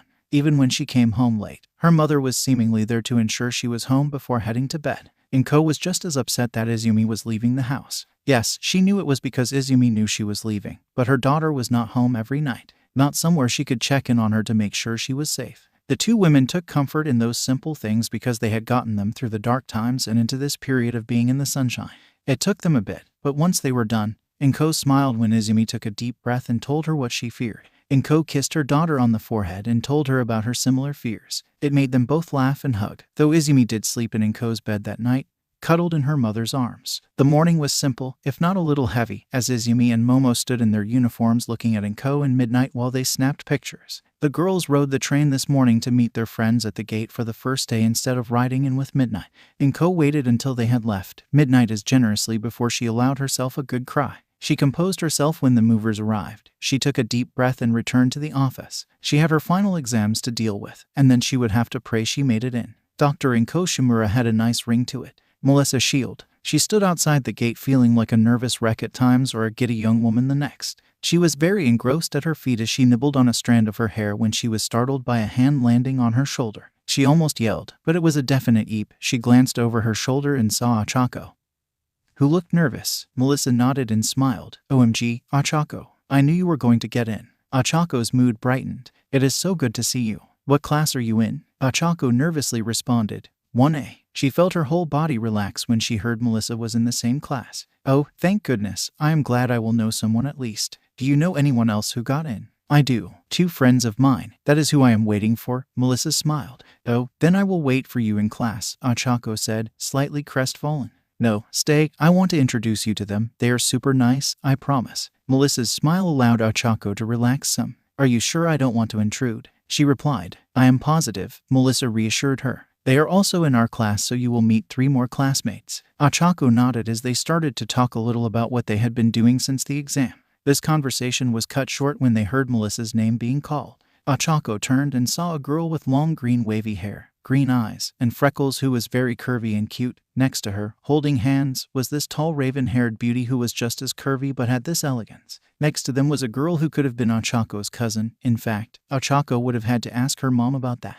Her arms were linked around a young man who looked embarrassed but happy. Achako noticed he was tall, very muscular, and had a broad build. He has short brown hair that is spiked upwards away from his head. His eyes are small and square-shaped with small black pupils, and he has a pair of bushy eyebrows just above them. The young man has enormous, thick lips, slightly darker than the rest of his skin, and a notably large, round nose. What she liked was his gentle smile. It made her relax. Melissa patted Achako's shoulder. Izumi, Momo, I would like to introduce you to Achako Uraraka. She is in Wana with us. Achako smiled and bowed. It is nice to meet you. Izumi returned the bow. Izumi Shimura, it is nice to meet you, Uraraka. Melissa told us about you from the exam. Momo ye Urazu, Momo said, bowing. It is nice to make your acquaintance as well. Izumi turned and motioned to Kanoko. Melissa, you know Kanoko, but this is her boyfriend, Sato. Melissa smiled even more. Kanoko, glad to see you again. So this is the boyfriend you always bragged about. Sato blushed some and scratched his cheek. Kanoko returned her smile. Good to see you again, Melissa, and yup, this is him. Kanoko hugged his arm closer, making Sato blush just a little. Melissa turned to Sato. Melissa Shield, nice to meet you. She bowed. Achako introduced himself and bowed a well. Then Sato introduced himself and bowed. For some reason, Izumi introduced herself again, making everyone laugh. Izumi smiled. "Can I call you Achako?" Izumi asked. Achako just laughed. "I would love it if everyone did. I hope we can all be friends." Momo smiled. "I hope so too. Now that all that is over, shall we head to class?" Everyone, feeling much more relaxed, started walking to class. Class 1A. As they entered the hall, they could hear a commotion from 1B. With relief, they all turned and went to their class. Izumi froze for a second when she looked at the back of the room and saw Katsuki sitting at a desk. She saw his eyes widen, and then he looked away. Momo gave her hand a gentle squeeze to reassure her. As they came in, she noticed Denki and gave him a wave as he walked over, followed by a boy with purple orbs for hair whose eyes seemed to linger on her a little too much for her comfort. She suddenly felt like her skirt was too short and she should have wore tights like Achako. "Hey, Izumi, I knew you would make it in," he said with a smile. "I am glad you made it in as well, Denki." Izumi returned the smile. "This is my friends Momo, Melissa, and Achako." Denki bowed. "Nice to meet all of you. I'm Denki Kaminari, but just call me Denki." "Sup Sato, Kinoko." They heard a cough behind him, and Denki smirked. "This is my buddy, Minoru Mainta." "Ladies, it is nice to meet ya," he said with a lisp, a wink, and a finger gun. The girls all smiled politely. "We should find out where our seats are," Melissa said, holding the hem of her skirt for some reason. Izumi excused herself and let loose a sigh of relief as she wasn't sitting near Katsuki. She wasn't ready for that yet. She bet that Aizawa had something to do with it. She went towards her seat. The girl sitting in front of her paused her conversation and smiled. She set her bag down. The girl's name is Mina Ashido. She appears average height, but her build is slightly wider than some of her other female classmates. Her skin is light pink, and she has somewhat square-shaped eyes with black sclery and yellow irises. She also has long eyelashes below and around the sides of her eyes. Her short, fluffy, and unruly hair is a slightly darker shade of pink than her skin, which frames her face. Additionally, she has two thin pale yellow horns that protrude from her head, hooked squarely and leaning diagonally to opposite sides. She introduced the boy she was talking to as her horn buddy, which made Izumi smile. He was a young man with an average height but a muscular and impressive physique for his age. He has red eyes that are slightly inward and a small scar just above his right eye. He also has small eyebrows and pointed teeth. His rather long hair is dyed bright red and spiked in all directions with gel, with two more pronounced tufts spiked on either side of his forehead like little horns. Izumi smiled even more when she made the connection about the horns. "I take you two know each other then," she said, taking her seat. "Oh yeah, Iji and I went to high school together," Mina said with a smile. "It is a pleasure to meet you both, Izumi Shimura," she said with a bow. "You can just call me Ijiro," the boy said with a smile. Izumi turned around and was about to introduce herself when she noticed the boy who had called out during the entrance exam for interrupting. He had a severe look on his face as if he was disapproving of everyone talking. Hello, I'm Izumi Shimura," she said. "Tenya Ida, it is a pleasure to make your acquaintance." That was all he said before he disapproved of the people talking. She looked to her side and saw a boy with slick blonde hair that got shorter towards the bottom of his head. He styles his hair by parting it to the right and leaving his bangs hanging over his right eye. His irises are a periwinkle blue, his pupils white, and his eyes are slanted downwards towards the far sides of his face. His eyes seemed half closed, accompanied by a smirk and head tilt, which gave him a rather contemptuous look that Izumi didn't care for. "Naito Monoma," he said. "It is a pleasure to meet you, Miss Shimura. Should you require any assistance, don't be afraid to ask." "Thank you," Izumi responded, wishing that her friends were sitting there instead of Nito and Tenya. One was because they were men, and two, they didn't seem friendly. She was thankful when she looked forward and saw Mina, who smiled. "I know, right," Mina said with a smirk, as if she read Izumi's mind, making her blush. "Are you a telepath?" Izumi whispered. Mina laughed, which made Izumi pout slightly. "So cute," Mina and Ijiro thought. "Nope, my quirk is acid," Mina said, still smiling but pushing down a giggle. "But I have always been sensitive to the unexplained. I have a way of just knowing things. Also, my astrology reading said that today would be one of the most important days of my life." Izumi was about to say something, but the Ijiro rolled his eyes. "Of course it is, Mina. Today is the first day of UA." "No, she is so right," said a pair of floating clothes before Ijiro. "My reading said that today was something was going to happen, and it would be the greatest day ever." "Oh, you believe in astrology," Mina said excitedly. "What is your sign?" "I am a Gemini," the invisible girl said. "And you?" she said excitedly. "Leo," Nina said, just as excited. "My horoscope said I would meet a Gemini, Leo, who today would be one of my lifelong friends," they said in unison, squealing, and started chattering. Ijiro winced, the class froze at the sound, and Izumi laughed. Tenya tried to get them to calm down, but it seemed like they couldn't hear them. Izumi looked and saw Momo talking to that boy, Minta, who sat in front of her, and a girl with green hair and sharp teeth who said something that made Momo giggle. Izumi felt a little bit jealous for a moment, but it passed quickly. She saw Katsuki look her way again. Then turn and look out the window. She saw the girl Toga, whom Izumi met on the bus, pat his shoulder and moved to her seat at the front of the class. Kanoko was sitting next to Sato with Denki in front of her. Behind her was a girl with purple hair and what looked like earphone jacks dangling from her ears that seemed to be people watching. Izumi smiled to herself when the door opened, and Aizawa walked in, looking surprisingly awake considering the hour, properly shaved and his hair combed. All the conversations immediately stopped as he made his way to the front of the class. "Good, I didn't have to tell you to quiet down," he said as he placed his hands on the podium. "I am Mr. Aizawa or Professor Aizawa, the Hero Course Overseer for 1A. To prepare all of you for a future as pro-heroes, we have designed this course to optimize every use of your time. Much like high school, you can consider this class your homeroom, where all your core classes will be taught, except for your hero class, practical quirk training, and hand-to-hand combat, of which I am your instructor." He paused. "I am in charge of this course. I have the final say on your advancement or removal from the hero course. I wouldn't say I like to waste time, so that we will begin with the quirk assessment exam.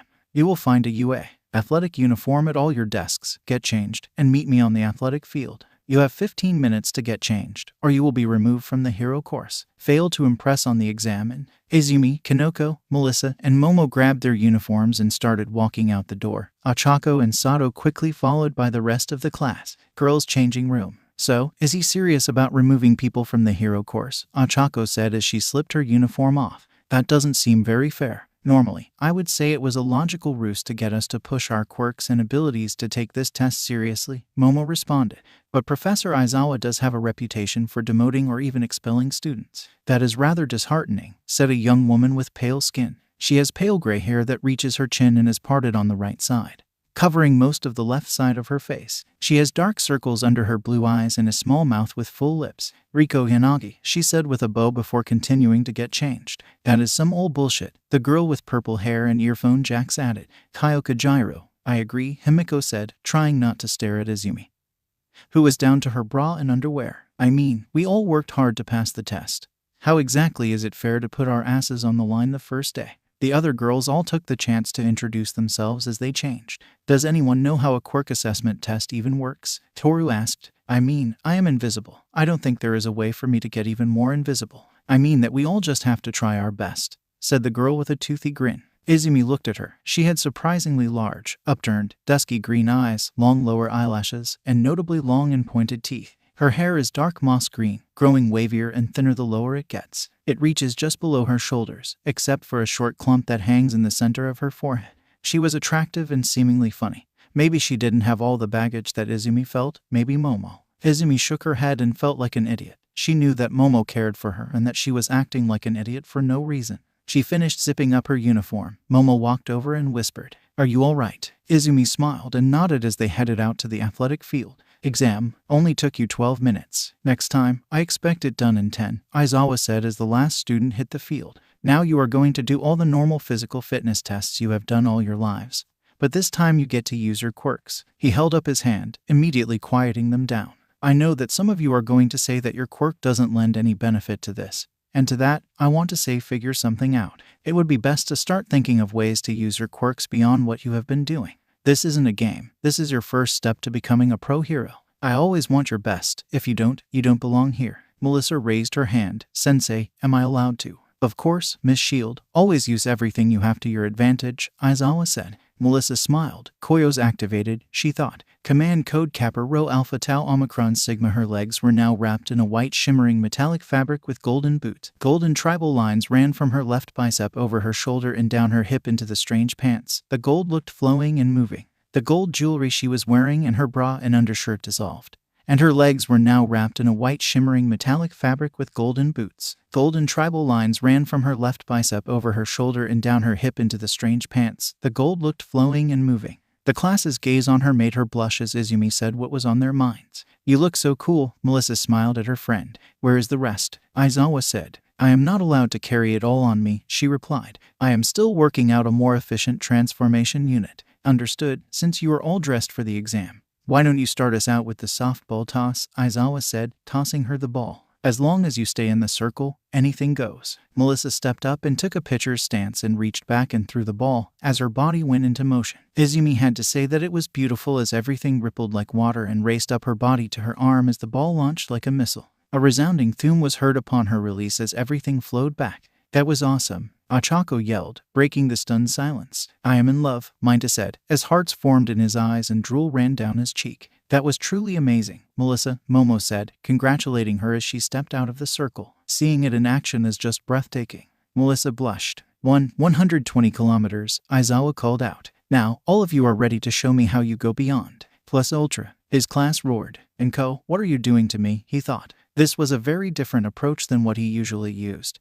It was something Enko had been talking to him about. He was slightly irritated by the smiles he saw on the kids, but he also saw the determination to try and figure out a way to do better than their classmate.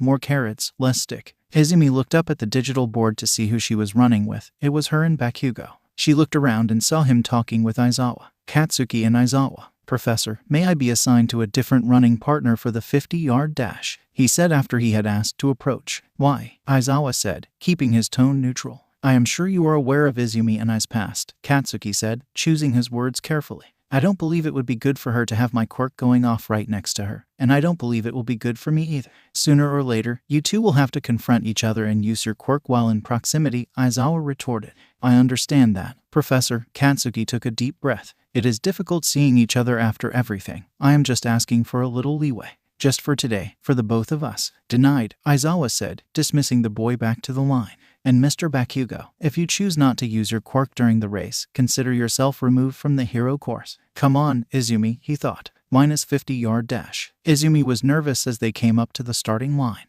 She saw Katsuki try to open his mouth a few times, but nothing came out. Her heart threatened to come out of her chest, and she started to sweat. Before they walked to the line, she felt someone grab her hand. She turned and saw Momo. 30 seconds, sensei. She called out, pulling Izumi to the side. The class was watching, slightly confused. Izumi, take a deep breath. Izumi stared at her, vacant-eyed momentarily, as Momo's words sounded like a jumble. Izumi, she said a bit more forcefully. Breathe for me, Momo said. Izumi took a deep breath. You are going to be all right. He will not hurt you. He is just trying to run his race. Momo put her tilted his head so their foreheads were touching. It is okay, Momo repeated. Izumi felt someone grab her hand. She turned and saw Kanoko holding her hand. You are going to be just fine, Kanoko said. Now is your chance. Show him how far you have come. Kanoko squeezed her hand. Or does Momo have to kiss you right here in front of everyone? Momo and Izumi both blushed. Do you want me to? Momo whispered. No, not yet, Izumi whispered. Instead, she hugged them both for a second before they separated.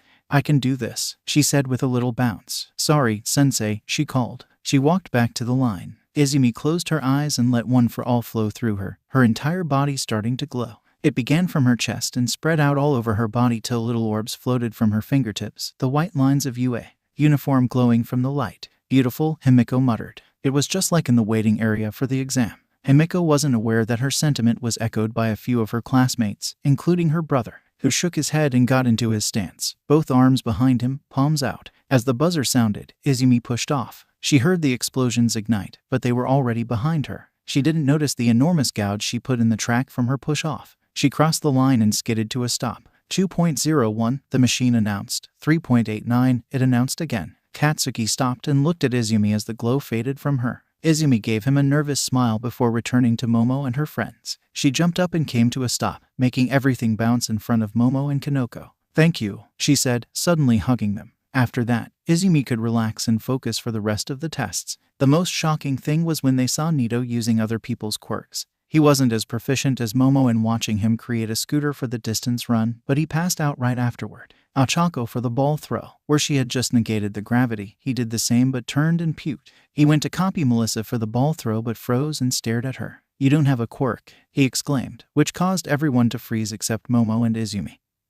who came up to stand behind Melissa. Melissa took a deep breath. You are correct, though I wish you hadn't just shouted that out for the whole class. Professor, are you aware of this? He said, pointing at Melissa, his finger shaking. Aizawa raised an eyebrow. In what world do you think I wouldn't be aware of such a thing? He clapped his hands together loudly. Listen up. The class all turned to him. Ms. Shield is, in fact, quirkless. She scored second on the practical portion of the entrance exam and second in the written exam amongst all the first years, losing only to a recommended student. She is looking to write history and is already on her way. If any of you have a problem, please see me about transferring to general studies. I will not tolerate any quirk discrimination, whether for lack of quirk, type of quirk, or any other nonsense. Mr. Momo, since you needed to announce Ms. Shield's status, why don't you share your quirk with the class? Nito glared at the professor for a moment. Copy. So unless you can copy a quirk, you are quirkless yourself. Nito nodded. So without a quirk already at hand for you to copy, you would be going into a battle quirkless. Nito just nodded. So before you go pointing your finger at someone who is horrified,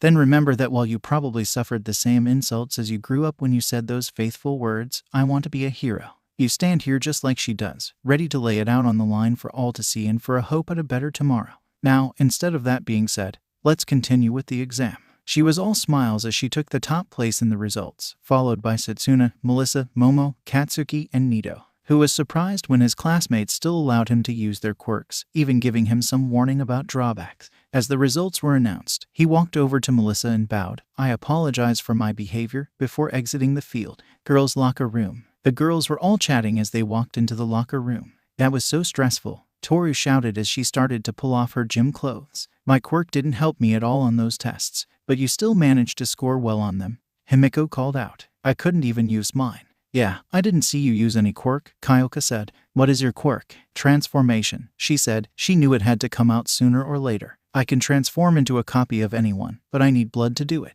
Do you get their quirk? Momo asked as she tossed her gym clothes in the laundry. I so need a shower. She grabbed a towel and headed for the showers. Izumi sighed. Momo, I want to take a shower as well. Would you mind making me some undergarments? She called out, heading towards the shower. They should warn people that we will have gym on the first day. Of course, Izumi. Anyone else? Momo said. They won't be anything fancy, but they will be clean. All the girls shouted their agreement as they approached the showers. So it doesn't bother anyone that I need blood for my quirk, Himiko said, stunned. They all just shook their heads at her. I expected someone to freak out. Why? Setsuna said, strolling into the shower room. You need what you need. You can have some of mine if you want. Himiko was taken aback, but she heard Mina, Kyoka, and Toru all over the same thing. Toru walked up next to her. I have a selfish reason for it. Himiko looked towards the invisible girl in confusion. If you can't copy someone's quirk, I was wondering if you took some of my blood and transformed it into me, would I be able to see what I look like? I haven't seen myself since I was 5. Himiko felt her heartache. While she had been villainized for her quirk, this girl had spent most of her life unseen. The bracelets and outgoing attitude made much more sense now. Sure, Toru. Do you want to do that in your room after we get moved in?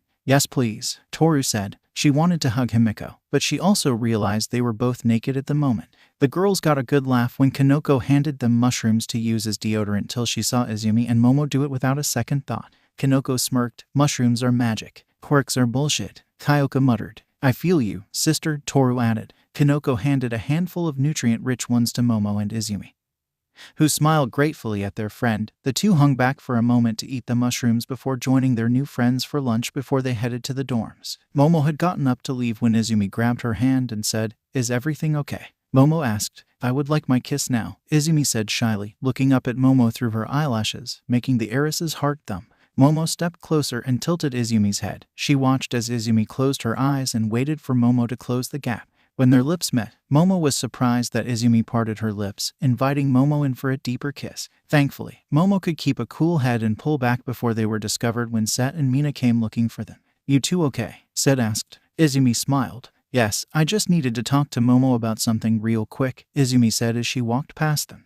Let's go eat. I am so hungry. Momo sputtered when Izumi quickly flipped up the back of her skirt before exiting the room. Dorms. They met the rest of their class in the lunchroom before heading to the dorms. They came up to the massive building. It was shaped like a U, with one side for the boys and the other for the girls of both heroic classes. The main floor had a massive standard room, game room, laundry facilities, gym, study rooms, a gigantic dining hall, a kitchen, and 2 giant baths. A split staircase leads to the divided gender areas. Each side had its own kitchen and standard room. There were also 2 smaller rooms with beanbags and televisions. Elevators and staircases led to the higher floors where their rooms were. They saw their room assignments posted. Izumi was thankful when she saw that her room was across from Momo's at the end of the hall on the top floor. They were looking at the chart when they heard people coming up the stairs. Man, I hope the girls from 1 are nice, they heard a voice say. They would have to be an improvement over most of our classmates. Ribbit, another added. To think they almost started to fight, said another with a noticeable accent.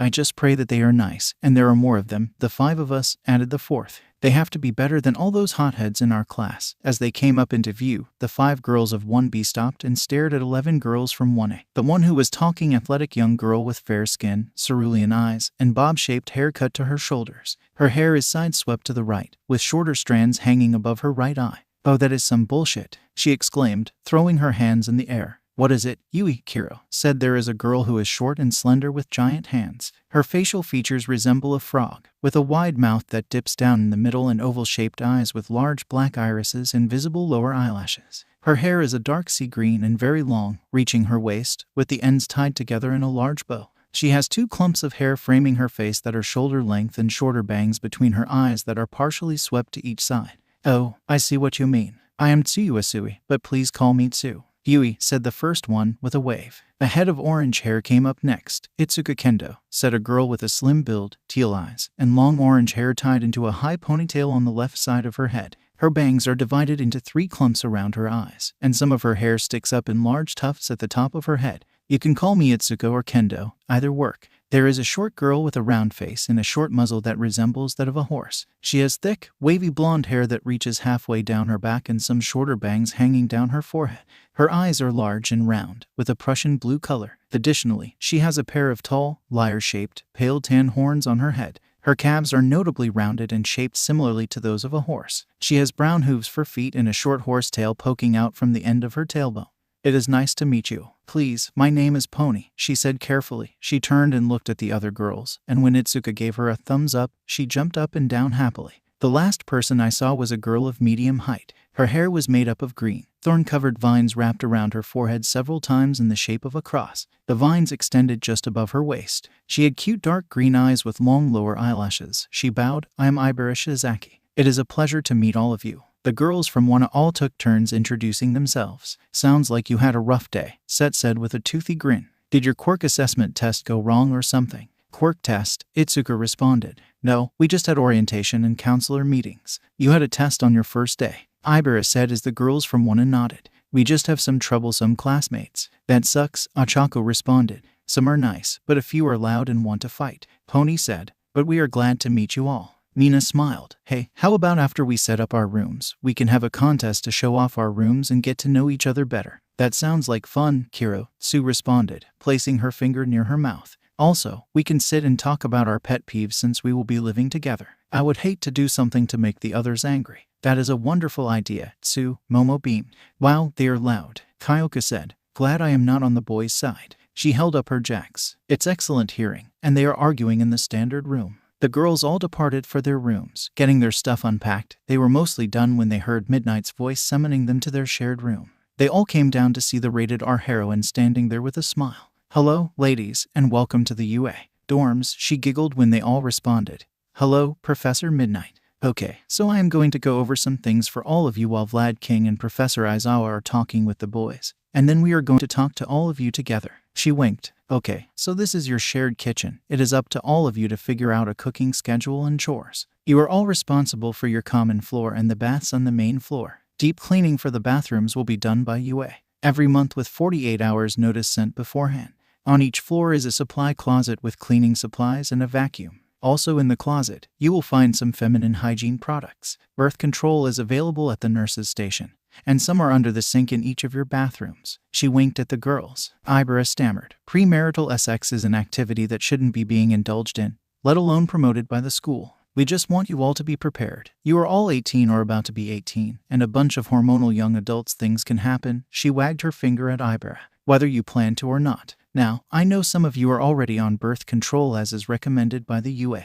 But for those of you who are not, I would recommend doing so. Not only can it protect you in case of sudden hormones, but it can also help in cases of unwanted activity. All the girls went silent. Tomorrow after school, there is an optional class that I am offering for all of you. I highly recommend that you all attend as we will be going over how to deal with, handle, and survive unwanted activity. I know this is a topic that none of you want to think about, and I pray that none of you will have to deal with it, but this is a topic I cannot afford for you to be ignorant about. So please consider attending the class. There will be a few guest speakers, defense training, and dinner. All the girls nodded. Sorry to be a buzzkill, Midnight said, but I suggest you girls take the chance tonight to get to know each other and share your hard limits. We had already planned to, Professor, Momo said, making Midnight smile. It was Tsu's idea. Excellent, Midnight clapped. Basic things. Campus curfew is midnight. After midnight, you must come in through the south gate and check in with security. Your ID badges will allow you access to the dorms after 9 p.m.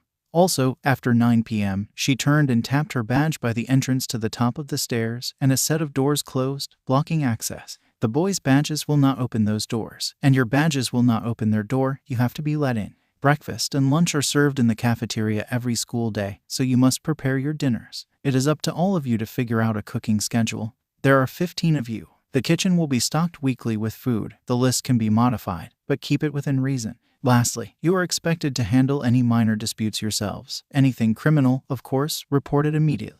I am available to you all 24 hours a day. She pulled out her phone, hit a button, and all the girls' phones beeped. You all have my personal number now. Now let's head downstairs for another lecture and some food. Welcome to UA Girls Hero Course Dorms. The students stood, girls on one side and the boys on the other, as their teachers reviewed the dorm rules. That was not an accurate description. While the girls seemed to be united on their side, the boys did not so much. The 1B boys, most of 1A, seemed to get along just fine. A heterochromia teen with white and red hair was off on the side. What stood out wasn't his leave me alone or die, nor the scar that marred his face. At first glance, one would have mistaken his look for an attempt to murder anyone who dared to look his way. But Izumi knew that look. His eyes would dart to movement, and his body would tense someone moved. Izumi recognized that look. Izumi observed a tense atmosphere in the classroom. Most students glared at each other, but the central tension seemed to be between him and a tall, muscular young man. The young man had dark brown hair that was buzzed and black eyes. Between them were 2 to 3 groups of 1B who looked like they didn't want to deal with either of them while they had their things to sort out. The only thing that she seemed to they could all agree on was they were staring at one like there was unresolved business. When their teachers presented the food, had each student introduced themselves and left for the night, some boys who didn't seem wrapped up in other drama came over to talk with some of the girls. Momo was surprised when Izumi immediately walked across the room to Shoto Todoroki. She remembered the boy and his outburst with Inasa, the tall boy with the buzz cut. Inasa had walked over to Momo, cutting her off from following Izumi. She noticed that Denki had been heading their way, but his gaze followed Izumi, moving through the crowd. MS. Yaorazu, it is a pleasure to see you again, Inasa bellowed. It is a pleasure to see you as well, Momo said with a slight bow. I honestly didn't expect to see you here after the dust-up in the finals. Well, I was indeed going to seek my education elsewhere. I encountered the principal before I left, and after a long conversation, he was able to change my mind. He threw his head back with a hearty laugh. Though I wish my class assignment was different, as I will now have to deal with him, he glared at Shoto. I will not let him poison this school with his arrogance. Momo winced at the volume the young man seemed to use with every word he spoke. Inasa, as I am standing directly before you and not across the athletic field, might I ask you to lower your voice? It is a bit much. I do. He paused. I do apologize, Ms. Yaorzu. Would you mind terribly if I referred to you as Momo in an attempt to deepen our friendship, as I have been referring to you as Inasa? That seems more than fair, Momo replied with a polite smile. She saw the young man's face light up like a Christmas tree when she did so. That makes me enormously pleased, he beamed. Shoto grabbed some food and ate out of the way, staring at the assembled students when he noticed a green-haired girl approach him with a plate in her hands. He sighed and rolled his eyes, wishing she would walk away. She probably was some sycophant of his father who recognized his name.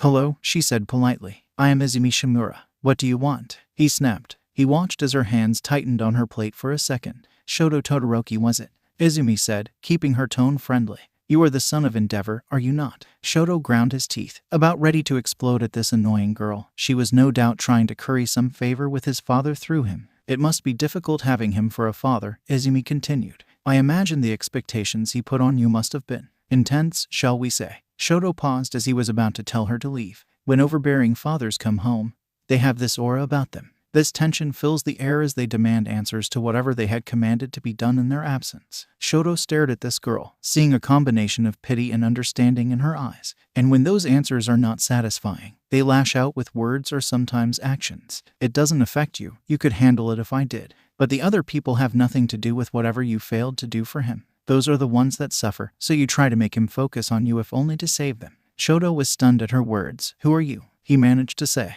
Izumi Shimura. But I used to be Izumi Midoriya. My father was the pro-hero Fire Breath, she responded. He just stared at her. He had heard about the news and the horror stories that had emerged when it broke. He used to wish that something similar would happen to his father, that someone would film what he said or did. The news had struck his father. They had tightened the reins. No longer did they attend school outside the home. It was all private tutors from then on out. I may be wrong, she continued. I could just be talking out of turn. And if I have offended you or your family, I deeply apologize. But I remember that I just wanted one person to listen. If you need to talk, I will be around. Sorry for disturbing your meal. She bowed and walked away. Shoto couldn't say anything, but he stared at her as she disappeared into the crowd around him. He finished his meal and headed to his room. Once inside, he started searching all he could about Fire Breath and his daughter. The first thing that showed up was a video. He sat and watched as a thin, frail, emancipated girl who looked nothing like the one he just spoke to went into battle against her father. Momo eventually guided Inasa to get food. She was walking towards a table when she saw Izumi emerge from the crowd with her plate and sit near Sato, Kanoko, Denki, and Mainta. Momo walked over and sat beside her girlfriend, and Inasa sat across from them. It wasn't long till others from the class began to join them. Soon, all of the students, minus Shoto, were sitting and eating. Izumi looked around the table and smiled at all the future heroes she would one day fight beside and look to for support. She looked down towards the end of the table and saw Katsuki and Himiko sitting together. Himiko conversed with everyone around her. She could see Himiko trying to drag Katsuki into the conversation. But he didn't seem to say much. He would look up occasionally at Izumi and then back to his meal. Izumi realized Denki had asked her a question, but she had been distracted. I am so sorry, Denki. Can you repeat that? I was wondering what your favorite food was, Denki said with a smile. Oh, that is easy, Katsuden. She smiled. I love it. My mom makes the best I've ever had. Mama and Ko's Katsuden is amazing. Kanoko said. She even makes one with mushrooms for me. That is just heavenly. Give me a big juicy burger any day. Melissa said, laughing. I can eat those things day and night. A good hamburger is amazing, Ochako said. My dad makes this one with cheese in the patty. It is so good. The entire conversation shifted to hamburgers, who enjoyed them, and how. Pony quickly pointed out that her home state of Texas had the best burgers anywhere on the planet. Melissa countered with someplace in California as having the best burger. Then, the debate began as the two blonde girls debated this subject as if it were a matter of national security. The laughter became contagious at that point, relaxing everyone with the possibility of Inasa, who still seemed stiff as a board. Momo had introduced him to Tenya Ida, who had taken a seat near them. Momo was familiar with Tenya from a ball the two had attended. Momo had found him nice enough but was unattracted to him, and now she understood why. But after she introduced them, she skillfully let a few topics slip from her lips, and they were discussing the matters furiously, ignoring most of the others around them. Girls' dorm. Once dinner was concluded, everyone pitched in and cleaned up before the girls left to go to their dorms. Once there, it was time for the room competition, Mina declared, and when Momo produced a plastic trophy for the winner, she couldn't help but smile as the girls cheered like she was offering a sizable monetary reward. The first victim was Ibera. The girl let them into her modestly decorated room, which was focused on the large crucifix over her bed. They were also surprised, though none could say why, by the posters of an old movie, Casablanca, a boy band poster framed and signed. Mina and Toru were fawning over the poster, talking about which boy they thought was best, and a few other girls commented. Toru was next. Her room was bright and vibrant, with fluffy pillows everywhere, feather boas draped over the backs of chairs, and lead disco ball hanging from the ceiling, and a few strange abstract posters hanging on the walls. The room was lively and cozy, with an oversized beanbag chair in the corner. Kyoka blushed when the girls entered her room. They were silent, staring at all the musical instruments around. The walls were adorned with band posters. 2 of them were from a band called Deep Dope, including a third behind the door of their lead guitarist, which sent Kyoka blushing harder and driving them out of her room. I understand, Momo whispered to Kyoka. Caliban, Sound of Fury. Kyoka smiled. Oh man, is he hot? And their guitarist, Cookie, the way she plays the guitar, they both said simultaneously, which caused them to laugh. Kanoko's room was this mix of the typical things you would guess that a girl had in her room. Still, there were also these strange boxes around the room where she grew mushrooms, mushroom posters, and far more stuffed animals and figures than anyone would have dared to think existed in the world. Of course, Momo and Izumi were not surprised. The teasing was of the photos of her and Sato. The competition was paused as inquiring minds had questions about the couple, leaving Kanoko blushing and giggling as she gushed about her boyfriend.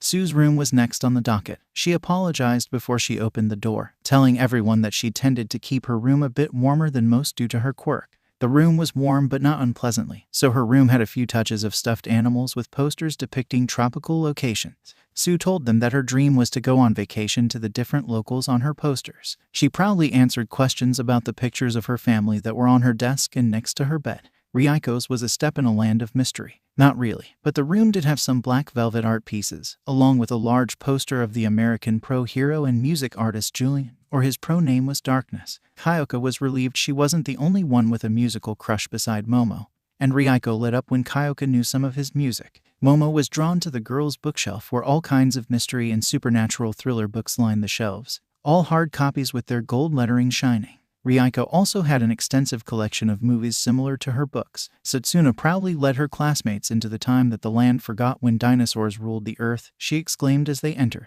Kyoko loved music, Kanoko loved mushrooms, and Ryuko loved the unexplained. Set loved dinosaurs. Every aspect of the room was in homage to them. There was this particular charm and, to it all, this childlike fascination that she had carried with her. Her exuberance was enchanting. She had stuffed versions on her bed to go with realistic depictions that adorned her shelves. One could trace the evolution of her infatuation with the extinct thunder lizards. Ochako sighed as they entered her room. The girl felt, by far, it was the most simple of everything they had seen so far. But she brightened as the girls admired her different space-themed merchandise, including her galaxy projector that looked like her favorite Hero 13. The girls gushed about the well-read books on space and the fascinating collection of sci-fi novels. Ochako, who had grown up poor, had dreaded showing her room ever since the contest was announced, but the way her classmates were acting alleviated that worry and nearly made her cry with how welcoming it all was. Ryuko fell in love with Himiko's room. The dark gothic vampire motif fit the girl well. Everywhere one looked, testaments to the vampire genre littered the room.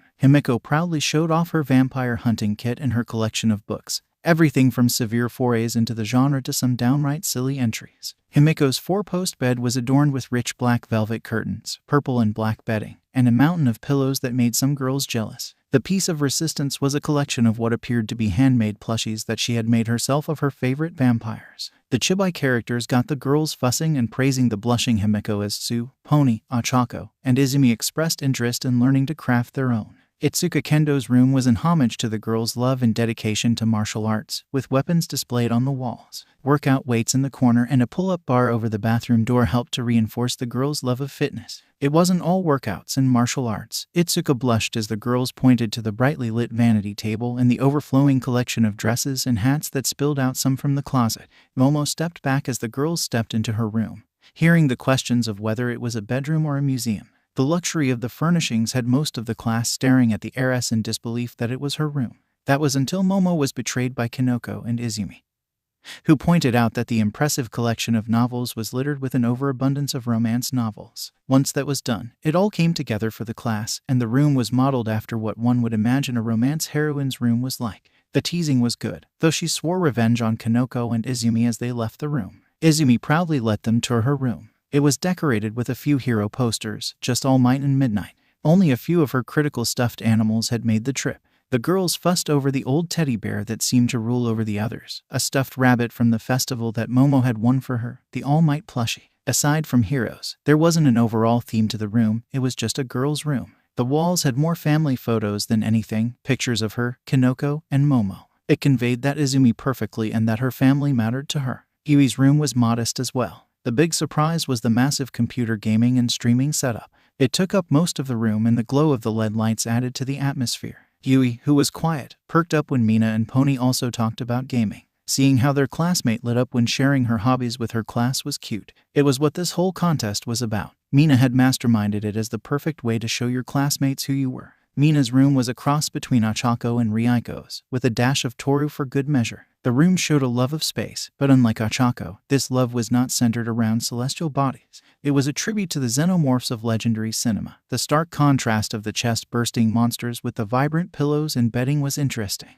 Like Toru, a giant beanbag was tucked into the corner with a mountain of stuffed animals suspended about it. Frilly pink and neon throw pillows lit up against her black comforter. The large makeup case is sitting next to her bed. And the way Mina gushed about her collection of models and books is all in tribute to her xenomorphs. The neon glow of her gaming computer from her desk added to the ambience of her room. Pony took them to her home in Texas. The colors and motifs screamed the American desert. True to her comments, she also had an impressive gaming rig, leading her, Mina, and Yui to compare specs and start talking about processors and graphic cards. Pony's room paid tribute to her favorite entertainment source, action films. The posters on the walls showed the action stars in all their glory. Like Izumi, there was a collection of family photos and a photo of a slightly younger Pony with the legendary American hero stars and stripes. Where Izumi had All Might, Pony had stars and stripes. Pony, of course, had to promise to show the girls how to use a lasso on their next day off. The final contestant was Melissa, who opened the door and stepped back. Walking into her room was like walking into some futuristic room on a show about deep space exploration. The walls were all metallic, and various tools and screens were everywhere. Half the wall was dedicated to her 6 monitors for her computer, making the gaming girls drool. When Melissa showed them the holographic keyboard and visor setup, they nearly fell from the shock. When asked about books, Melissa pointed to the tablet in her bed. All digital, aside from a few All Might plushies and an ancient velveteen rabbit. Everything else was digital. Even the weights in the corner didn't look normal. They all made their way back to the standard room to vote on who had the best room. Himiko was flabbergasted at her victory, though she did ham it up for her acceptance speech, leaving everyone cheering and laughing. The girls all sat and enjoyed each other's company, laying the foundation for a chore wheel and cooking schedule. Mina quickly established a group chat, and Momo insisted that everyone email their culinary preferences so they could have them on file in case of allergies or severe dislikes. The girls all headed up to their rooms after that. Much to Momo's delight, Izumi decided to sleep with her tonight.